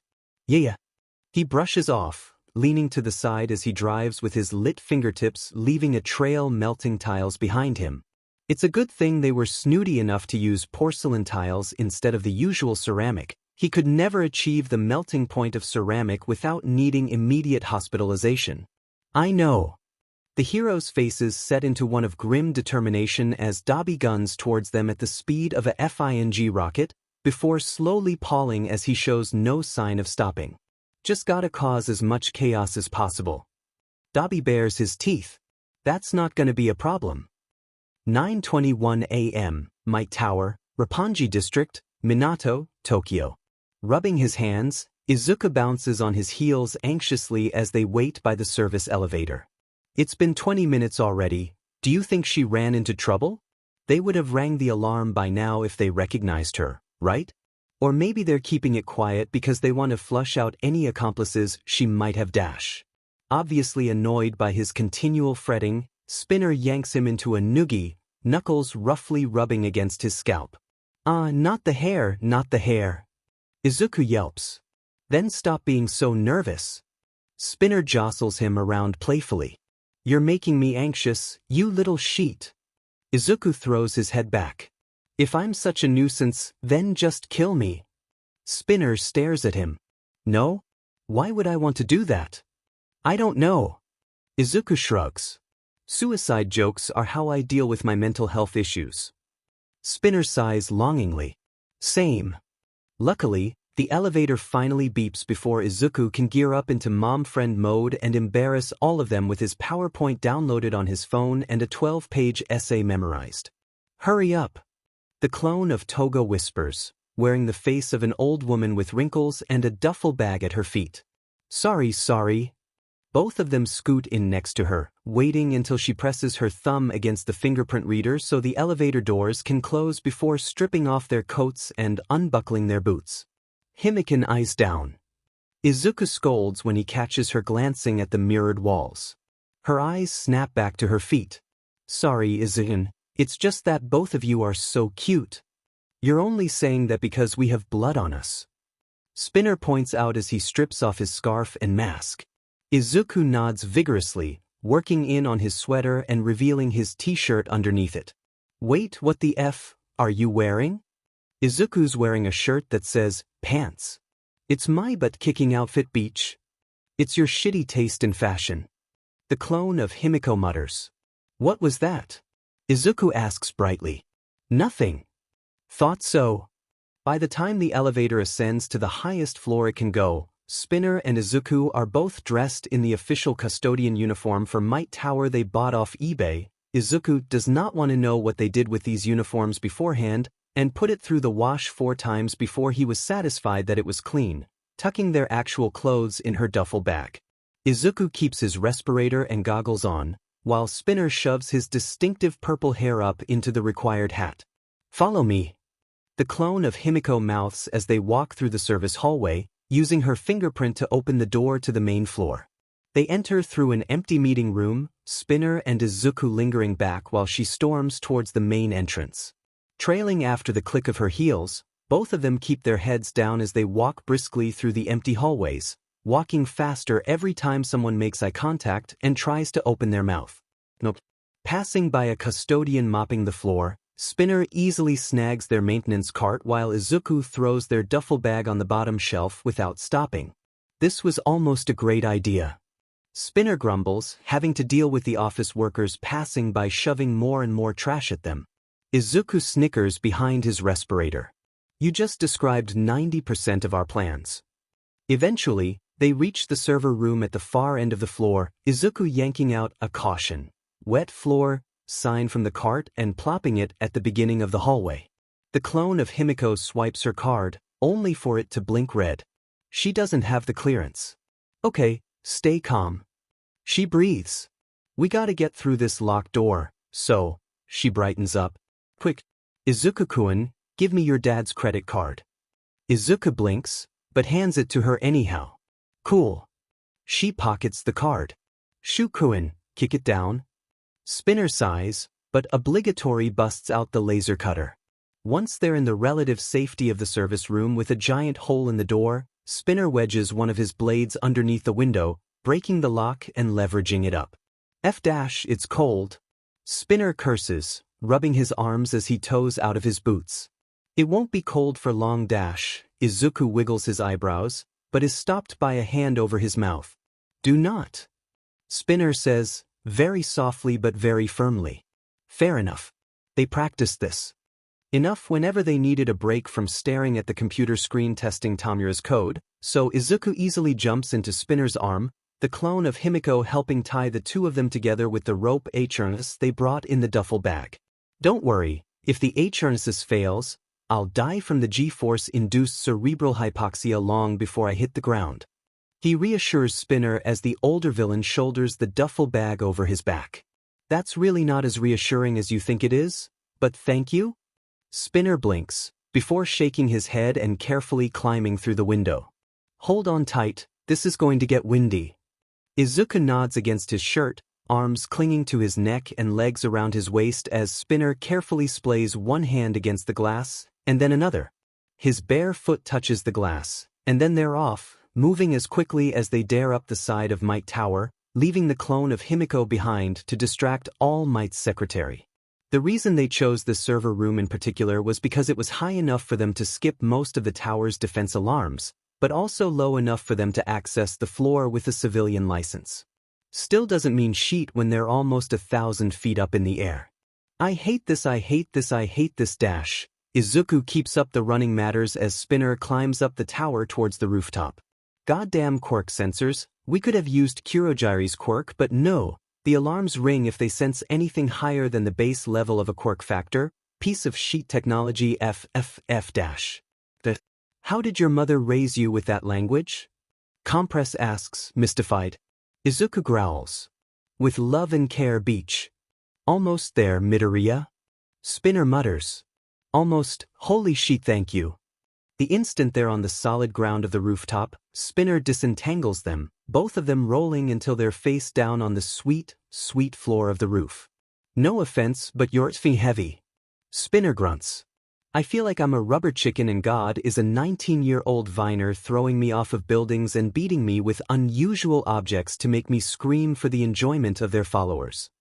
There's a pause before Kurogiri says, voice strangled, what does this mean? 9:29 a.m., Tatooine Station, Mizudafu. Tomura groans, dropping his head down on the table as he stews in his boredom. Why did Kurogiri assign him to the station again? I hate all of you. The clone of Magna grins, resting her chin on the top of his head. No you don't, she sing-songs. You're all dead to me. He buries his face on the keyboard, ignoring how nice it feels to have her fingers rake through his hair. Why did I decide to invite you guys to play Skyrim multiplayer with me and you all took it as an invitation to break into my house every day? Come on, admit it. We grew on you. She says smugly. Yeah, Tomura admits. Like moss or toe fungus. A knock on the door has both of them springing apart, the clone of Magna nodding at Tomura as she slinks over to the wall behind the door.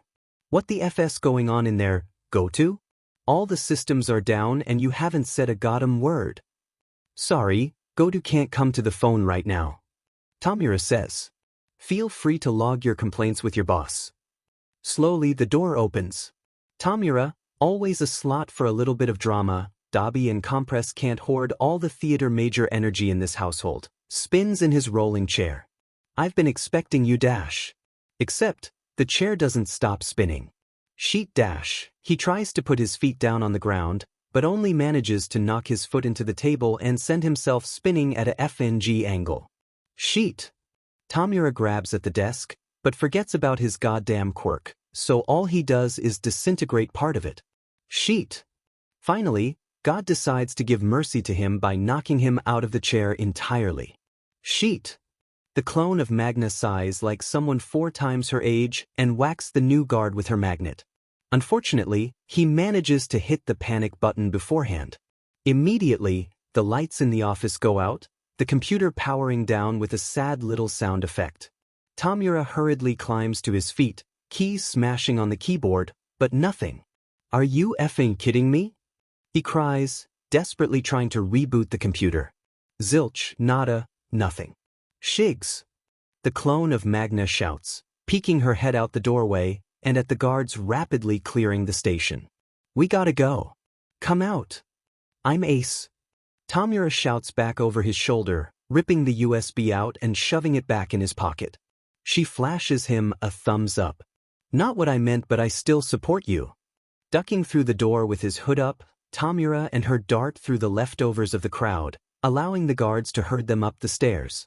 If they can just get above ground, they can hide in an alleyway and call for a pickup from Kurogiri. And the clone of Magna dissolves into slush next to him. See. Miruko lands in front of him, shaking the clone's slush off of her leg. I fucking knew the League was involved in some way.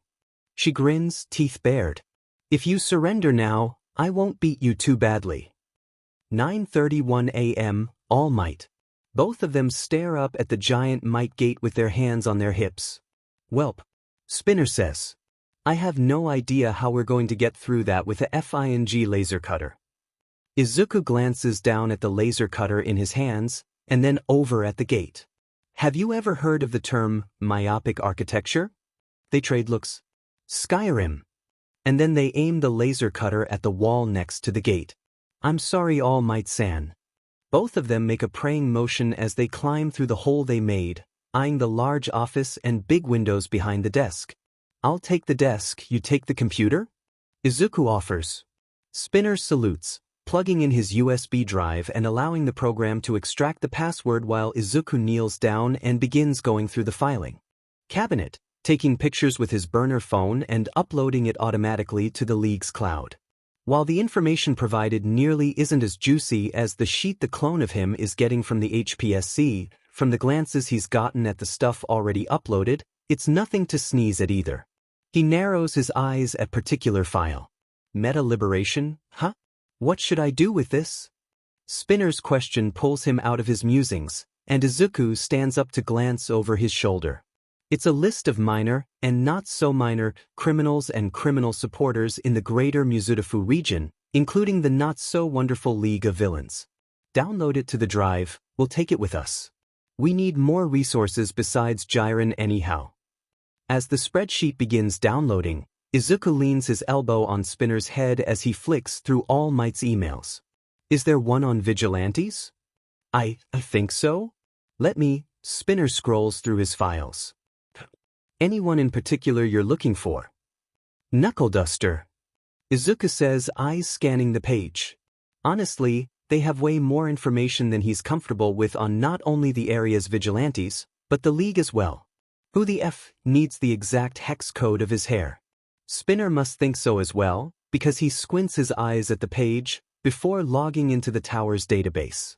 I'm gonna see if I can delete this, or at least scramble the information. It's going to take a couple minutes for the program to run, though. Himiko is still distracting All Might's secretary, so we should be good. Izuku goes to kneel back down by the filing cabinet, only to pause. Do you feel that? The soul-crushing regret? Spinner asks without glancing up. You know? Izuku blinks. It feels like a kind of rumbling noise. The ground vibrates beneath their feet, and both of their eyes flick towards the elevator on the far side of the room. 84. The number above the elevator chirps cheerfully. What floor are we on again? Spinner nervously asks. The 84th. Izuku says weakly. Spinner grimaces, standing up and glancing back and forth between the computer and the hole in the wall. There's no way we can get an exit from Kurogiri in time, and we need a few more minutes for the program to be fully scrambled. Izuku hisses out a breath between his teeth. Do you remember when we played Sea of Thieves and you hitched a ride in someone's galleon to spy on their open mic? Tucking? Spinner asks with a tone of exhaustion. Tucking. Izuku confirms. 9:34 a.m., Kiyoshi Ward Shopping Mall, Kiyoshi Ward, Tokyo. Toga, twice, police are on the way, 5 minutes ETA. Shigaraki's roadblock has failed. Kurogiri's tense voice fills her ear, and Himiko hums in acknowledgement, eyeing the crowd cautiously kneeling on the ground. Minutes left on the clock, and people are getting nervous. And when people get nervous, they stop being predictable. She knows this too well. Himiko chances a glance at her phone, murmuring back. Do you know if there's heroes? Who? Identities unknown, but neither of them are in the top 30. She frowns for the briefest of moments, hand tightening around her phone. That's not good. Not horrendous, but not good either. Do you need to retreat? You've accomplished what you needed to do, there's no shame in leaving now. She honestly considers it, shifting from foot to foot as she watches the tension of the crowd skyrocket. But if we leave, won't the police just go bother Dabi-kun? Kurogiri doesn't respond, so that means she's right. The whole point of them taking the mall captive was to split up Mizurufu's police and heroes. The police will want to rescue the civilians, while the heroes will want to protect the HPSC. And while they argue on which one to choose, Kurogiri and Atsuhiro live stream every moment of it, with poor Class 1A stuck in the middle. No matter who they choose to save, they're going to look bad in the process. Pedestals just mean you have longer to fall. Himiko brightens. I have an idea. No murder. Himiko pouts. I no longer have an idea. It's at this point Jean rejoins her, having left a clone of one of the others at the back gate to guard it. It'll be okay, Toga-chan. We're gonna die. No pessimism in this house. She gently kicks his shin. We're going to win, because we have something they don't. Himiko points at her chest with a beam. Heart. Jean asks excitedly. What? Himiko pauses in opening her secret knife compartment. No, I'm pointing at me. I'm going to win this. I have knives. Jean wilts, but Himiko's too busy with opening her backpack and judging her tools, rolling Atsuhiro's marbles around in her hand. What to do? Tugging on his suit for him to lean down, she cups her mouth as she whispers the plan in Jin's ear. That's brilliant. Jean whispers back. The chances of it all going horribly wrong are only around 72%. She grins. Sounds low enough for me. The two of them split up amongst the hostages with her bag left on the lid of the fountain, stopping at secluded corners and trash cans, well aware of the eyes on them the entire time. At the 3-minute mark, they meet back up at the fountain, stretching in preparation for the fight ahead, with Himiko stripping off her hoodie and chugging her blood bottle while Jean tightens his measuring tape and rechecks everyone's measurements in his notebook. Visual on the two heroes. Kurogiri chimes in her ear, right on time. Looks like Ms. Joke and Vlad King. Be careful you two, this is a bad matchup Quirk-wise. That's never stopped me before. Himiko laughs, wild and carefree as she readies her knife. I've done worse with a thrift store switchblade and a pink gloomy bear kigurumi. In the distance, a loud commotion. The heroes and police have arrived. There's no light at the end of the tunnel. Jean mutters. Himiko bares her teeth in a mockery of a smile, rolling the marble with an orange sticker on it. Between her fingers. Then it's a good thing we brought matches. 9:35 a.m., Hero Public Safety Commission, Senju District, Adachi, Tokyo. Dabi swerves around another hero, flaming the ground near her ankles so she's forced to duck and roll away from him. Sweat drips down his face as more and more steam seeps from his seams, new burns already creeping down his hands and across his torso as he's forced to non-lethally blast at another hero. This Esikas. Thank you, Captain Obvious. Shigaraki grunts, busy with his own rabbit hero who's giving her word on beating the ever-loving shit out of him. Any other facts you want to tell me? You're a beach. Dabi says sweetly. Too many things are going wrong at once. Shigaraki desperately needs an exit even if he won't admit it. Midoriya and Spinner have their comms muted as they're currently playing a demented game of hide and seek in All Might's office. Toga and Twice are going to have a horde of cops on them within moments, and Dabi is rapidly getting overwhelmed as the crowd he's fighting only grows bigger, not thinner. He's a ranged fighter meant for a show of force, not this close-ranged endurance sheet. We need to withdraw.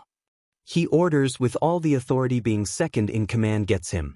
To this day, he still has no idea why Shigaraki gave him this role one night after a drunken Cards Against Humanity game, over Compress, over Magna, over Kurogiri, but like hell he isn't going to abuse it. HPSC clones, get whatever else you need and get out, make sure that USB doesn't get in the hero's hands no matter what. Kurogiri, Compress, Magna, if you have to abandon Juko News to extract Shigaraki, do it. Midoriya, Spinner, use Compress marbles when you can and get the F out of there. Deleting the league's information isn't worth both of you being arrested. Use Toga's clone as a decoy if you have to. We have Kurogiri's clone on standby if things get messy. Toga, Twice, stall as long as you can. They'll abandon fighting you in favor of evacuating civilians the closer the bomb ticks down, so be prepared to ditch when you got less than a minute on the clock. I'm on my way to you now, and the others will join once they rescue Shigaraki's pasty, but I promise. His orders are greeted by a round of affirmations, excluding Shigaraki's. I don't need any help, no, I will not stand still for you to beat my face in no matter how intimidatingly attractive you are, so F, right off, which is par for course at this point. Dabi kicks off the ground, shooting between two heroes towards the broken window, ignoring the angry shouts behind him as he bursts out of the commission and back up towards the highway. He's caused enough property damage to make an insurance agent weep and bought the HPSC clones plenty of time. His work is done here. Only for his front wheel to jolt, the motorcycle rapidly slowing to a halt no matter how hard he revs the engine. You piece of junk, what the F is wrong with you? He peeks his head down to see what could possibly be causing it to fail that a high-speed fight with several pro heroes didn't do. A feather. A single, bright red feather jabbed right in his tire. You know, a stupidly attractive voice says from behind and somewhere above him. When fans want to catch my attention, letters or flowers usually work. But I suppose whatever floats your boat. Despite his best intentions, Dabi glances over his shoulder. Hawks, the number 3 hero, grins back. Howdy. 9:38 a.m. OF- all of them think simultaneously as things collectively go to sheet. 9:34 a.m. Juko News Station, Mizudafu. I will never forgive Craigslist for banning me after I wrote a post seeking a sworn nemesis. Whoever reported that is obviously my nemesis, but still, I was so sad. Atsuhiro rants to the camera, casually tossing the marble filled with Dabi's fire into the air. Someone whimpers. He ignores it with a smile that could outpower the effing sun. Kurogiri coughs politely. That man is truly too good for this world, too pure. Atsuhiro would and has kill a man for him. Perhaps we should report on some actual news. My search for a nemesis is actual news. Atsuhiro complains, but obligingly fiddles with the screen in front of him. So if that's a wrap on sports, we'll be checking in with Shigaraki for the story of the hour. Shigaraki, take it away. There's a pause before Shigaraki starts screaming on live television. Ahadash. Atsuhiro cuts the connection. Thank you, Shigaraki. He chirps brightly. Next is Magna with the traffic report. There's no traffic, we shut off all the lights and train stations. Magna says, very, very slowly, with the tone of someone who is too tired for this sheet. On the other hand, the morning rush hour on the Shouto Expressway has never looked better. Atsuhiro claps. No one else joins him. Shame. Moving on. What else do people report on? He asks, a little desperately. It's not like any of them have cable. And even when they do, they're not gonna spend their limited free time watching the news. It's usually a fight to the death whether it'll be HGTV or Cartoon Network. Yes, they are either old folks or small children mentally, there is no in between. Whether. Someone from the crowd of hostages hesitantly answers. Atsuhiro points at them. Thank you. You're now my new favorite hostage. They burst into tears. Oh dear. Spinning his chair, Atsuhiro tilts his hat to the camera, smiling wickedly behind it. And now, the weather. And cuts the feed. But not before playing some ambient music. Was that a reference to something? Kurogyri asks, voice tired. Atsuhiro fingerguns him. Kurogyri sighs, deeply. Pushing back their chairs, they retreat to the breakfast table so as to not alert their guests to the chaos going on outside these four walls. Status check. Kurogyri double taps the comms. Slowly, one by one, the rest of the league's voices trickle in. Oh well, this certainly wasn't what I was expecting to do with my day.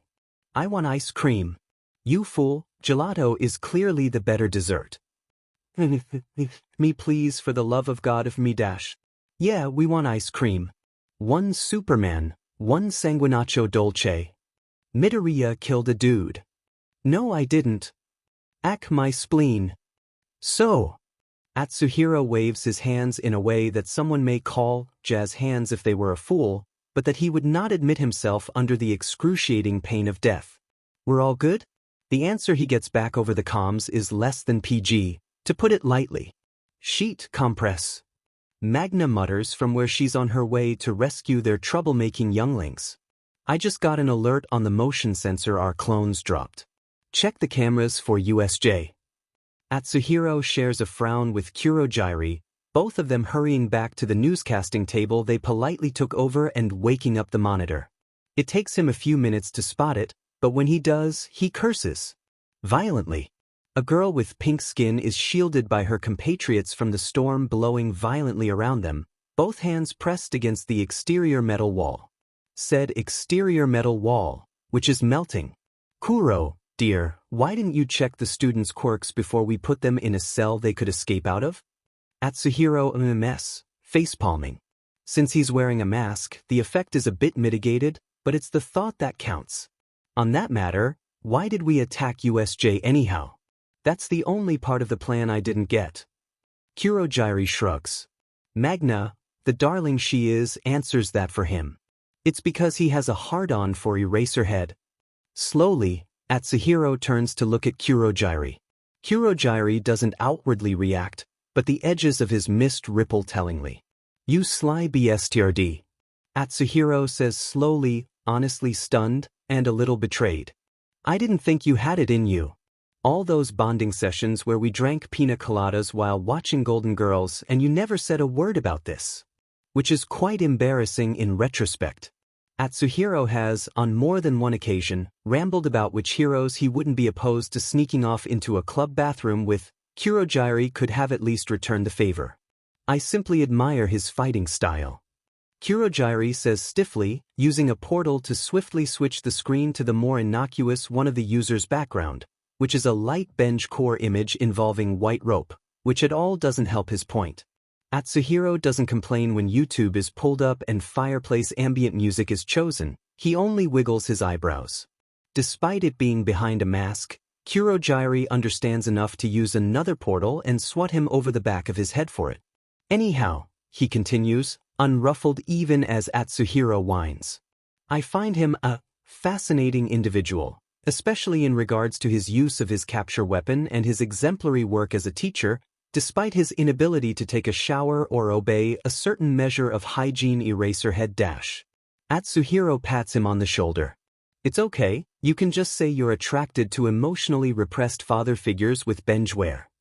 You deserved that, Magna says, after he's been retrieved from his brief skydive over the FING ocean until Kurogyri deemed him suitably punished. Atsuhiro, from where he's dry heaving over the remains of someone's bagel in the trash bin, simply makes a garbled sound not unlike a cat whose tail was just stepped on. He might have been content to lay there on the cool tile floors, bemoaning the deepest betrayals of his close friend and becoming intimately aware of what this person does and does not like on their bagel, if it weren't for the stiffening of Kurogiri's spine in the corner of his vision. Carefully, he sits up, 3 marbles already balanced between his fingers. Where? It's barely a whisper.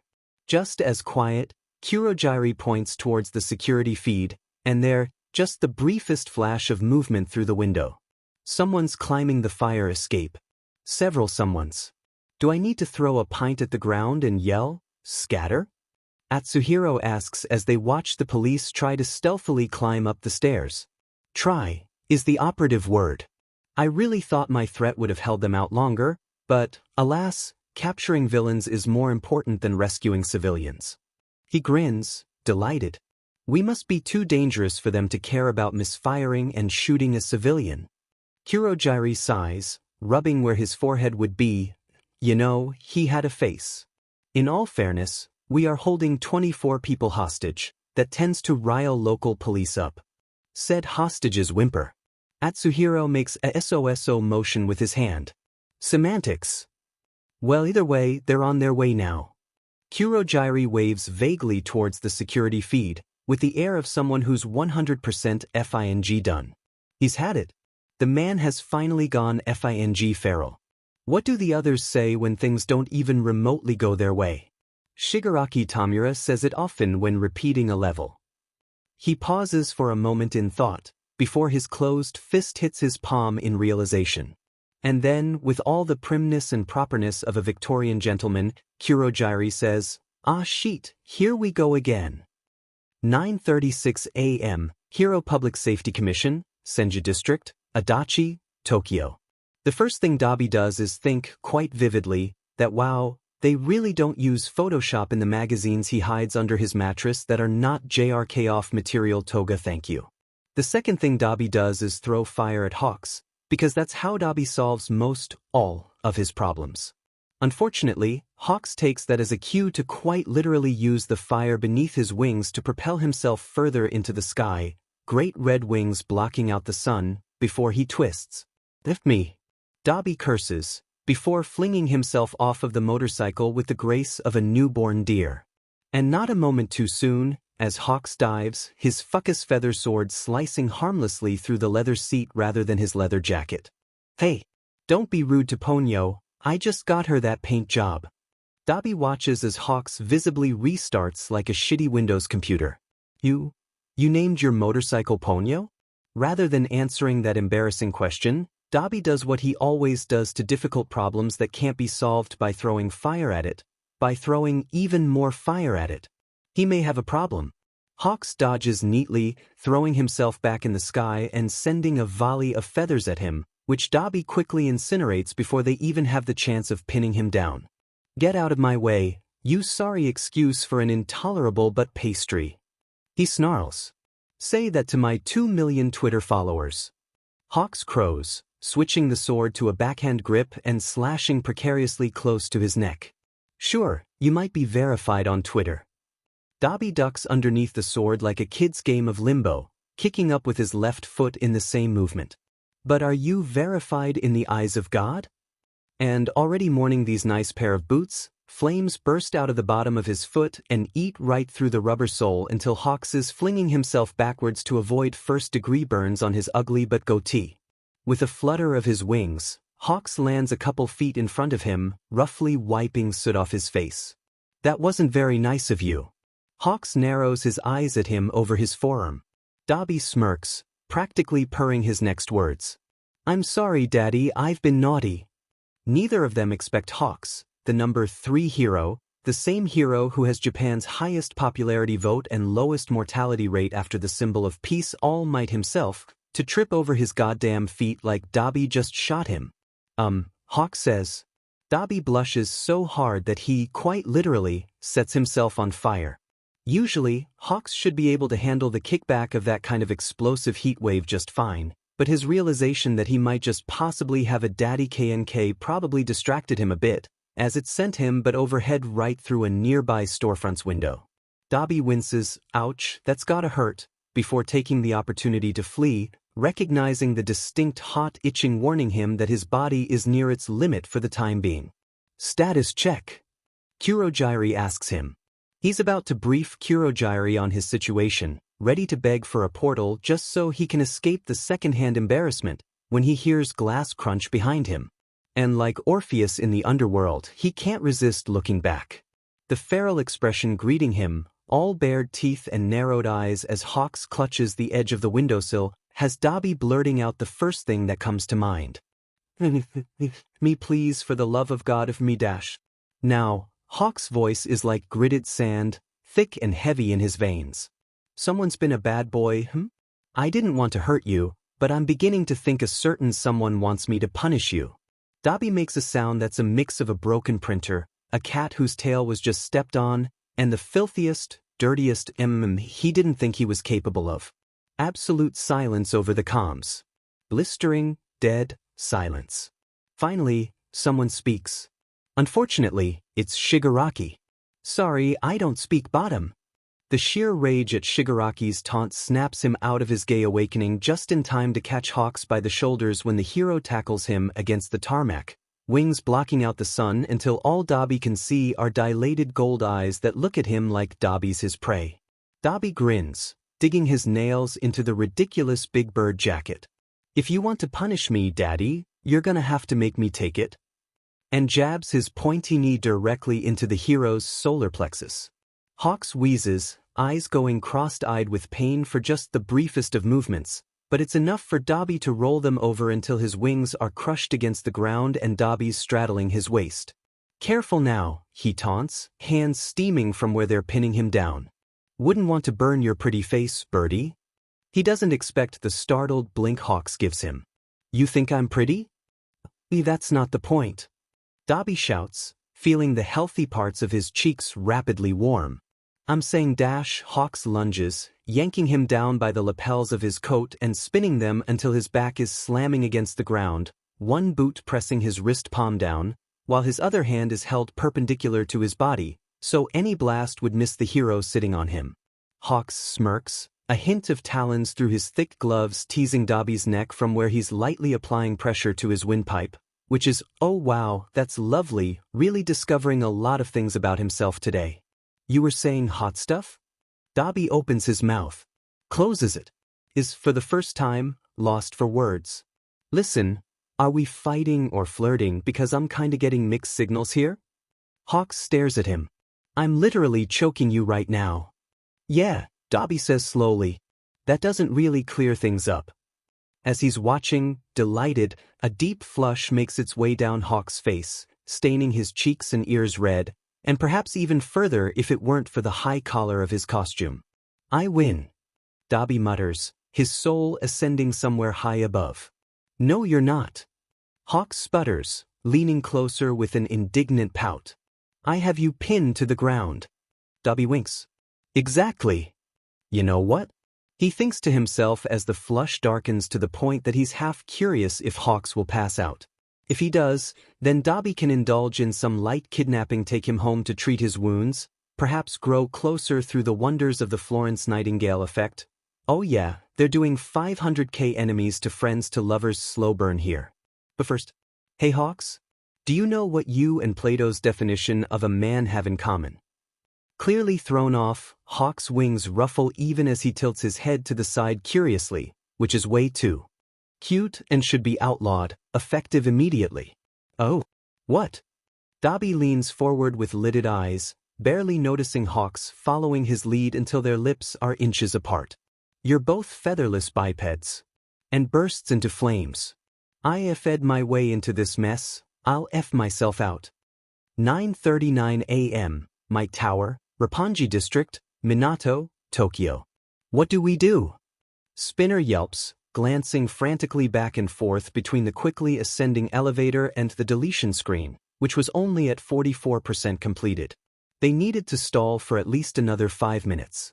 Izuku flails, staining his fingers black as he runs them through his hair. Listen, he doesn't work well under pressure. He's not a diamond, regardless of what those stupid motivational posters say. First, let's set off the fire alarm, which would evacuate the whole building but also draw more heroes looking for the invisible fire. Spinner seems to actually contemplate it, before his shoulders sag. We can't set off the fire alarm if there's no fire.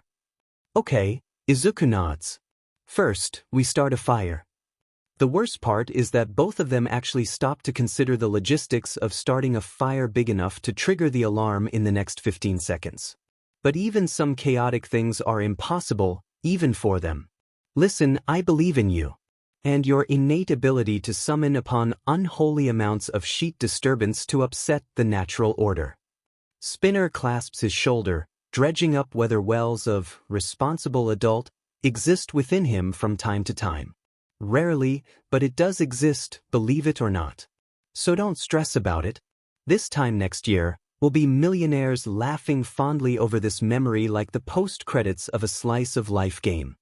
You said that last year, Izuku points out. And the year before that. Spinner's hand tightens. Let me have my fantasies or so help me. Izuku squeaks. Okay. Great, glad we had this talk. The smile he gets is all teeth. Remember kids, it's do or die. Because he was born without a thing called self-preservation, he opens his mouth when he should have really kept it closed. Can I choose die? He asks weakly. Luckily, Spinner just looks at him. Midoriya, we've talked about this. So, this leads up to where they are now. Have you ever seen the movie Matilda? If you have not, let him enlighten you. Matilda and her teacher, Miss Honey, come up with the great idea to break into a woman's house to steal back Miss Honey's stolen belongings, except that the woman is a former Olympian and could snap their spines like twigs. At one point, Matilda is cornered in the kitchen and is forced to hide underneath the table in a drastic manner. Izuku, from where he's holding himself up in the FING air underneath All Might's desk, has never so deeply related to a fictional character in his life. Tashinori, answer your demon phone. A distinctly not All Might voice barks, footsteps pounding through the room towards the giant hole in the wall. There you are. Pick up on the first ring, boy. We have a code black on our hands. Exhaling a silent breath, Izuku feels it catch in his chest as the footsteps turn towards him, the yellow boots of a hero's costume stopping dead in their tracks when they catch sight of the deleting screen. Gran Torino, what's? Give me a second. Gran Torino ends the call abruptly, shooting up into the air so the short elder could reach the computer. I never understood these things. If he stops the deletion, Izuku unsheathes one of Himiko's knives underneath the janitor jacket, closing his eyes for a brief moment as he makes sure he can support his weight only on 3 limbs like some kind of demented monkey. And then he stabs to the side, right in the hero's thigh. Gran Torino shouts in pain, backpedaling away from the desk as Izuku lands in a crouch, following it up with another slash that hurts Gran Torino towards the window. He has to be fast. Any kind of jumping quirk has the advantage in an enclosed room like this. Spinner drops from the ceiling, right on Gran Torino's back. Lunging forward, Izuku snags the laser cutter off of Spinner's belt while they wrestle on the floor, with Spinner mostly just sticking himself to the tiles and taking the brutal kicks to his ribcage, pivoting on his heel and aiming it towards the wall of windows. He's never cut a sloppier circle in his life, but the instant the loop is completed, he's bashing the glass circle out with the bottom of the laser cutter, hoping to God that no one's on the ground below. Now, Igiken! He shouts, sliding to his knees right as Spinner does a dive so smooth it could win an Olympic medal right off the hero, leaving them face to face as Izuku's hand closes around his ankle. And flings Gran Torino out through the hole in the window like he's his heavily repressed childhood trauma. As if this is Team Rocket all over again, they can only watch in complete and utter silence as the hero goes blasting off at the speed of light. Did you just dash? Spinner begins. No, Izuku denies immediately. They go back to silence, and like a sign from above, their comms crackle. Status check. Kurogiri asks. Both of them look at each other, neither of them saying a word. Spinner breaks first. Midoriya killed a dude. No, I didn't. Izuku's voice cracks, to his immediate regret and embarrassment. Welp, time to kill himself. Lin, I say this from the bottom of my heart, my bad. You just killed someone. Spinner deadpants. My bad, isn't going to cut it. Izuku makes a so motion. He's old, so it's like he died of natural causes, right? Spinner gestures towards the giant hole. You threw him out the window. They both look at said window, before deciding to collectively ignore it. Izuku doesn't blink. Gravity is natural. Unfortunately, Gran Torino can fly. Spinner and mayhem, is it? Gran Torino grins, an expression that has no right being that terrifying when he barely reaches Izuku's waist. Like what they've got. Both of you are under arrest for trespassing, breaking and entering, destruction of property, and I don't know, being well-known members of a terrorist group? In our defense, Spinner says slowly, reaching for the katanas tucked underneath his janitor jacket that was probably used for a porno at some point. We simply do not vibe with the law. Hey, we haven't done anything illegal in Izuku counts on his fingers. For days. Gran Torino, without saying a word, looks pointedly at the hole in the window, and then their forcibly made entrance through the wall. Both of which, surprise surprise, are very illegal things. Not including today. Izuku amends. As much as I love this discussion, can I get on with beating the shit out of you? Gran Torino asks. Oh yeah. Izuku whips out Himiko's knife, lamenting that he really needs to get better weapons. First thing he'll do when he gets out here. If he gets out here. Okay, I'm ready. Also, please don't break my spine, I kinda need it. I do Zumba every weekend. Spinner does a double take. When did you start doing Zumba? Shouchan likes it. He says it makes him feel like he's doing a TikTok dance, he explains sheepishly. We should start doing it with the entire league. Can you imagine Temukan in shorts? Can you imagine Kurogyri in yoga pants? Spinner proposes the better idea. Gran Torino already looks so done with them. Can I please get on with arresting you? 9:41 a.m., Kiyoshi Ward Shopping Mall, Kiyoshi Ward, Tokyo. Himiko crouches down, eyeing the jar of jawbreakers they stole from a nearby candy stall, whose owner is currently hyperventilating under the table and didn't offer a word when they stuffed their bags full of candy. Hey, never turn down free food. You remember the plan? Of course. Nah. Jean gives her a thumbs up from where he's setting up the area like a true Kevin McAllister stan. Himiko knew there was a reason why he was her favorite. What is it? Himiko asks him suspiciously, narrowing her eyes at him. Jean clears his throat. This is a very important task after all. If you get shot as you fall to the ground, I am to sing Whatcha Say no matter the circumstances. Or was it never gonna give you up? Himiko gives him a thumbs up. It was the first one. We only sing the forbidden song when it's trolling Tomura hour. Both of them pause to reminisce about that lovely hour between 10 and 11 am where they could do anything they wanted to annoy Tomura and the man couldn't decay them for it, sworn on the sacred vow of a pinky promise. Anywho, she snaps back to the present when she notices someone trying to crawl away, flicking one of her pen knives casually at the ground by their knee and grinning at their subsequent scream. Are you ready?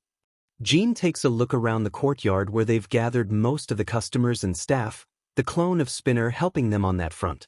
She's sure they've missed a few, but considering 18 panic alarms were triggered when they revealed themselves, she's not too worried. Ready as I'll ever be. Hey, I hate that song. He slings an arm around her shoulders, surveying the crowd below.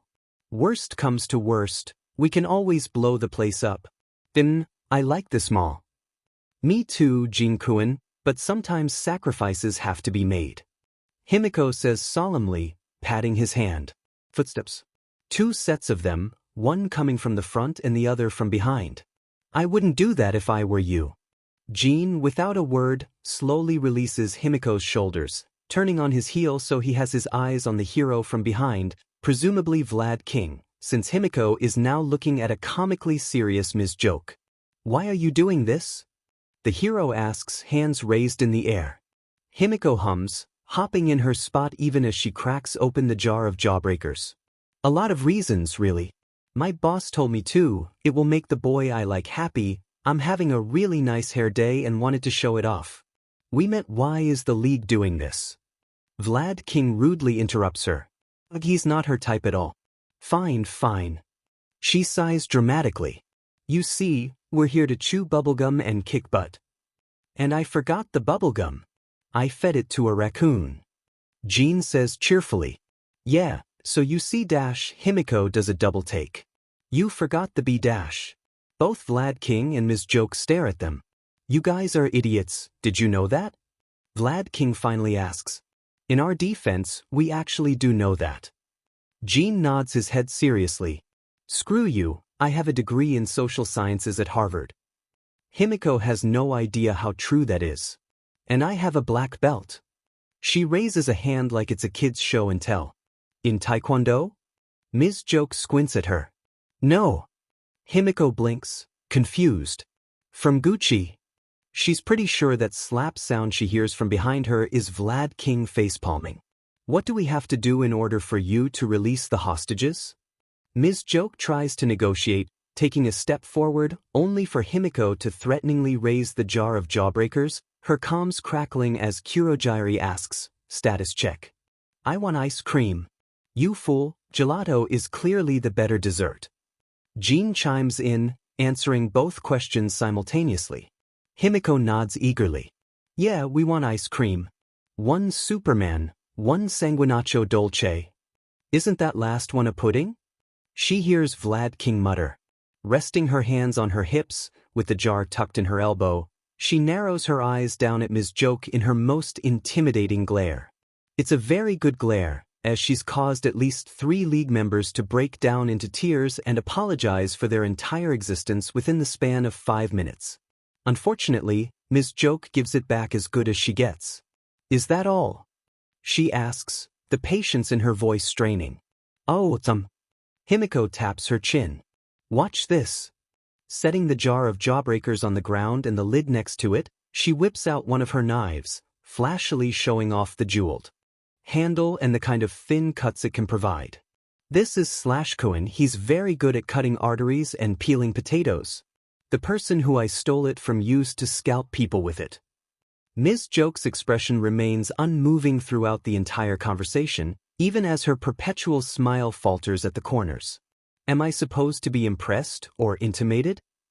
Distracted. Himiko chirps. Why would I be Shank. The clone of Spinner stabs her, disappearing into goo when Ms. Joke reaches behind her and breaks his shoulder in a move that makes Himiko drool a little bit. Bone breaking is attractive, what can she say? Oops. Himiko smiles, tilting her head as she watches Ms. Joke clutch the bleeding wound through the side of her stomach with a dismayed expression. That wound just put her out of the fight permanently. You better stop the bleeding soon, or I might get a little hungry. And then she kicks over the jaw of jawbreakers, barely noticing Jean doing the same behind her. Duck. She helpfully provides, right as several of Atsuhiro's marbles hidden within the rest of the jawbreakers crack. Himiko dives into the fountain, hand in hand with Jean as the water rushes over their heads, moments before Dabi's flames roar to life. Bubbles escape from her mouth as the bright blue glow washes over them, mourning the inevitable smearing of her makeup as they wait for the light show to die down before resurfacing for air. She's never been happier that she has a waterproof phone case. Both of them emerge at the same time, desperately gulping air and pushing their wet hair mask out of their faces so they're not accidentally waterboarding themselves. No offense, but she's not into that. Well, Himiko notes at the destruction surrounding them in a wide circle, the hostages luckily untouched, if a bit traumatized and smelling faintly of urine. Ms. Joke is flat on her back, having been thrown a far distance, while Vlad King looks like he just went for a suntan underneath the ozone hole. That could have gone better. 9:43 a.m., Tatooine Station, Mizudafu. Don't be a coward, Miruko shouts, cracking up the concrete where Tomura was standing moments before he clumsily rolled out of the way. Video games make this look so much easier than real life. Take my hits like a man. I'm not being a coward, I'm just myself. Tomura yells, totally not screaming like a little girl when Miruko spins on her heel and chucks a block of concrete at his head. Undeterred that he managed to, somehow, dodge that underhanded hit, she smirks. Exactly. Wow, rude. He huffs, squealing when she aims another kick for his diaphragm. Couldn't you be at least a little bit corrupt so I could bribe you? Miruko laughs wildly, bouncing off the brick wall and nearly punching him in the temple, which only years of dodging Dabi's pointy elbows giving him the innate instinct to duck. They only needed one incident of him braining Tomura hard enough to give him a concussion. You're gonna have to try a little harder than that if you want to come out here with your organs intact. She sing-songs. Tomura blinks. My what dash, she knees him in the stomach, right as Kurogiri asks for a status check. Ack my spleen. It'll be your liver next if you don't surrender. She threatens, cracking her neck imposingly, and also making him reevaluate his life choices but not in the way most people would think. Tomura barely notices her pulling out a pair of cuffs, too busy on the floor clutching his stomach and groaning in pain. She crouches down next to him, eyeing his face as she cautiously reaches for his wrists.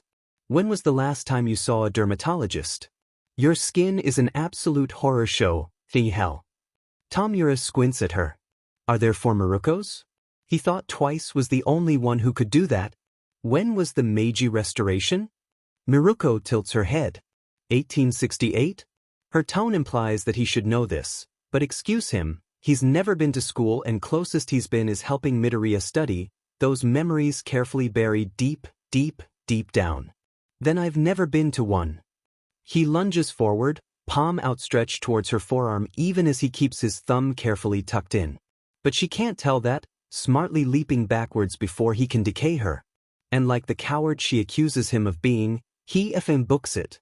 Hey! Get back here! She bounds after him, but Tomura ducks his head as he dives into the crowd of civilians who get off on watching their daily bloodbath. Like, what the F dash, you would think they would have better hobbies by now. Their screams are ear-grating, but in the packed train station, there's no room for them to run. And no room for Miruko to break his spine like an over-eager child wearing a historically inaccurate costume on Halloween night with a dollar store glow stick. No thank you. He shouts over his shoulder, like the polite boy Kurogiri raised him to be. Yanking his hood over his head, he dives behind several businessmen, tapping his comms desperately. Send dudes right now. Did you say nudes? Dabi asks, sounding honestly flattered. Why the F would I want your skanky but nudes? Tomura GG, knocking over several teenagers skipping school like the world's worst game of bowling. It's a small price to pay for his liver. I'm getting my butt beaten, I need backup like yesterday. Dabi grumbles, sounding suspiciously like well some people are into that, before Compress kindly answers the call. Backup's already on the way, and once we solve our own little problem, Kurogiri will warp everyone out. Tomura checks his phone as he pushes a screaming lady out of the way on his jog up the stairs. 9. He just needs to hold on for 4 more minutes. And of course, because the universe hates him, the instant he emerges into the light, Miruko's waiting for him. Thought you were real clever, huh? She sneers at him, voice deeper than his will to live. Yeah actually. Tomura answers honestly. Also, doesn't your hair get in your way being down like that? He's been genuinely curious about this. Miruko blinks. A little bit, but I like the dramatic effect. How about your hair, huh? Tomura shrugs. I don't use shampoo. It stays in place on its own.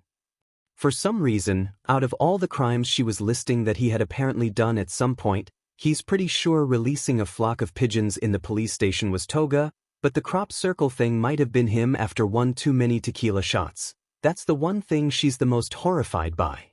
Oh God, she whispers. You really are a criminal.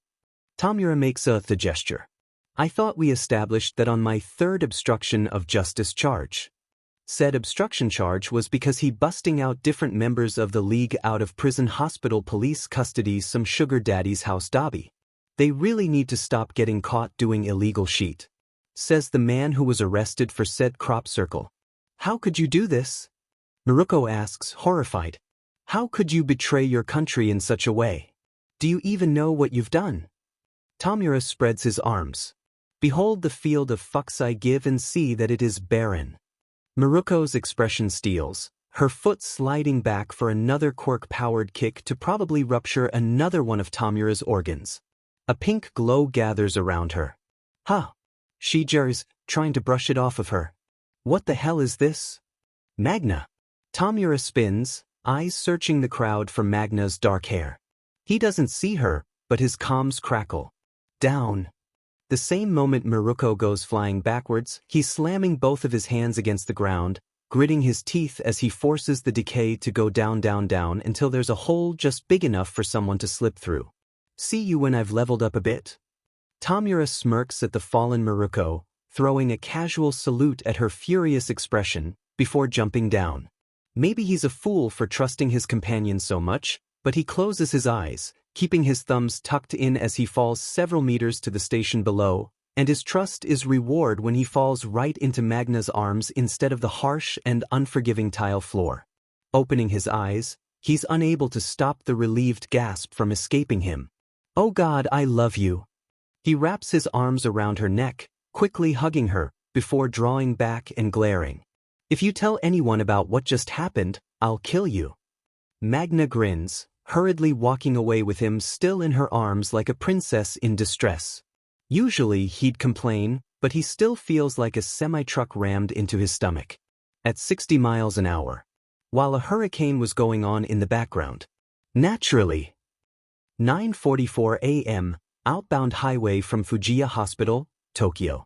Oh wow, their mother says passively as Fuyumi pushes the speedometer past 90, swerving in between cars and nearly crashing as they take a right turn so fast it clips the back of their car against the guardrail.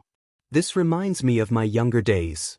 Natsuo, from where he's desperately gripping onto the door handle and face sheet white, glances behind them and somehow pales even further. Are those cops? He asks desperately, even as the blinking red and blue lights flash across the interior of Fuyumi's car. It's nice to be wanted, you know. Fuyumi says pleasantly, completely avoiding the question. Not by the F-law. Natsuo, whose worst offense has involved mild vigilantism, mocking pro-heroes, which is 10 different levels of F-ed up that it's illegal to insult them, and harboring a criminal if he counts Tuya sleeping on his floor during movie night, is on the verge of a panic attack. Can you please lose them before I get arrested and kicked out of college? Fuyumi scoffs, driving down the emergency lane like it's an empty freeway, coffee in hand the entire time. Natsuo doesn't even know where she got the coffee from. It certainly wasn't here when he originally climbed in. Relax, it's only one car. They have much more important things to do than to investigate a missing patient or a speeding driver. She drives right across the grass dividing the road, humming cheerfully as they spin out in a circle. Considering Tuya and his friends are currently being let loose upon the Tokyo area with a frenzy that isn't unlike feral raccoons, Natsuo can't help but agree. But still, why am I the most responsible one in this family? He bemoans, closing his eyes for dramatic effect before ripping them open when his stomach lurches. Tuya fakes his death over every mild inconvenience. Fuyumi is actually insane. Shouto dips his Cheetos in milk, and he's finding out a lot of things about his mother that he never knew or wanted to know in this car ride from hell. Fuyumi gives him the look in the rearview mirror. You literally just set a hospital on fire. Said fire was caused by a tampon out of Fuyumi's purse, 2 rocks, and the mouthwash he had in his pocket. Hey, his childhood teachers always called him creative, what can he say? And he's sure someone put it out while they were making their great escape. Hopefully. Maybe. If it's one thing Natsuo can count on, it's the general incompetence of any emergency responder. And I take responsibility for that. Natsuo argues, slamming his hand over his mouth when Fuyumi yanks on the gear stick and sends the car into reverse. Did you know that, even with seatbelts on, people die all the time in car crashes? Fuyumi states conversationally as she weaves through the traffic going the opposite way. I thought that was fascinating. Please, Natsuo begs, actual tears in his eyes. Shut up. Their mother, on the other hand, looks delighted. Fuyumi, you never told me you could drive. When did you get your driver's license? Fuyumi blinks. My what now? I need to get out of here. Natsuo mutters, scrambling for the door. 9:45 a.m., Juko News Station, Mizudafu. Sato Haruto is probably the most boring person in the universe.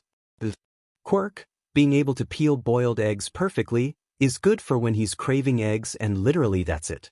Ignore what people say about every quirk being useful. That's propaganda so they can ignore the quirk discrimination happening around them. Like most people, he thought, hey, I want to be a hero. Since they live in a dystopia where one lifestyle is emphasized over all others, but like most people, he failed the entrance exam because he struggles carrying a milk carton, never mind punching a robot in the face. Becoming bitter over it would also be very easy, but unfortunately he'd kinda SEK as a villain since he has trouble squishing bugs, so he just became a police officer to fill him with equal amounts of dislike towards heroes and villains. Seriously. If he has to fill out another IH7 in triplicate again because a hero has to do a sing contest over the amount of damage they can cause without giving their insurance agent a heart attack, he's going to freaking lose it.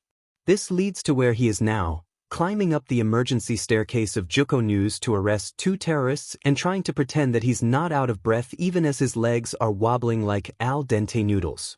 Come out with your hands up.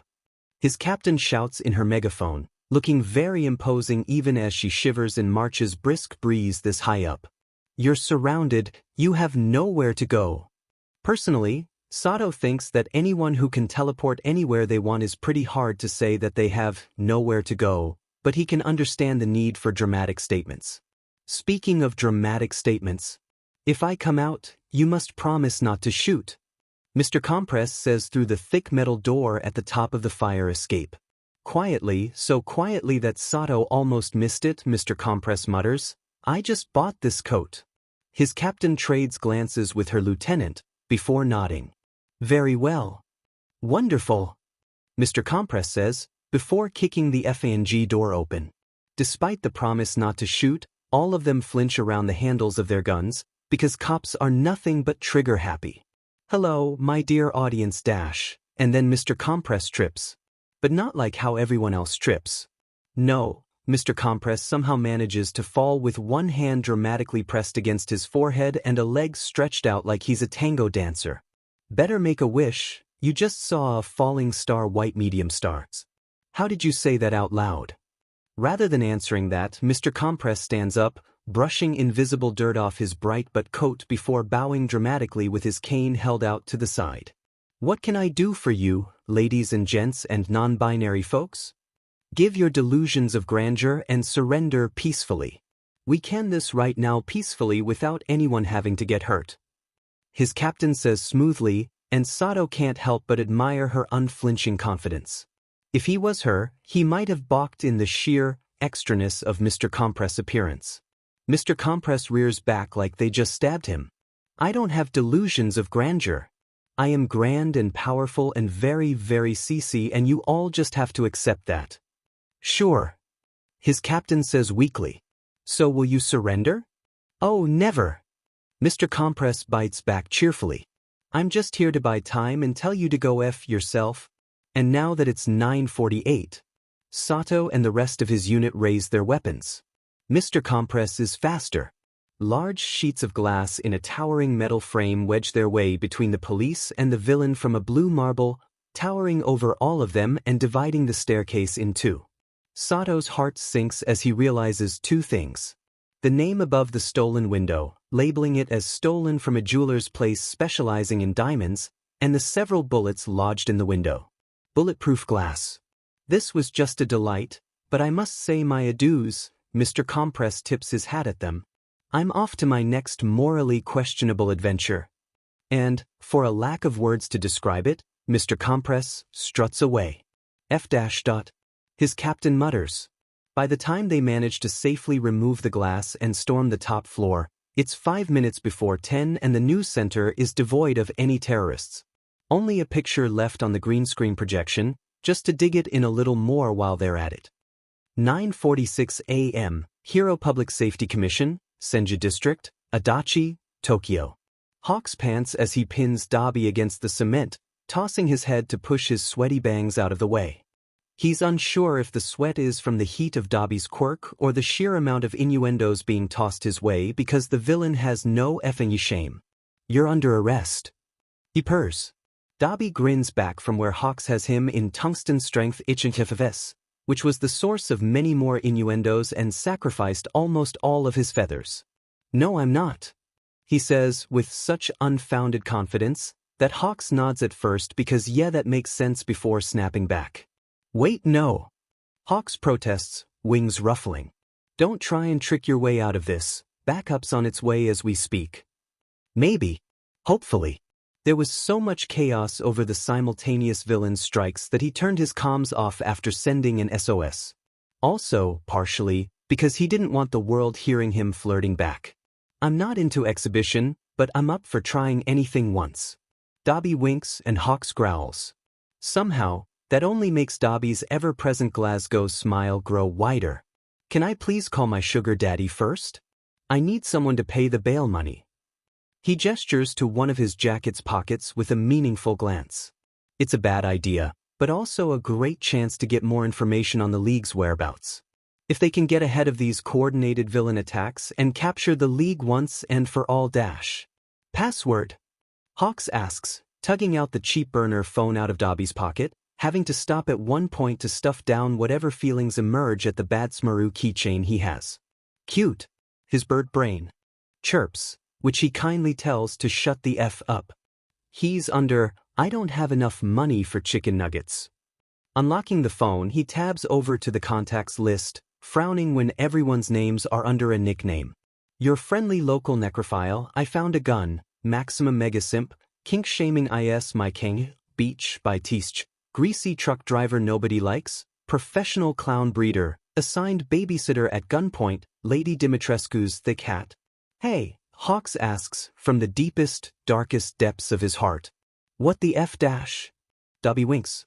"Not only did I show you my ties, I also showed you my mental illnesses." "You showed me your what?" Hawks, like the fool he is, looks down.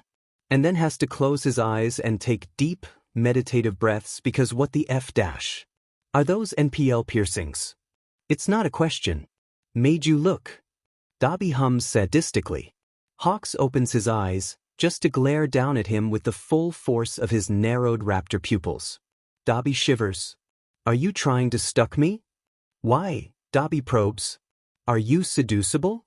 Gritting his teeth and wrestling the withering remains of his self-control back into place, he taps the contact with a little too much force to be natural. Hawk's own phone rings. Both of them stare at each other. 69 cents? Hawks croaks. The mantra of the number 2 of the League of Villains is "my sugar baby." The number 2 of the League of Villains is "my sugar baby." The FNG number 2 on repeat in his head. Dabi throws the FINGH into CFFS in his face.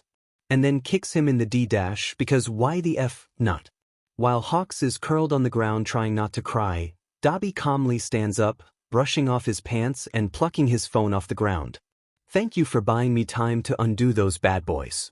He taunts, crushing a few stray feathers under his soul and burning them before Hawks could even think past the pain to use them.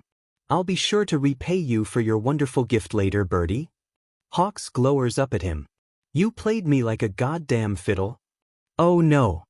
Dabi tskes, shaking his head. "Fiddles are actually difficult to play. I played you like the cheap kazoo you are." The FING audacity. "Kurogiri, I'm done here." Dabi gives one last survey to the smoldering HPSC and the rubble filling the highway, looking quite pleased with himself.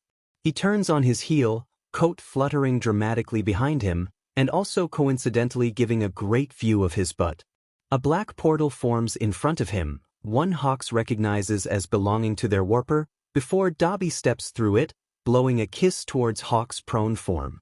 Almost as an afterthought, the portal expands to collect the motorcycle, and then it closes, leaving Hawks alone as he focuses on the feather he slipped through the portal after him.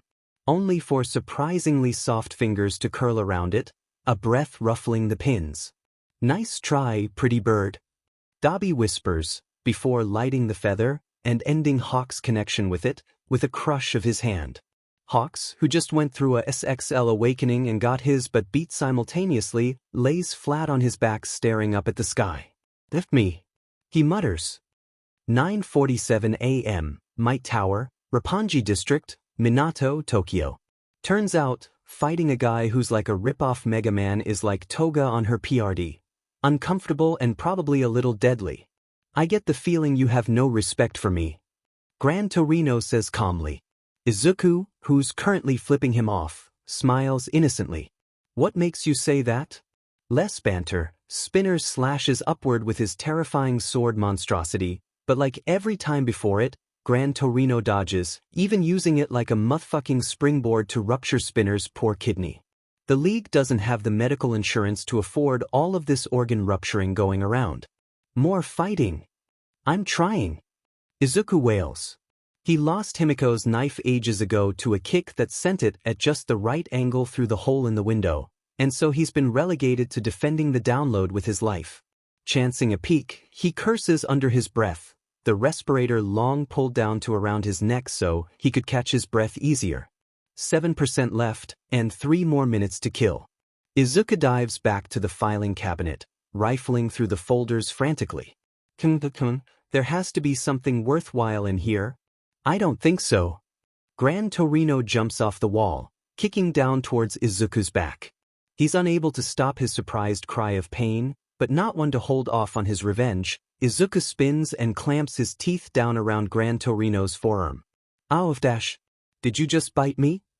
The elderly man shakes his arm like Izuku's a particularly determined leech. Fush wo. Izuku mumbles out around the hero's arm. Behind his back, he still keeps searching for something in the cabinet to use as a weapon, grumbling when all he feels is useless paper scraps. Spinner roars like a Shounen battle warrior, this time glancing a hit against Gran Torino's shoulder.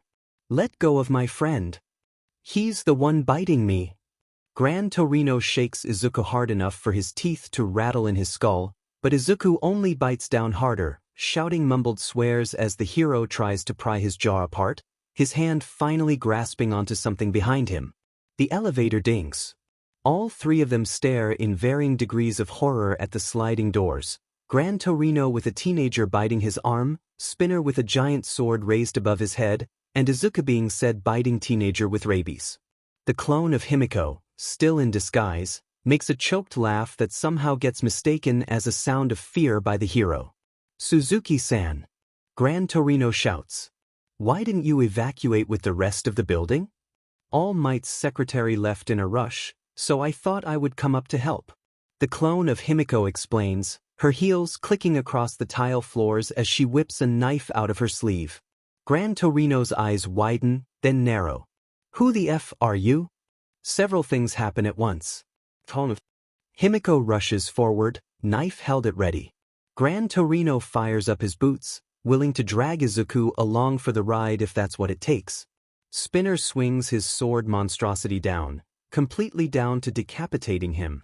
Izuku brains Gran Torino with the several-inch-thick sketchbook he found in the file cabinet. None of them move for several moments as the hero sways, mouth moving nonsensically as he tries to force himself to stay conscious, before his eyes roll up to the back of his skull and he collapses flat on the ground. Izuku spits out his arm. Well, that was anticlimactic. Did you kill him? Spinner asks nervously. Like, for real this time? All 3 of them stare down at the maybe corpse. I think he's breathing? The clone of Himiko says, unsure. That's not something you should really be unsure about. Tapping his comms, Izuku clears his throat. Listen, don't be mad. What mess did you get yourself into this time? Kurogiri asks, voice dead. Why would you assume I did anything? Izuku doesn't pause. Actually, never mind, that's fair. I have good news and bad news. Which do you want to hear first? The good news? Izuku continues to stare at the maybe corpse. It is very unlikely that I will ever do that again. Download complete. The computer chimes merrily. Great. He's glad that one of them is happy here. 9:48 a.m., Kiyoshi Ward Shopping Mall, Kiyoshi Ward, Tokyo. You know why a T-Rex can't clap its hands? Ms. Joke croaks from the floor. Because it's dead.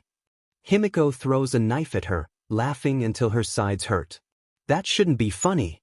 Why the hell is that funny? Oh, because Ms. Joke's quirk is a sadistic F-.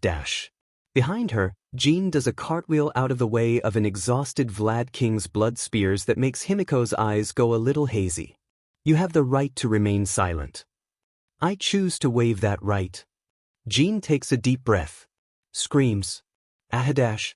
Himiko jumps on Vlad King's shoulders, still laughing hysterically as she tries to stab his neck. The only result she gets is getting knocked off by the blood forming as a shield between them. She chances a lick, but Vlad King only bats her away frantically before her tongue can get anywhere near him. Having a hero who uses his blood to fight a villain whose quirk is literally about drinking blood seems like bad planning on someone's part. Ah, are you sure I can't have a little taste? Joke. Vlad King ignores her completely, ducking as Jean tries to slice his throat with a tape measure. Weird flex, but okay. Why isn't your quirk affecting twice as well? I don't know. Ms. Joke shakes her head, pushing herself up to a sitting position shakily. Himiko leaps away from Vlad King towards her, only to pout as Vlad King forms a whip around her ankle to drag her away from his injured colleague. Love wins. Jean crows, only to get punched in the head. Or mental illness. Himiko's phone beeps. Running to another day, I want to break away and take the leap. 2 minutes left before the bomb goes off. The heroes seem to realize this at the same time, their head whipping back to the crowd of hostages the police were slowly evacuating. They won't be fast enough. Not if they continue to try and arrest the League members. Dabi was right. Bye everyone. Himiko waves to the shivering civilians on the floor, sticking her tongue out to the two heroes. I had fun today, thanks for playing. You can't run forever. Vlad King spits, glaring at both of them, dripping water everywhere, and Himiko still laughing even as her chest starts hurting viciously. It's a good thing she's used to laughing while fighting, or else this would ick a whole lot more. Can you imagine Dabi being affected by this quirk? Hilarious. Yeah we can. Himiko rolls her eyes. Here's so dumb. Both Vlad King and Ms. Joke give them one last nasty look before they race back to the crowds, ushering them towards the exits and away from the hidden bomb. Come on. Himiko laughs, for the first time genuine instead of quirk-induced, grabbing Jin's hand and running in the opposite direction, deeper into the mall. Let's blow this joint.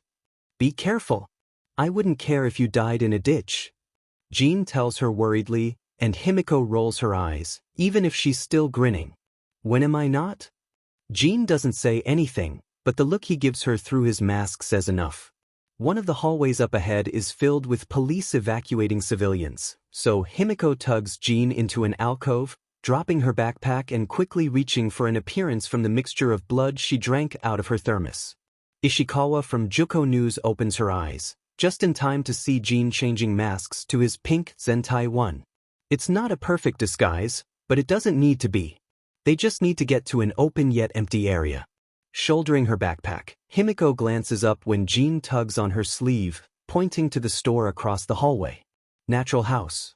The world is hilarious sometimes. She says dreamingly. You got that right, Toga-chan. It's a cesspit of misery. Her phone buzzes. 15 seconds. Both of them skid into the nearly empty natural house hand in hand, hitting the comms 3 times to send their coordinates to Kurogiri and stealing some food while they're at it. Hey, broke is broke, and local grocery stores are beginning to get a vendetta against them for their bi-weekly theft. She's unable to suppress her laughter once more when she hears the sound of crackling behind her as she steps into the warp, along with several startled shouts. Later, she'll watch the news with the rest of the league and they'll laugh themselves nearly sick when they see how the police verbally ream into them for endangering the civilians by letting the 2 villains go. And for what? The bomb was just a bunch of fireworks strapped together and tossed in one of the trash cans, after all. None of them know how to actually make a bomb. That requires more skill than they have when the only thing they're somewhat proficient in is giving heroes ulcers. Himiko grins. Mission accomplished, boys. Now, time for kitty cat ears. 10:12 a.m., Tatooine Station, Mizudafu. You think she's gone yet? Tomura hisses from where he's huddled in the vent like a B-lister action movie. Cinema lies. Films are not wide spaces that are somehow perfectly clean and big enough to crawl on your hands and knees. Vents are insanely dusty and claustrophobic enough that if Tomura wasn't exhausted from his brush with death, Miruko, it might actually be something irritating. Fortunately, All he can feel is bone-deep exhaustion and a tickle in the back of his throat. FING allergies. Magna ducks her head through the vent upside down, checking the hallway beneath them. We're good. She sighs in relief. Dabi mocks on the other end of the comms before coughing. Did someone not like being yeeted by a woman half your height? Or did you like it too much? Shut the F, you burnt him. Tomura snarls, scooting on his chest out of the vent, which is a whole process of climbing over it and then backing up since they don't have enough space to turn around and he'd like to land on his feet, not his face, thank you. Don't think we didn't hear you have a FING orgasm on the comms while the rest of us were actually fighting for our lives. All I'm hearing is that you were just as horny on main as I was. Tomura makes an irritated sound as he lands on his feet next to Magna. For your information, I am not horny on main. I am rowdy on main. I am absolutely lawless on main dash. Okay, we get it. Magna says, amused. Hopping down into the train tunnel, she unflinchingly holds out a hand to help him down onto the tracks. You know, Shigaraki, her uncharacteristically hesitant voice has him glancing up from where he was glowering at his feet as they walk, only to see her sheet-eating smirk. It's okay if you don't want to admit it.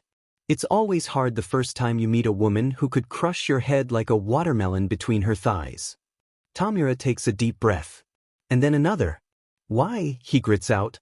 Do I even bother to go to anger management classes if I have all of you as my teammates? How are those anger management classes doing, by the way? Magna asks, still with that goddamn sheet-eating smirk. They're doing great, thanks for FNG asking. He punched a guy, and then cried about his daddy issues. Midoriya pipes in, and proceeded to use Mother 3 quotes as a thin metaphor for murder as a coping mechanism for his misanthropy.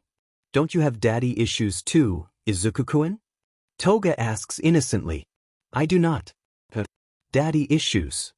Midoriya says pleasantly. So pleasantly, in fact, that the entire comm stays silent for over a minute. Grand record.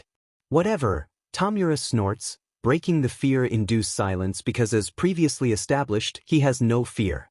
Let's just head into Plan B. Aren't we on Plan L? Nope, it's I, because he twice argues back.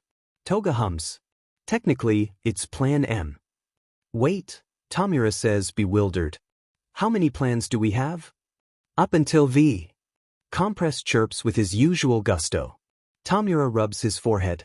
Let's do Plan Q then. Midori dies in Plan Q though. Dabi points out. I like Plan Q. Midoriya says dreamily. Midoriya, Spinner says. We've talked about this. Before they can once again descend into outright chaos, Kurogiri arises from the deep like the savior he is. Shigaraki, Tomura, and Magna, I believe you've traveled far enough for me to accurately and safely use your coordinates. Kurogiri tends to have trouble using coordinates when someone's not near sea level, so for situations like All Might's Tower or an underground train station, it's better for them to get to an area where it's unlikely anyone's above or below them. Try it. Magna suggests, both of them whooping when Kurogiri's portal forms in front of them. Oh, thank God, Tomura mutters, so ready to be done with this godforsaken day. If I had to deal with all of you fuckers for another second, I was going to kill all of you and solo mission this sheet. Except you, Kurogiri. I like you. Thank you, Tomura. Kurogiri honestly sounds a little choked up about the fact that Tomura would spare him on his murder rampage. Toga blows a raspberry, which sounds absolutely disgusting over the comms. You love us. She baby talks. And, she begins, the rest of the league quickly pouncing on it like Midoriya with limited edition All Might figures, rabid screaming included. It's trolling Tomura hour. Someone, because he hates his life, starts playing Never Gonna Give You Up at max volume in his ear. Existence is a prison and being your teammate is maximum security. Tomura deadpants, before stepping through the portal. He's going home, eating enough pizza to make his face greasy for the next 3 weeks, and will pass out while replaying Titanfall 2, and if anyone tries to stop him he will FING lose it. Good night and good FNG day. Huo. Izuku says brightly, his hair washed from Dabi's black temporary hair dye. I will be your Sujin today. Internal bleeding you say? Let's make aufust whittle incision. Doctor, we're low swing him. Himiko gasps dramatically, feeling for a pulse. Dabi, on the other hand, is completely straight-faced. Oh no, he says tonelessly. Tun on de defibuito. Please.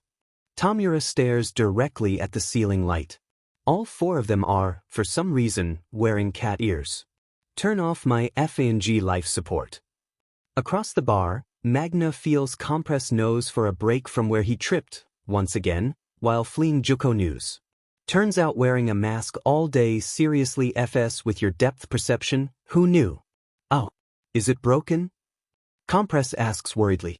You'll live, Magna scolds, flicking his forehead. Keep your head back. Compress squawks.